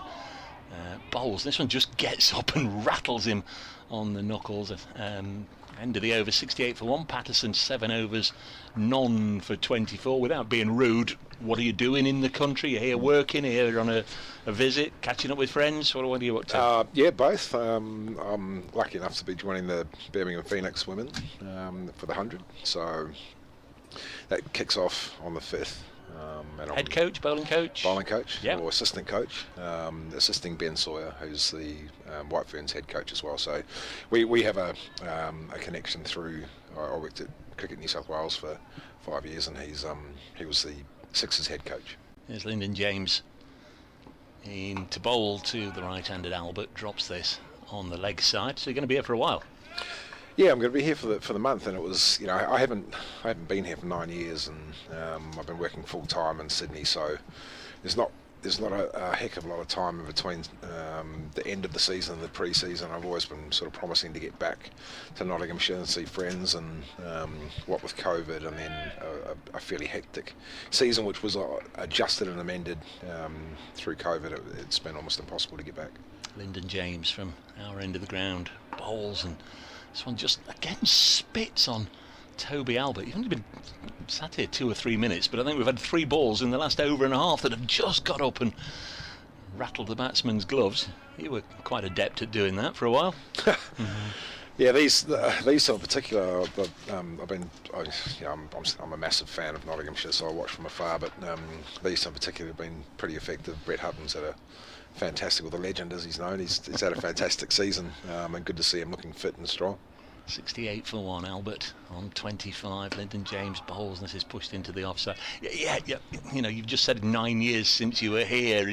In one sense, it seems 5 minutes. In another, it does seem the full 9 years. But there are links with your time here, in that Brett Hutton, Stephen Mullaney, Luke Fletcher still in the side that you played with. Yeah, Jake Ball. Obviously, Mickey and Lisa are still running the show. Yeah. So. It feels the same. It's obviously times change, but one beautiful thing about Trent Bridge is I watch and it still feels the same. So very privileged.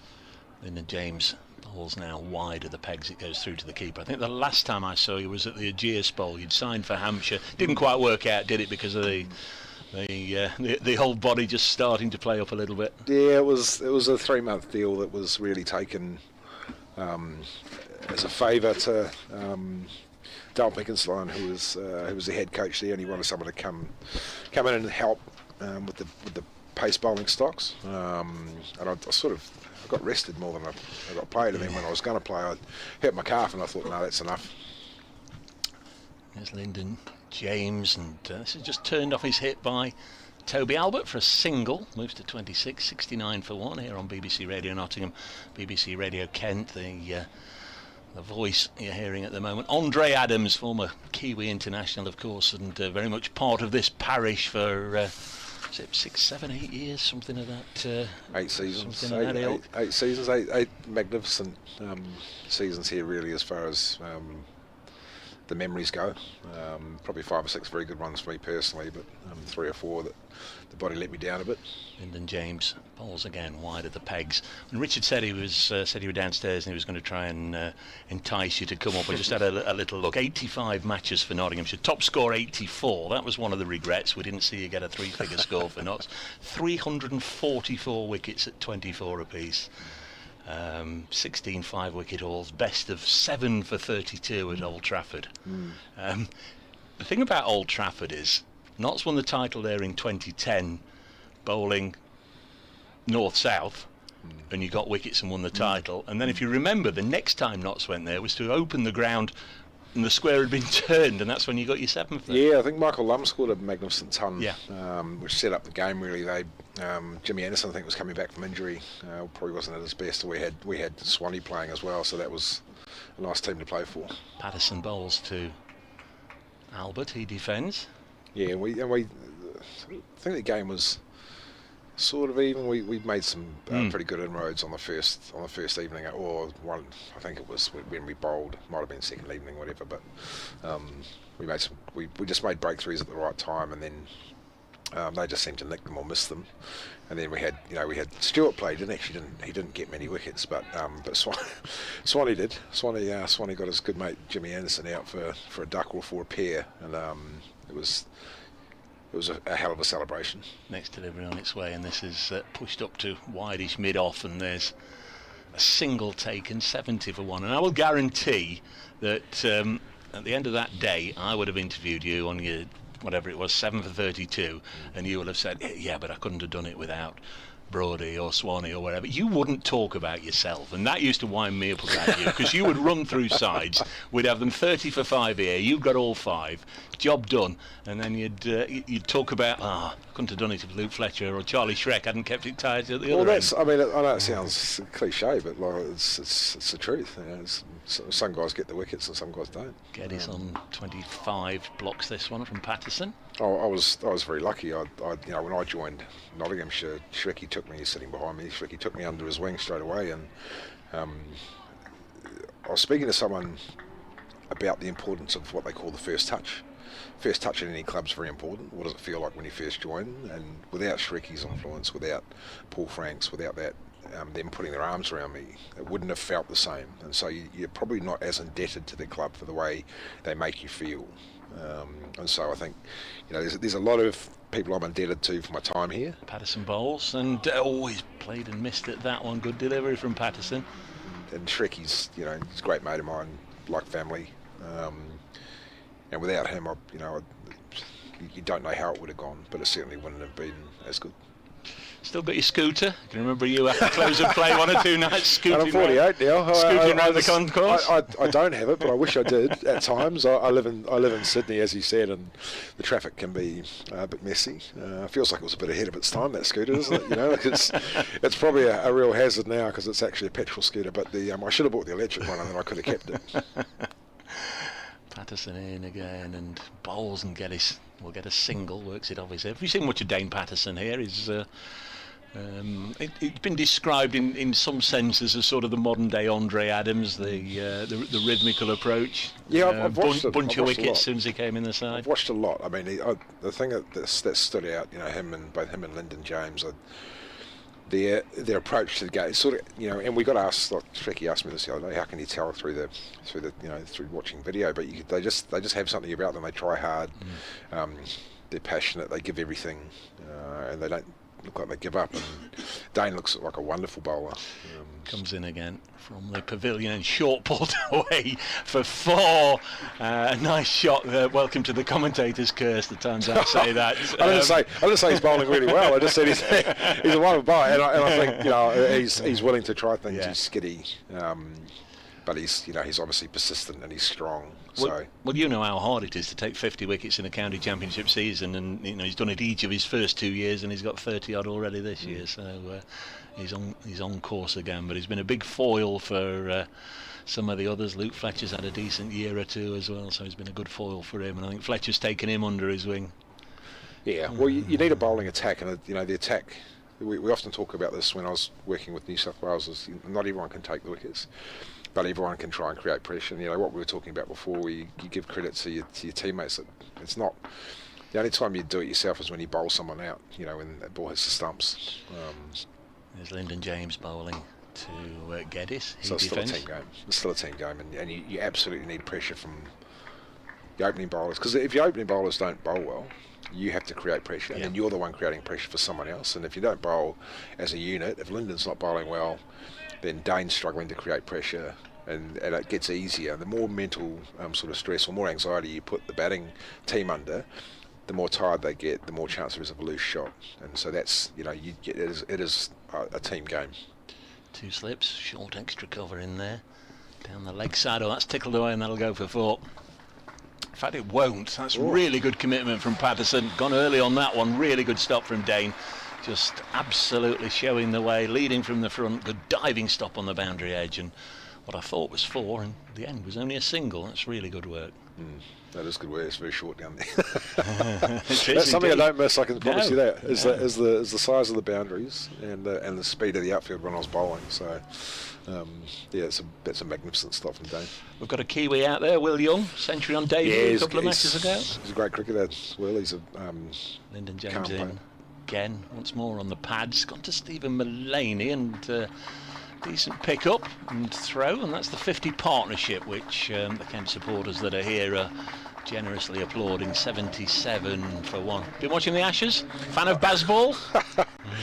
How can you not be a fan of Bazball? I think you would have embraced that, wouldn't you? I think he's just letting people play the way they want to play, and you know, so it probably nuts out it removes a few guys who can't play those kind of strokes from the system, but also it brings in the more attacking, exciting brand of cricket. Lyndon James in again, and more runs here. It's the last thing Luke Fletcher wants, a bit of a chase. First game back after ankle surgery, and they're going to come back for 3. 80 for 1. They found a way of keeping Luke quiet for a little bit. They actually had to put him out to perform the operation on his ankle. Yeah, the big lad. Yeah. I spoke to him yesterday. Is just getting a bit of ice on it, trying to give him some reassurance that it hurts now, but it will be okay. Well, we spoke in 2020, didn't we? I don't know if we managed to get a copy out to you, but certainly there's one there you can have with compliments to read next time you're on an aeroplane. Yeah. No, thank you. Next ball is cut away for runs. Nice looking shot here. It's going to take Albert to 36. 84 for 1. You'd have played with McCullum, of course. Yeah, Baz and I sort of I think I debuted just before him, and then he debuted in Sydney actually, just as a young fella. But he'd been captain of the New Zealand under-19s. He'd completely dominated South Africa in a Test series. For the under-19s, he was captain. He scored a lot of runs. I knew who he was. Obviously, we played against him. This audacious young batsman who smashed around the Auckland bowling attack, which was a pretty formidable bowling attack. But he just took us to the cleaners. Lyndon James in once more. No, cut away, and couldn't see a Seba Mead for a moment there behind the pane of the glass, or the frame of the glass rather. 84 for 1 at the end of the over. 29 overs have been bowled here. Tea will be at 4 o'clock or when 35 overs remain, so it'll be probably another 12 overs. It's great to see you. We can talk all day. I know you're here as part of the the former Players Association. Thanks for coming for that, because I know how hard Richard Stevenson's worked to get people here. I know it coincides with you in the country. I'm sure you won't have jumped on a plane otherwise just to come, but it's brilliant to see you. We could talk forever, but I know there's a couple of you, and I know you want to get back to your drinks and to your anecdotes. Absolute joy, mate. My pleasure. Thanks for all the pleasure you brought Nottinghamshire supporters. Thanks for winning the 2010 title. All by myself. Well, there was a thing after it, and I think it only sort of came to light, well, certainly not at the time. You always went round the wicket to left-handers, but that particular day at Old Trafford, with Notts needing a wicket, Chanderpaul came out to bat, and you didn't go round the wicket to him, did you?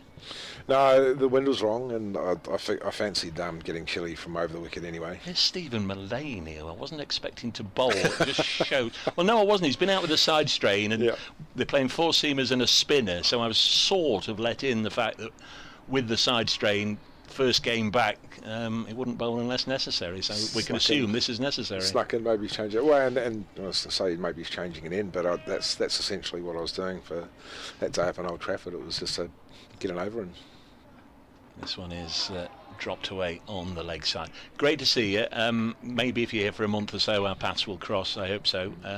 I've still got your number. Yep. There might be a time when we try and do the Andre Adams autobiography, because that's quite a story. Well, that's quite a story. Enjoy the rest of your day, mate. No, thank you. Thanks ever so much. The great Andre Adams joining us here on BBC Radio Nottingham. He's brought a mate with him who has also got loads and loads and loads of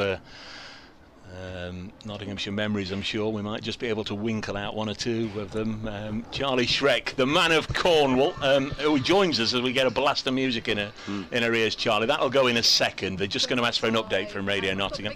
Charlie Shrek's with us here on BBC Radio Nottingham. We've just got to wait for a helmet to be brought out before the next delivery. In the cricket, shall be Nottinghamshire are playing Kent in the county championship at Trent Bridge, and Dave Braidskirtle's going to bring you up to date. But Dave, actually, as I was coming into work this morning, I saw 3 generations of the same family heading into Trent Bridge. I wonder, are there more children there today? There are. The fact the schools are kicked out. There are indeed, Verity. Yeah, absolute joy at lunchtime, because this is one of the grounds where they do let the youngsters get out there with the bat and the ball, and mums and dads and the whole family will get out there and play a little bit of cricket in the intervals, and one or two of the players will stop by and sign a few autographs. So it really is a nice family feel here at Trent Bridge today. Yesterday, I think it might perhaps have been a last day of school, because there was a large school party here, all in their uniforms, and they'd all been told to cheer for all the boundaries and everything. So it was a really nice scene, and as you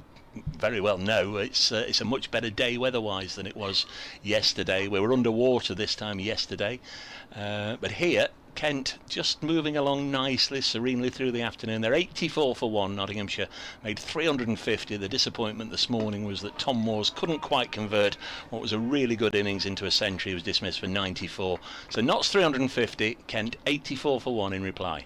Lovely stuff, Dave. Thank you very much. We'll catch up with you again in the forum. Thank you, Verity. Update for BBC Radio Nottingham, which always develops into a bit of a chat, and it's usually about cake, Charlie. And with you being here from Cornwall, we could talk about scones and, is it jam and cream or cream and jam? But we'll forget that. Edged short of Joe Clark at first slip, and this ricochets off his knee. Next guest is the great Charlie Shrek with Notts from 2002 to 2011. Getting the nod. 175 first-class matches, 577 wickets you took in your career, Charlie. Really? Yeah, that's not an inconsiderate number, is it? Congratulations on a great career. Great to see you. That's a lot of overs to get that many wickets, by the way, and the body's now creaking because of it. But yeah, I had some great times. Have you been back since the days of your mate, Mr. Adams? Yeah, I only live 10 minutes away, so I've been sneaking in and watching from the top tiers of the stands. Well, now I feel offended. Now I feel offended, because the door is always open. You can. No, that's brilliant. That was going to be the next question. Where have you settled? Because you went to Kent. No, yes, you went to Kent. Then you went to Leicestershire. Finished at Leicestershire. So I never left living here. Right. I just travelled around a little bit and then came back. And settled in just down the road.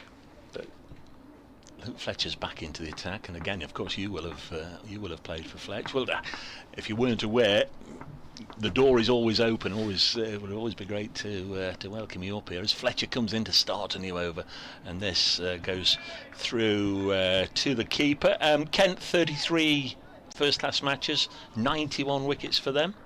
You'll have had fond memories, of course, with Kent. Yeah, I was always comparing it to my time at Trent Bridge, but did enjoy my time down there for 2 years, and it's nice to see Jimmy Adams downstairs as well, who was my coach at the time. So it's sort of bringing all those memories back and having a go down there. Yeah, we've put in a request to try and get Jimmy up. I think he's a little bit microphone shy, but lovely to have him in the building. 85 for one. This goes through to the keeper. Like Andre, you'll have had memories of this place. You'll have had memories of playing for the side. Couple that spring to mind: Middlesex, hat-trick at Lords, and a best for 8 for here against them. Well, the game at Middlesex, I didn't even know it was a hat-trick. It was spanning 2 overs, and then when Flem came up and said, "You just took a hat-trick," I said, "What?" and didn't know. So it probably helped actually being able to score it. And the Middlesex game here, yeah, that was the most ideal conditions of the old Trent Bridge wicket. There's Fletcher bowling. This goes through to the keeper. Yeah, I mean, it was a green top swinging around overcast skies, and you had Hussey, Fleming and Galleon in the slip cordon, which was always comforting. Middlesex bowled out for 49, Charlie Shrek 8 for 31. And when I say bowled out, they only had you only needed 9 wickets because they were a man short as well. Somebody was absent ill, so you got 8 out of the 9 available. Those days don't come round very often, do they? They don't. I think when they make up for all the 0 for 120 days, don't they? There were many of them. No, they weren't. Here's Fletcher, still going, the big man, and this is pushed into the offside. Your hat trick, you must be able to remember the 3. No. I can remember the last one was bowled. It was Paul Weeks, but I can't remember the 2 before that. Ed Smith caught by Mark Elam, another man with Notts and Kent connections. Owen Morgan caught by Mark Lane. I presume he'd got the gloves on that. He was keeping, yeah. And then he bowled Paul Weeks, as you say. So that was the start of the next over. First ball of the next over, yeah. So it was a bit of a shock. But still got the ball? I don't think so. I don't think there was a tradition back in that day when you snared the ball when you got Fletcher some stuff. bowls, and this one's been edged short of Calvin Harrison at second slip, and hands on head from the bowler. It was a genuine edge, but didn't carry as far as Harrison, who's now horse has bolted, hasn't it? He's taken a pace further forward. 85 for one. And like Andre, you getting the chance. You said, Jimmy, is there a few other mates downstairs that you've been able to swap a few anecdotes with? There's a few, yeah. From my playing days, Graham's down there, Graham Swan, and Paul Franks has just turned up with his kit on, so he's avoiding the bar, I hope. He's on duty, but he's yeah. Paul Johnson Jono would have just finished, but of course he was part of the coaching staff, wouldn't he, when you were there? This is pushed into the offside. Jono's downstairs, isn't he? Jono's just left, but yeah, right. I mean, he played in my debut game and was the person to come up and run and tap me on the shoulder when the first ball I bowled went somewhere near where it was supposed to. So he looked after me for the first year or so. I also played with him at Welbeck for 2 seasons. Yeah. So. And how did it happen? Cornwall Minor Counties player, obviously making an impression down there at that level. How did it happen, the move to Nottingham? I'm sure I've asked you that in the past. So Chris Tolley, who used to run the youth setup here, had a friend that I played against in Falmouth, and I managed to get him out, and he was duly impressed. Told Chris Tolley to come down and have a look, and then I trekked up at the end of that 2002 season to play a couple of second-team games with Wayne Noon and co. And then I think what actually got it, talking of Paul Johnson, I had to have a net against him after a second-team game, and Mick filmed it, and then that was that. There's Mullaney. Moores is standing up to Stephen Mullaney. This is pushed in the offside, beats the dive at short extra cover of Will Young, single taken, 86 for one. And at that stage, obviously, you couldn't have dreamt that you'd have a career nearly 600 first-class wickets.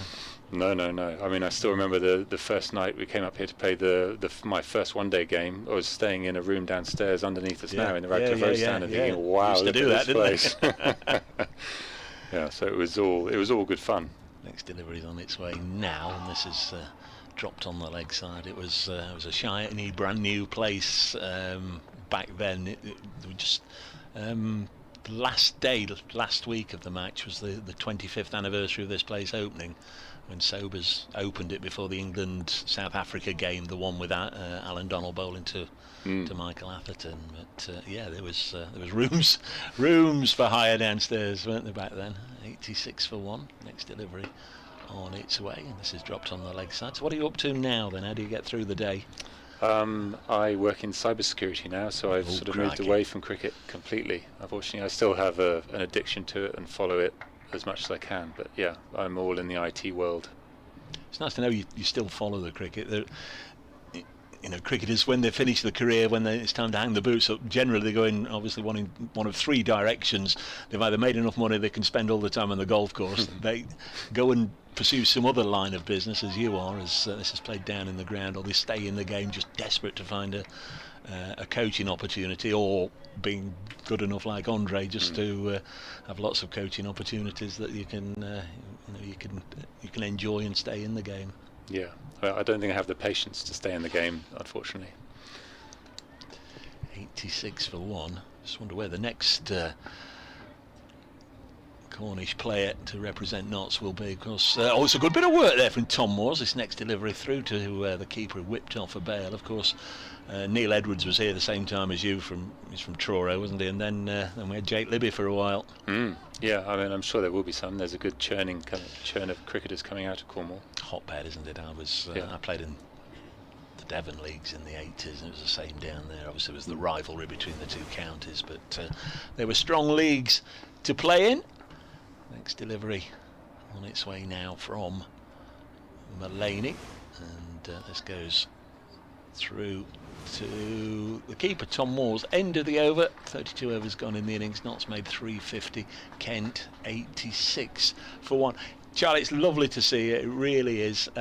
Just a word for your Kent supporters as well. You obviously don't get to see them very often. Is there any likelihood they'll see you down at Canterbury sometime soon? I'm sure you'll be very welcome down there. Yeah, I mean, I enjoyed my travels down there. It's a good 3.5 hour drive from here, though. So yeah, I mean, I'm not going to say no, but I'd love to go back and have a look at Canterbury and the development they had there. And I guess none of these players would Alex Blake have been there when you played? Yeah. I mean, it's very much a changed team this week. They're missing about 8 or 9 players. Yeah. So Daniel Bell-Drummond was there, Alex Blake, Innings, obviously. Bowles, this is pushed into the offside. Yeah, so the core is still there, but no, I mean, it's a long time gone now. Charlie Shrek with us, and before that, Andre Adams. Absolutely wonderful for you guys. Again, thanks for coming in supporting the Past Players Day. And if you are on the ground, come in, even if it's just to scrounge a cup of tea. You're always welcome, Charlie. It'd be lovely to see you. Thank you. And we can once again reminisce about the good old days. Notts County champions in 2010. Andre Adams with us and Charlie Shrek here on BBC Radio Nottingham. A joy to see them both. Thank you. Thank you. 86 for 1. Lovely to see you guys. Cheers, Drake. All the best, mate. Enjoy the rest of your day as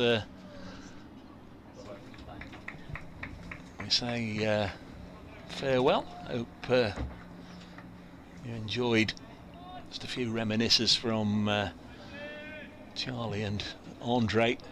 They were inseparable as teammates on and off the field, and they still are. Not aged a day. Fletcher bowls. Edged and caught by Harrison. Fletcher's got a wicket. And Albert has gone for 37. It was a well-manufactured 37. Not played too many false shots, but he chased after a wideish one there. And Calvin Harrison has pouched the ball at second slip. And Kent are 86 for 2. Albert caught by Calvin Harrison from the bowling of Luke Fletcher for 37. 2-hour stay at the crease. 93 balls, 6 fours. But now he's gone 86 for 2, and Nottinghamshire will have felt it's been far too long before they broke that second wicket partnership. As I drop my notes, NASA comes back. I'll let you pick up your notes, Dave. I'm still giddy at Andre Adams coming.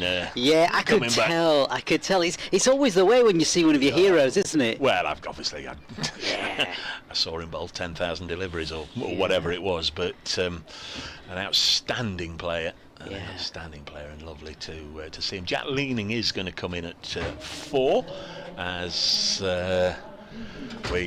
you come here again, Nasser, and we'll have another switch around. Yeah, because we've all been starved of the company of Ben Watts for far too long. We can have a change round. 86 for 2. In just a moment, it'll be Nasser and Ben.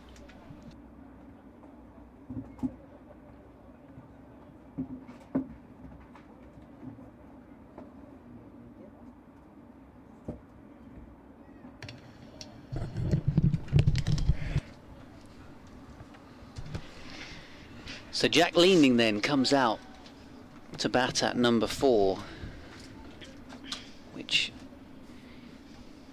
something that Dave was actually mentioning earlier on, the fact that obviously Harry Finch taking the gloves in this game, batted at number 3 for his 100 at Essex last week, but being the wicket keeper, he's been slotted down to number 5 to give him that little bit more time off in between all the concentration and all the physical work that he's doing behind the stumps, and coming out to bat. So it is the skipper, the Red Ball captain Jack Leaning, who comes out at number 4 with that big back lift to face Luke Fletcher, taking the wicket of Toby Albert, which some of us may or may not have missed because they were in the loo. Catch a second slip. Chased a wide one, Toby. Yeah, lots happened since you were away, Ben. Of course, Dave has been chatting to Andre Adams and the Charlie Shrek. And the Charlie Shrek. Amazing stuff. So defended away then by Leaning, getting nice and forward to the delivery. And there may well be further interruptions this afternoon, as some of the guests may come up and talk to Dave. Well, in which case I'll just fantastic. Abandon ship. It's always good having people in the commentary who know what they're talking about. And I'm not saying anything for Nasser, but for myself, it's no. I'm part of your club as well. It's always nice to have people that have played the game professionally, who can give us that real insight. It's a lot gloomier though here at Trent Bridge at the moment than the sunshine, as this one's left alone, that Kent's batters were enjoying for the early part of this afternoon session. So Luke Fletcher getting the applause, having got that breakthrough for Nottinghamshire out of Toby Albert, who I thought batted really well, really patiently, up until seemingly the point that he's gone for this wide-ish delivery, gone for a flashing drive and edged it to second slip. Might be disappointed that, well, A, he could have left it alone, couldn't he? B, he could have just got it, if he'd have flashed that touch harder, maybe get it wider than the man at second. But well-earned wicket for Luke Fletcher. As Mullaney comes in, first ball of a new over, and wicketkeeper Moore standing right up to the wicket for the bowling of Mullaney. But yeah, I thought Toby Albert batted well. It was a patient knock from him. Obviously had to go out there and open the batting. Yeah. Tricky period before lunch where there's not a lot to gain, and lined everything up well and looked like he had time at the crease. And so Mullaney comes in again. And again, no run there. 6 boundaries from him, 93 balls faced over a couple of hours at the crease, and yeah, really good sort of raw attributes from Toby Albert. The patience that he played with and picking off the bad balls when they came. And well, I mean, when you consider that Hampshire have struggled to find a regular opening bat, and they've used Ian Holland there and Felix Organ and others. Mullaney comes in again. This one played to the leg side, and cries of ooh and ah from Mullaney, but nothing doing. I think he's going to rattle through these overs quite quickly by the looks of things, because he's coming off it looks like a relatively short run-up. Yeah, Holland and Fletcher Middleton at the moment opening for Hampshire, so one might argue Toby Albert could be in that conversation. Mullaney comes in again, and this one played through the offside. There's no run there. That's what he'll certainly believe, that he's capable of being one of those 2 openers for his county. It was just that period, wasn't it, Ben, when the momentum was slowly beginning to shift. Kent's batsmen were getting on top of things, and perhaps Nottinghamshire were getting a bit frustrated. So that wicket coming at a very crucial time.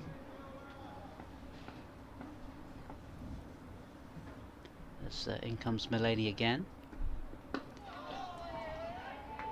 And pretty much every delivery this over, I think, there's been cries of ooh and ah. I mean, yeah, ooh and ah when it comes out the middle of the batting defence, fine. But it's something cricketers do, isn't it? Yeah.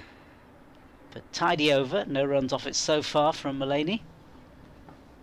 Trying to put pressure back onto the batsman. The final ball of the over completes the maiden, and a very good one at that too. So end of the over, Kent 86 for 2. Leading's just come out, of course, no score to him, and Geddes on the other side is on 31. Yeah, just having a little look at the Hampshire batting averages. Gubbins and Vince both above 45.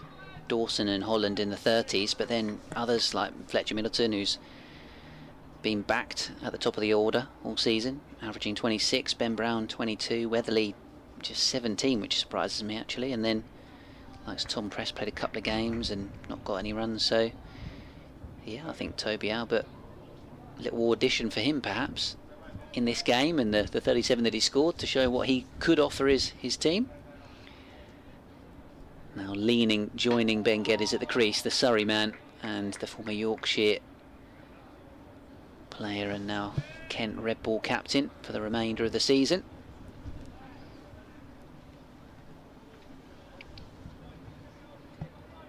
So what have we got left in terms of this session? 42 overs left in the day, so we're going to go beyond 4 o'clock and get to 35 overs. Yeah. So probably looking at just under half an hour or so. Maybe 4:15 tea time-ish. So Fletcher bowls down the leg side, and that'll go down to long leg off thigh pad, I think. No ball as well, signal. No. In fact, he was just yeah, what's the umpires making all sorts of signals, isn't I think the umpires are looking at some possible incoming rain. I don't know if there is something forecast for the next hour or so, but they're just sort of looking up into the dark sky, the two of them. It's not that dark at the moment, but yeah, there was some Whether we rain. get the floodlights on, I don't know. Yeah, rain was forecast, but not till sort of after 6, I think. Driven down the ground by Geddes. He's knocked out the middle stump. Oof. No touch from the bowler. Leaning was in his ground anyway. It's a shame, but yeah. Yeah, look, from the forecast I'm seeing, it's saying no rain until 6 o'clock. Yeah. But that could potentially curtail the day's play with the amount of overs that we've got left. Say that again, Dave. The Newark Evening League Cup final. Oh. Dave's meant to be at the Newark Evening Cup final tonight. That's not the forecast they need. They don't have a reserve day. Here comes Fletcher in and bowling. Defended away into the covers by Geddes. I think it's the time of the year everybody needs a reserve day.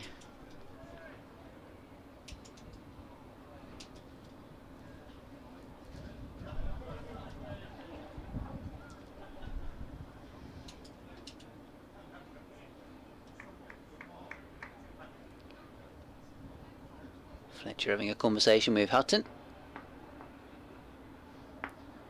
Slowly gets to the top of his mark.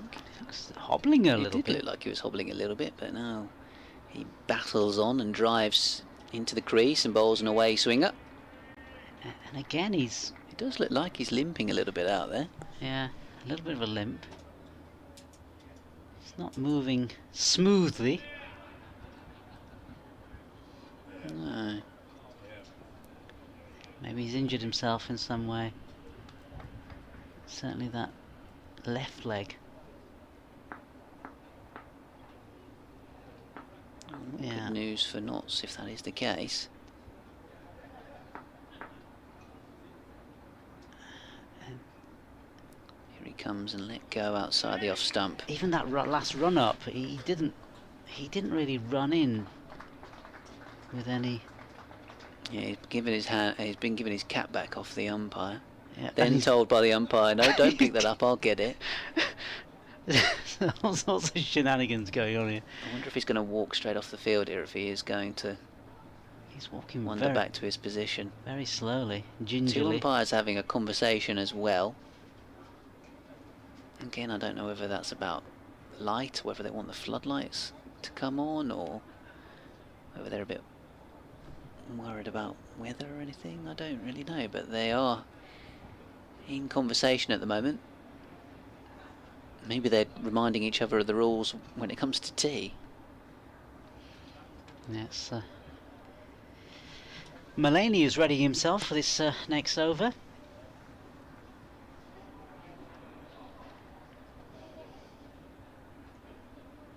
Fletcher still on the field at mid-off. No Yeah. sign of a sub-fielder coming out just yet.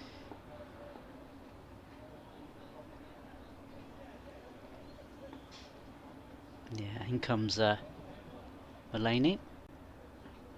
This one just played back and there's no run from Leaning.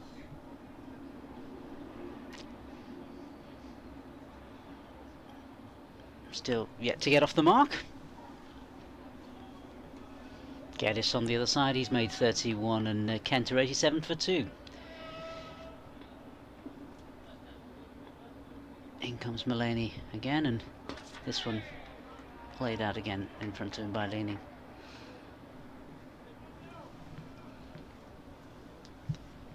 Maybe it's just a question of seeing it out through till tea now. And the floodlights look as the floodlights have gone on. And there you go. Yeah, They are just coming to life. Yeah, you called it right. You called it right, Ben. As Mulaney comes in again and squirted out square-ish for a single, and that'll get Leaning off.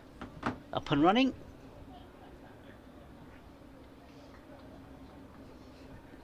Sean saying on Twitter he's, of course, on the train heading down to London for that brewing meet-up, but he's saying good memories of conversations about beer and barbecue food with Charlie Shrek when he was at Kent.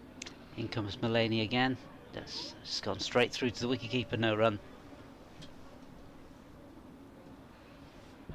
So Jack Leaning so far this season, I think, even by his own standards and his own admittance, he would say that his average of 25 this season is below his best. In comes Mulaney, and this one played through to mid-off and saved from the diving Luke Fletcher. Stephen Mulaney's gone up to him, and I don't know if he's maybe saying, look, big lad, if you're not feeling great, should you be out here? But that was a wholehearted diving stop. It was a diving stop, but he seems to be struggling. Squash the ball, says Dave. And he's doing the tin pot as well, or the teapot rather, not the tin pot. As in comes Mulaney again, next delivery, played again. And there's no run, and the end of the over. Kent 82 for 2, Leaning. He's taking off his cap. He's going to carry on, isn't he? He's going to carry on and bowl again. Yeah. He looks like he can barely walk at the moment. He's struggling, isn't he? Not struggling enough, apparently. Well, I mean, this is a little bit of the measure of the man. Resilience. And the commitment to the cause. The fact that he's seemingly struggling with some kind of niggle, and yet He's had ankle surgery. he's about to carry on bowling. Dave talking about the ankle surgery that he's had from the back of the box. This is not really going to help help him in any way. Here he comes in past the umpire again. And through it goes to Tom Moores behind the stumps. I mean, he doesn't look like he's running in that much. He doesn't particularly run in quickly anyway, so it's sort of an amble into the crease, regardless of fitness, but he does appear to be struggling slightly out there. Not stopping him putting the ball bang on the spot. As he's in once more, Luke Fletcher to Jack Leaning, the Kent captain, on the stumps, nudged away into the onside. Yeah, you have to say, despite his woes, there's very, very tidy bowling figures so far. Jack Leading so far this season scored, well, just shy of 400 runs, but despite 350s and a best of 68 not out, he's not gone on and made a big score and hasn't scored with enough consistency for the amount of games that he's played. Every one of the Kent games, I would imagine, Leading is featured in. No. Yes. No, he's giving it up. Yeah. He shouldn't have bowled this over. I think that's very true from Dave Bracegirdle at the back of the box. BBC Radio Nottingham, Ben Watts here at BBC Radio Kent, and Nasser Hanif alongside us. Why Luke Fletcher decided to try and bowl that over, I don't know.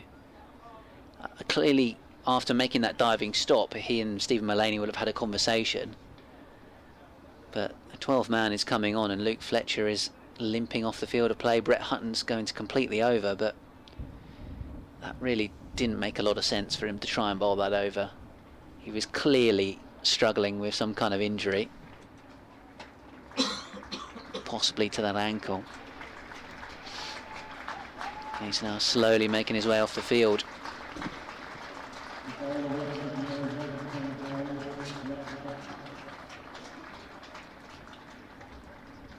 Yeah, especially if he's had some sort of surgery, as Dave was saying, ankle surgery, then it can't be a good thing to carry on and try to persevere when it just doesn't make any sense at all. But I guess it's like we were saying about the character of Luke Fletcher. There's Brett Hutton then in to replace him. Bowls wide of the off stump, let go by Jack Leading. He wants to give everything for the team, he wants to carry on, but has almost had to admit to himself midway through the over that he's not physically able to do so, and he's struggling out there. So he's wandering off. I'm going to briefly wander off to the box next door to update radio listeners. We'll have Dave back with us very briefly. Yeah, as we see this next delivery coming from Hutton, and again it's pushed out in front of him by Leading, and there's no run. Yes, he got a nice ovation. Now he's signing autographs, Luke Fletcher. So the youngsters on that side of the ground. Yes, it did seem as if he was in a little bit of trouble at the end of his previous over, and just staggered to see why he actually tried to start that over. Hutton bowls and a little push by Leading up to mid-off, and there's no run. Ben Geddes has played very nicely indeed for his 31 from 79 balls. Not been race along Bazball type cricket this afternoon, but Kent didn't really have to do that. They were 8 without loss at lunch, so 80 runs added for the loss of the 2 openers as Hutton comes in again and defended once more by Jack Leading. Just saw a shot there, and we can see here Kevin Shine has come down to just greet Luke Fletcher and have a word and help him back upstairs. 88 for 2. So Fletcher with a wicket, but now off the field, and this has been a recurring theme for Nottinghamshire this season. Losing bowlers part way through matches. Stephen Mullaney, though, is able to continue. So far, Mullaney 4 overs, none for 3. 1 maiden. So he's just come for 3 singles. He comes in and bowls and nicked down for 4. Got 2 slips knots. Had there been somebody round about 4th slip, he'd have been certainly brought into play. Got a boundary. 92 for 2 Kent, trailing by 258. Cricket now, Nottinghamshire are on day 2 of their county championship match against Kent at Trent Bridge. Let's get the latest live from Dave Bracegirdle. Well, we're 3 overs away from tea. Kent 92 for 2 in response to Nottinghamshire's all-out score of 350, with which Tom Moores scored 94. Just had Luke Fletcher leave the field. He took the wicket of Toby Albert for 37. It was a good catch from Calvin Harrison at slip. Fletcher on his way back to full fitness after ankle surgery, then appeared to pull up with some ankle problems and has left the field. Nottinghamshire 350, Kent 92 for 2. And there's ball-by-ball commentary on our website. Ball in Captain Mulaney's hand. Harrison's just got a little closer at second slip there. This is played down into the ground by Geddes. Remains on 35. Tom Moore's doing the fielding. So, just wonder if we might see a little bit of spin before the tea break. But no sign of Calvin Harrison loosening up. I wonder if Mulaney will keep Brett Hutton going from this end. It's not really given time to warm up Brett Hutton. This one on the bounce is fielded by the bowler, Stephen Mulaney. I guess the injury will test out all of Nottinghamshire's bowling resources, won't it, in one sense? Well, it's, as I say, it's been a recurring theme last week and indeed the week before at the Oval. They were losing bowlers with great regularity as Mulaney in once more, and Geddes defends. The Aegeus Bowl, Hampshire 112 for 6 in their second innings, lead Essex by 63. At Old Trafford it's tea on day 2, Lancashire 121 for 1, replying to Northants 342. It's raining at the moment at Taunton, where Surrey 368 all out in response to Somerset's 170, so Surrey with a lead of 198, but the rain is falling. Mulaney bowls to Geddes, will get a single on the leg side. 93 for 2. At Edgbaston, also raining. Warwickshire second innings 189 for 4. Remember, they were bowled out for 60 yesterday. They now lead Middlesex by 50. At Derby it's tea, Derbyshire 95 without loss, replying to Glamorgan's 521 for 8 declared. At Scarborough, Yorkshire have been dismissed 340 all out. They're taking tea in their match against Durham. And it's the first day at Cheltenham. Gloucestershire playing Worcestershire, the visitors 265 for 7 at tea in that one. With 3 overs away from tea here to guide you through it, or through to it. It'll be Nasser and Ben. Yes, Brett Hutton readying himself.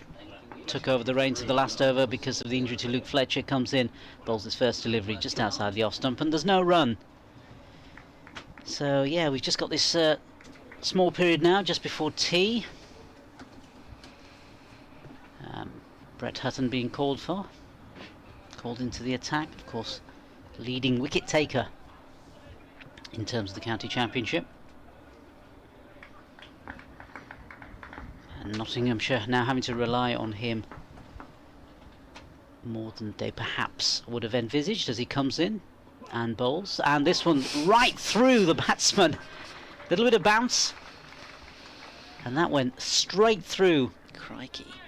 Geddes. Missed it completely. Really did just cut straight through him. Yeah. Quite a delivery. Through to the keeper.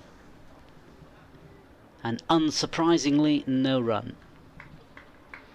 Well, the main thing was that he didn't get out. Yeah. Didn't get some kind of edge behind. As in comes Hutton again, and this one played out in front by Geddes.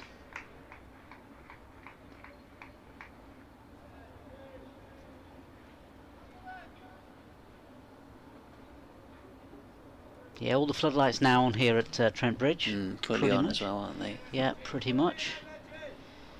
It just has got gloomy. It's yeah, a bit murky. It's clouded over, having started off as a glorious sunny day. Suddenly that'd be tricky to bat. In comes Hutton, and this one played onto the offside, and there's no run. I don't know if there's any scientific research being done, or whether it's just myth really that the ball tends to do more under the lights, but that does seem to sometimes be the way, that it would move around more. Night games in particular, you know, some of the one-day games that happen under the lights, they always seem to say. That can be to do with the fact that it's in the evening and there's a bit of evening dew or whatever, as and well. the ball skids on, yeah. But I guess it's to do with it, lights come on when it's cloudy. In comes Hutton again, and that delivery played through to mid-off, no run there. Yeah, good drive from Geddes, but nicely stopped by a tumbling James. Yeah, I guess it's partially due to the fact as well that you don't get the floodlights on when it's bright sunshine, so with the cloud cover and the floodlights can bring that bit more seam and swing movement.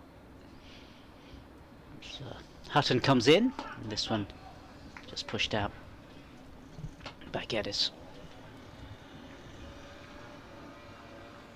The score remains on 93 for 2 at the end of the over. Jack Leaning has got the solitary one with Geddes on the other side, 36, and the mower. Is that the mower? No, it sounds like a mower. I was going to say the same thing. It sounds like a mower or a leaf blower, but I actually think it's the member of the ground staff putting a bit of air into the hover cover. Ah, not a good sign, is it? So presumably they're going to stand by at tee with the cover if it's needed. Be a tricky little period this for Kent. Jack Leaning on strike here to Stephen Mullaney. Left alone outside the off stump. Yeah, it might just help the bowlers, mightn't it, these conditions? You know, if we were talking earlier about a bit of movement. Yeah, you'd expect so. But from a Kent point of view, they just need to get through to tee unscathed. 11 more balls until that will be the case. Leaning driving here. That's a brilliant stop by the sub-fielder, showing great mobility at mid-off. Tom Moores has just stepped on the stumps because the throw wasn't quite as good as the original diving stop. But there's a shortish cover in there who was interested for a moment.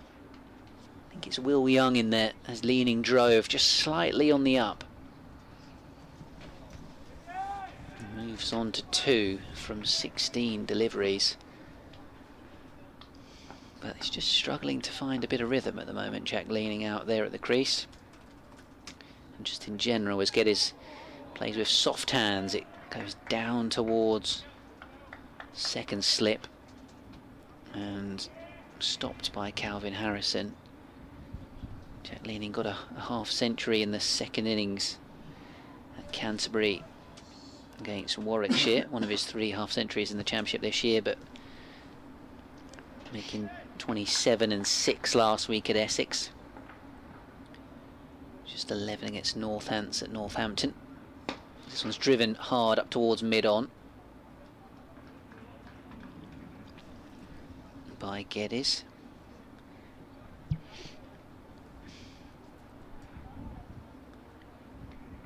And then, in fairness to him, he didn't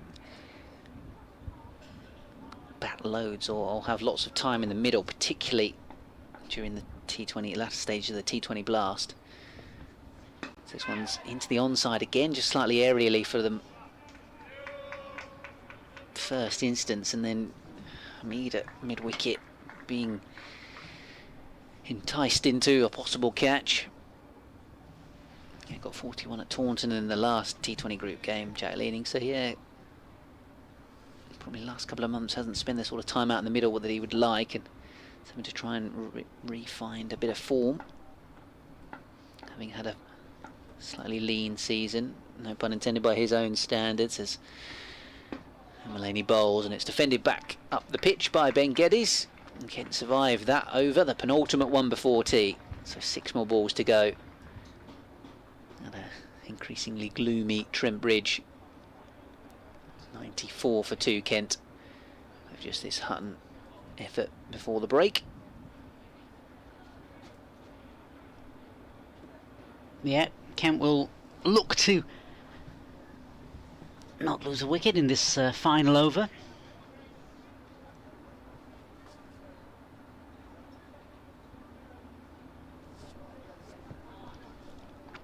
And it's going to be bowled, of course, by Brett Hutton. Comes in.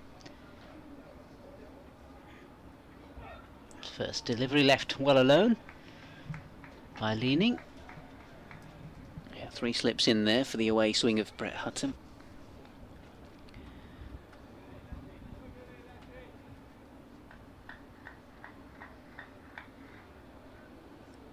Lots of work being done onto that ball. See if we can get one to... That's what the Nottinghamshire bowlers will be hoping. Get one to dart a bit, maybe seam or swing a little bit in the air. Hutton comes in. Again, Left well alone by Leaning. He's looking as though he just wants to play out these last few balls. Obviously Dave mentioned that stat earlier on about him being the leading wicket taker in the county championship this year. Just looking at some of the others who are up there as well. Jamie Porter 37, Mohamed Abbas 39, Tom Bailey 39, 42 for Chris Rushworth. Behind Hutton on 45. Sean Abbott, Dan Worrell, Jordan Clark all got a few for Surrey. In comes Hutton again, and this one played and flicked down the leg side, and that's going to go away for 4 runs off the bat of Leaning. Yeah, just didn't get his line quite right there. Drifted down the leg side and flicked by Leaning for 4 runs. Yeah, slightly awry delivery that one, and helped on its way well to the short boundary.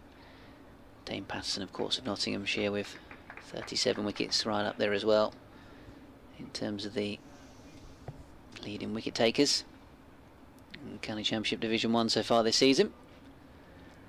Hutton comes in again, and this one again left alone by Leaning.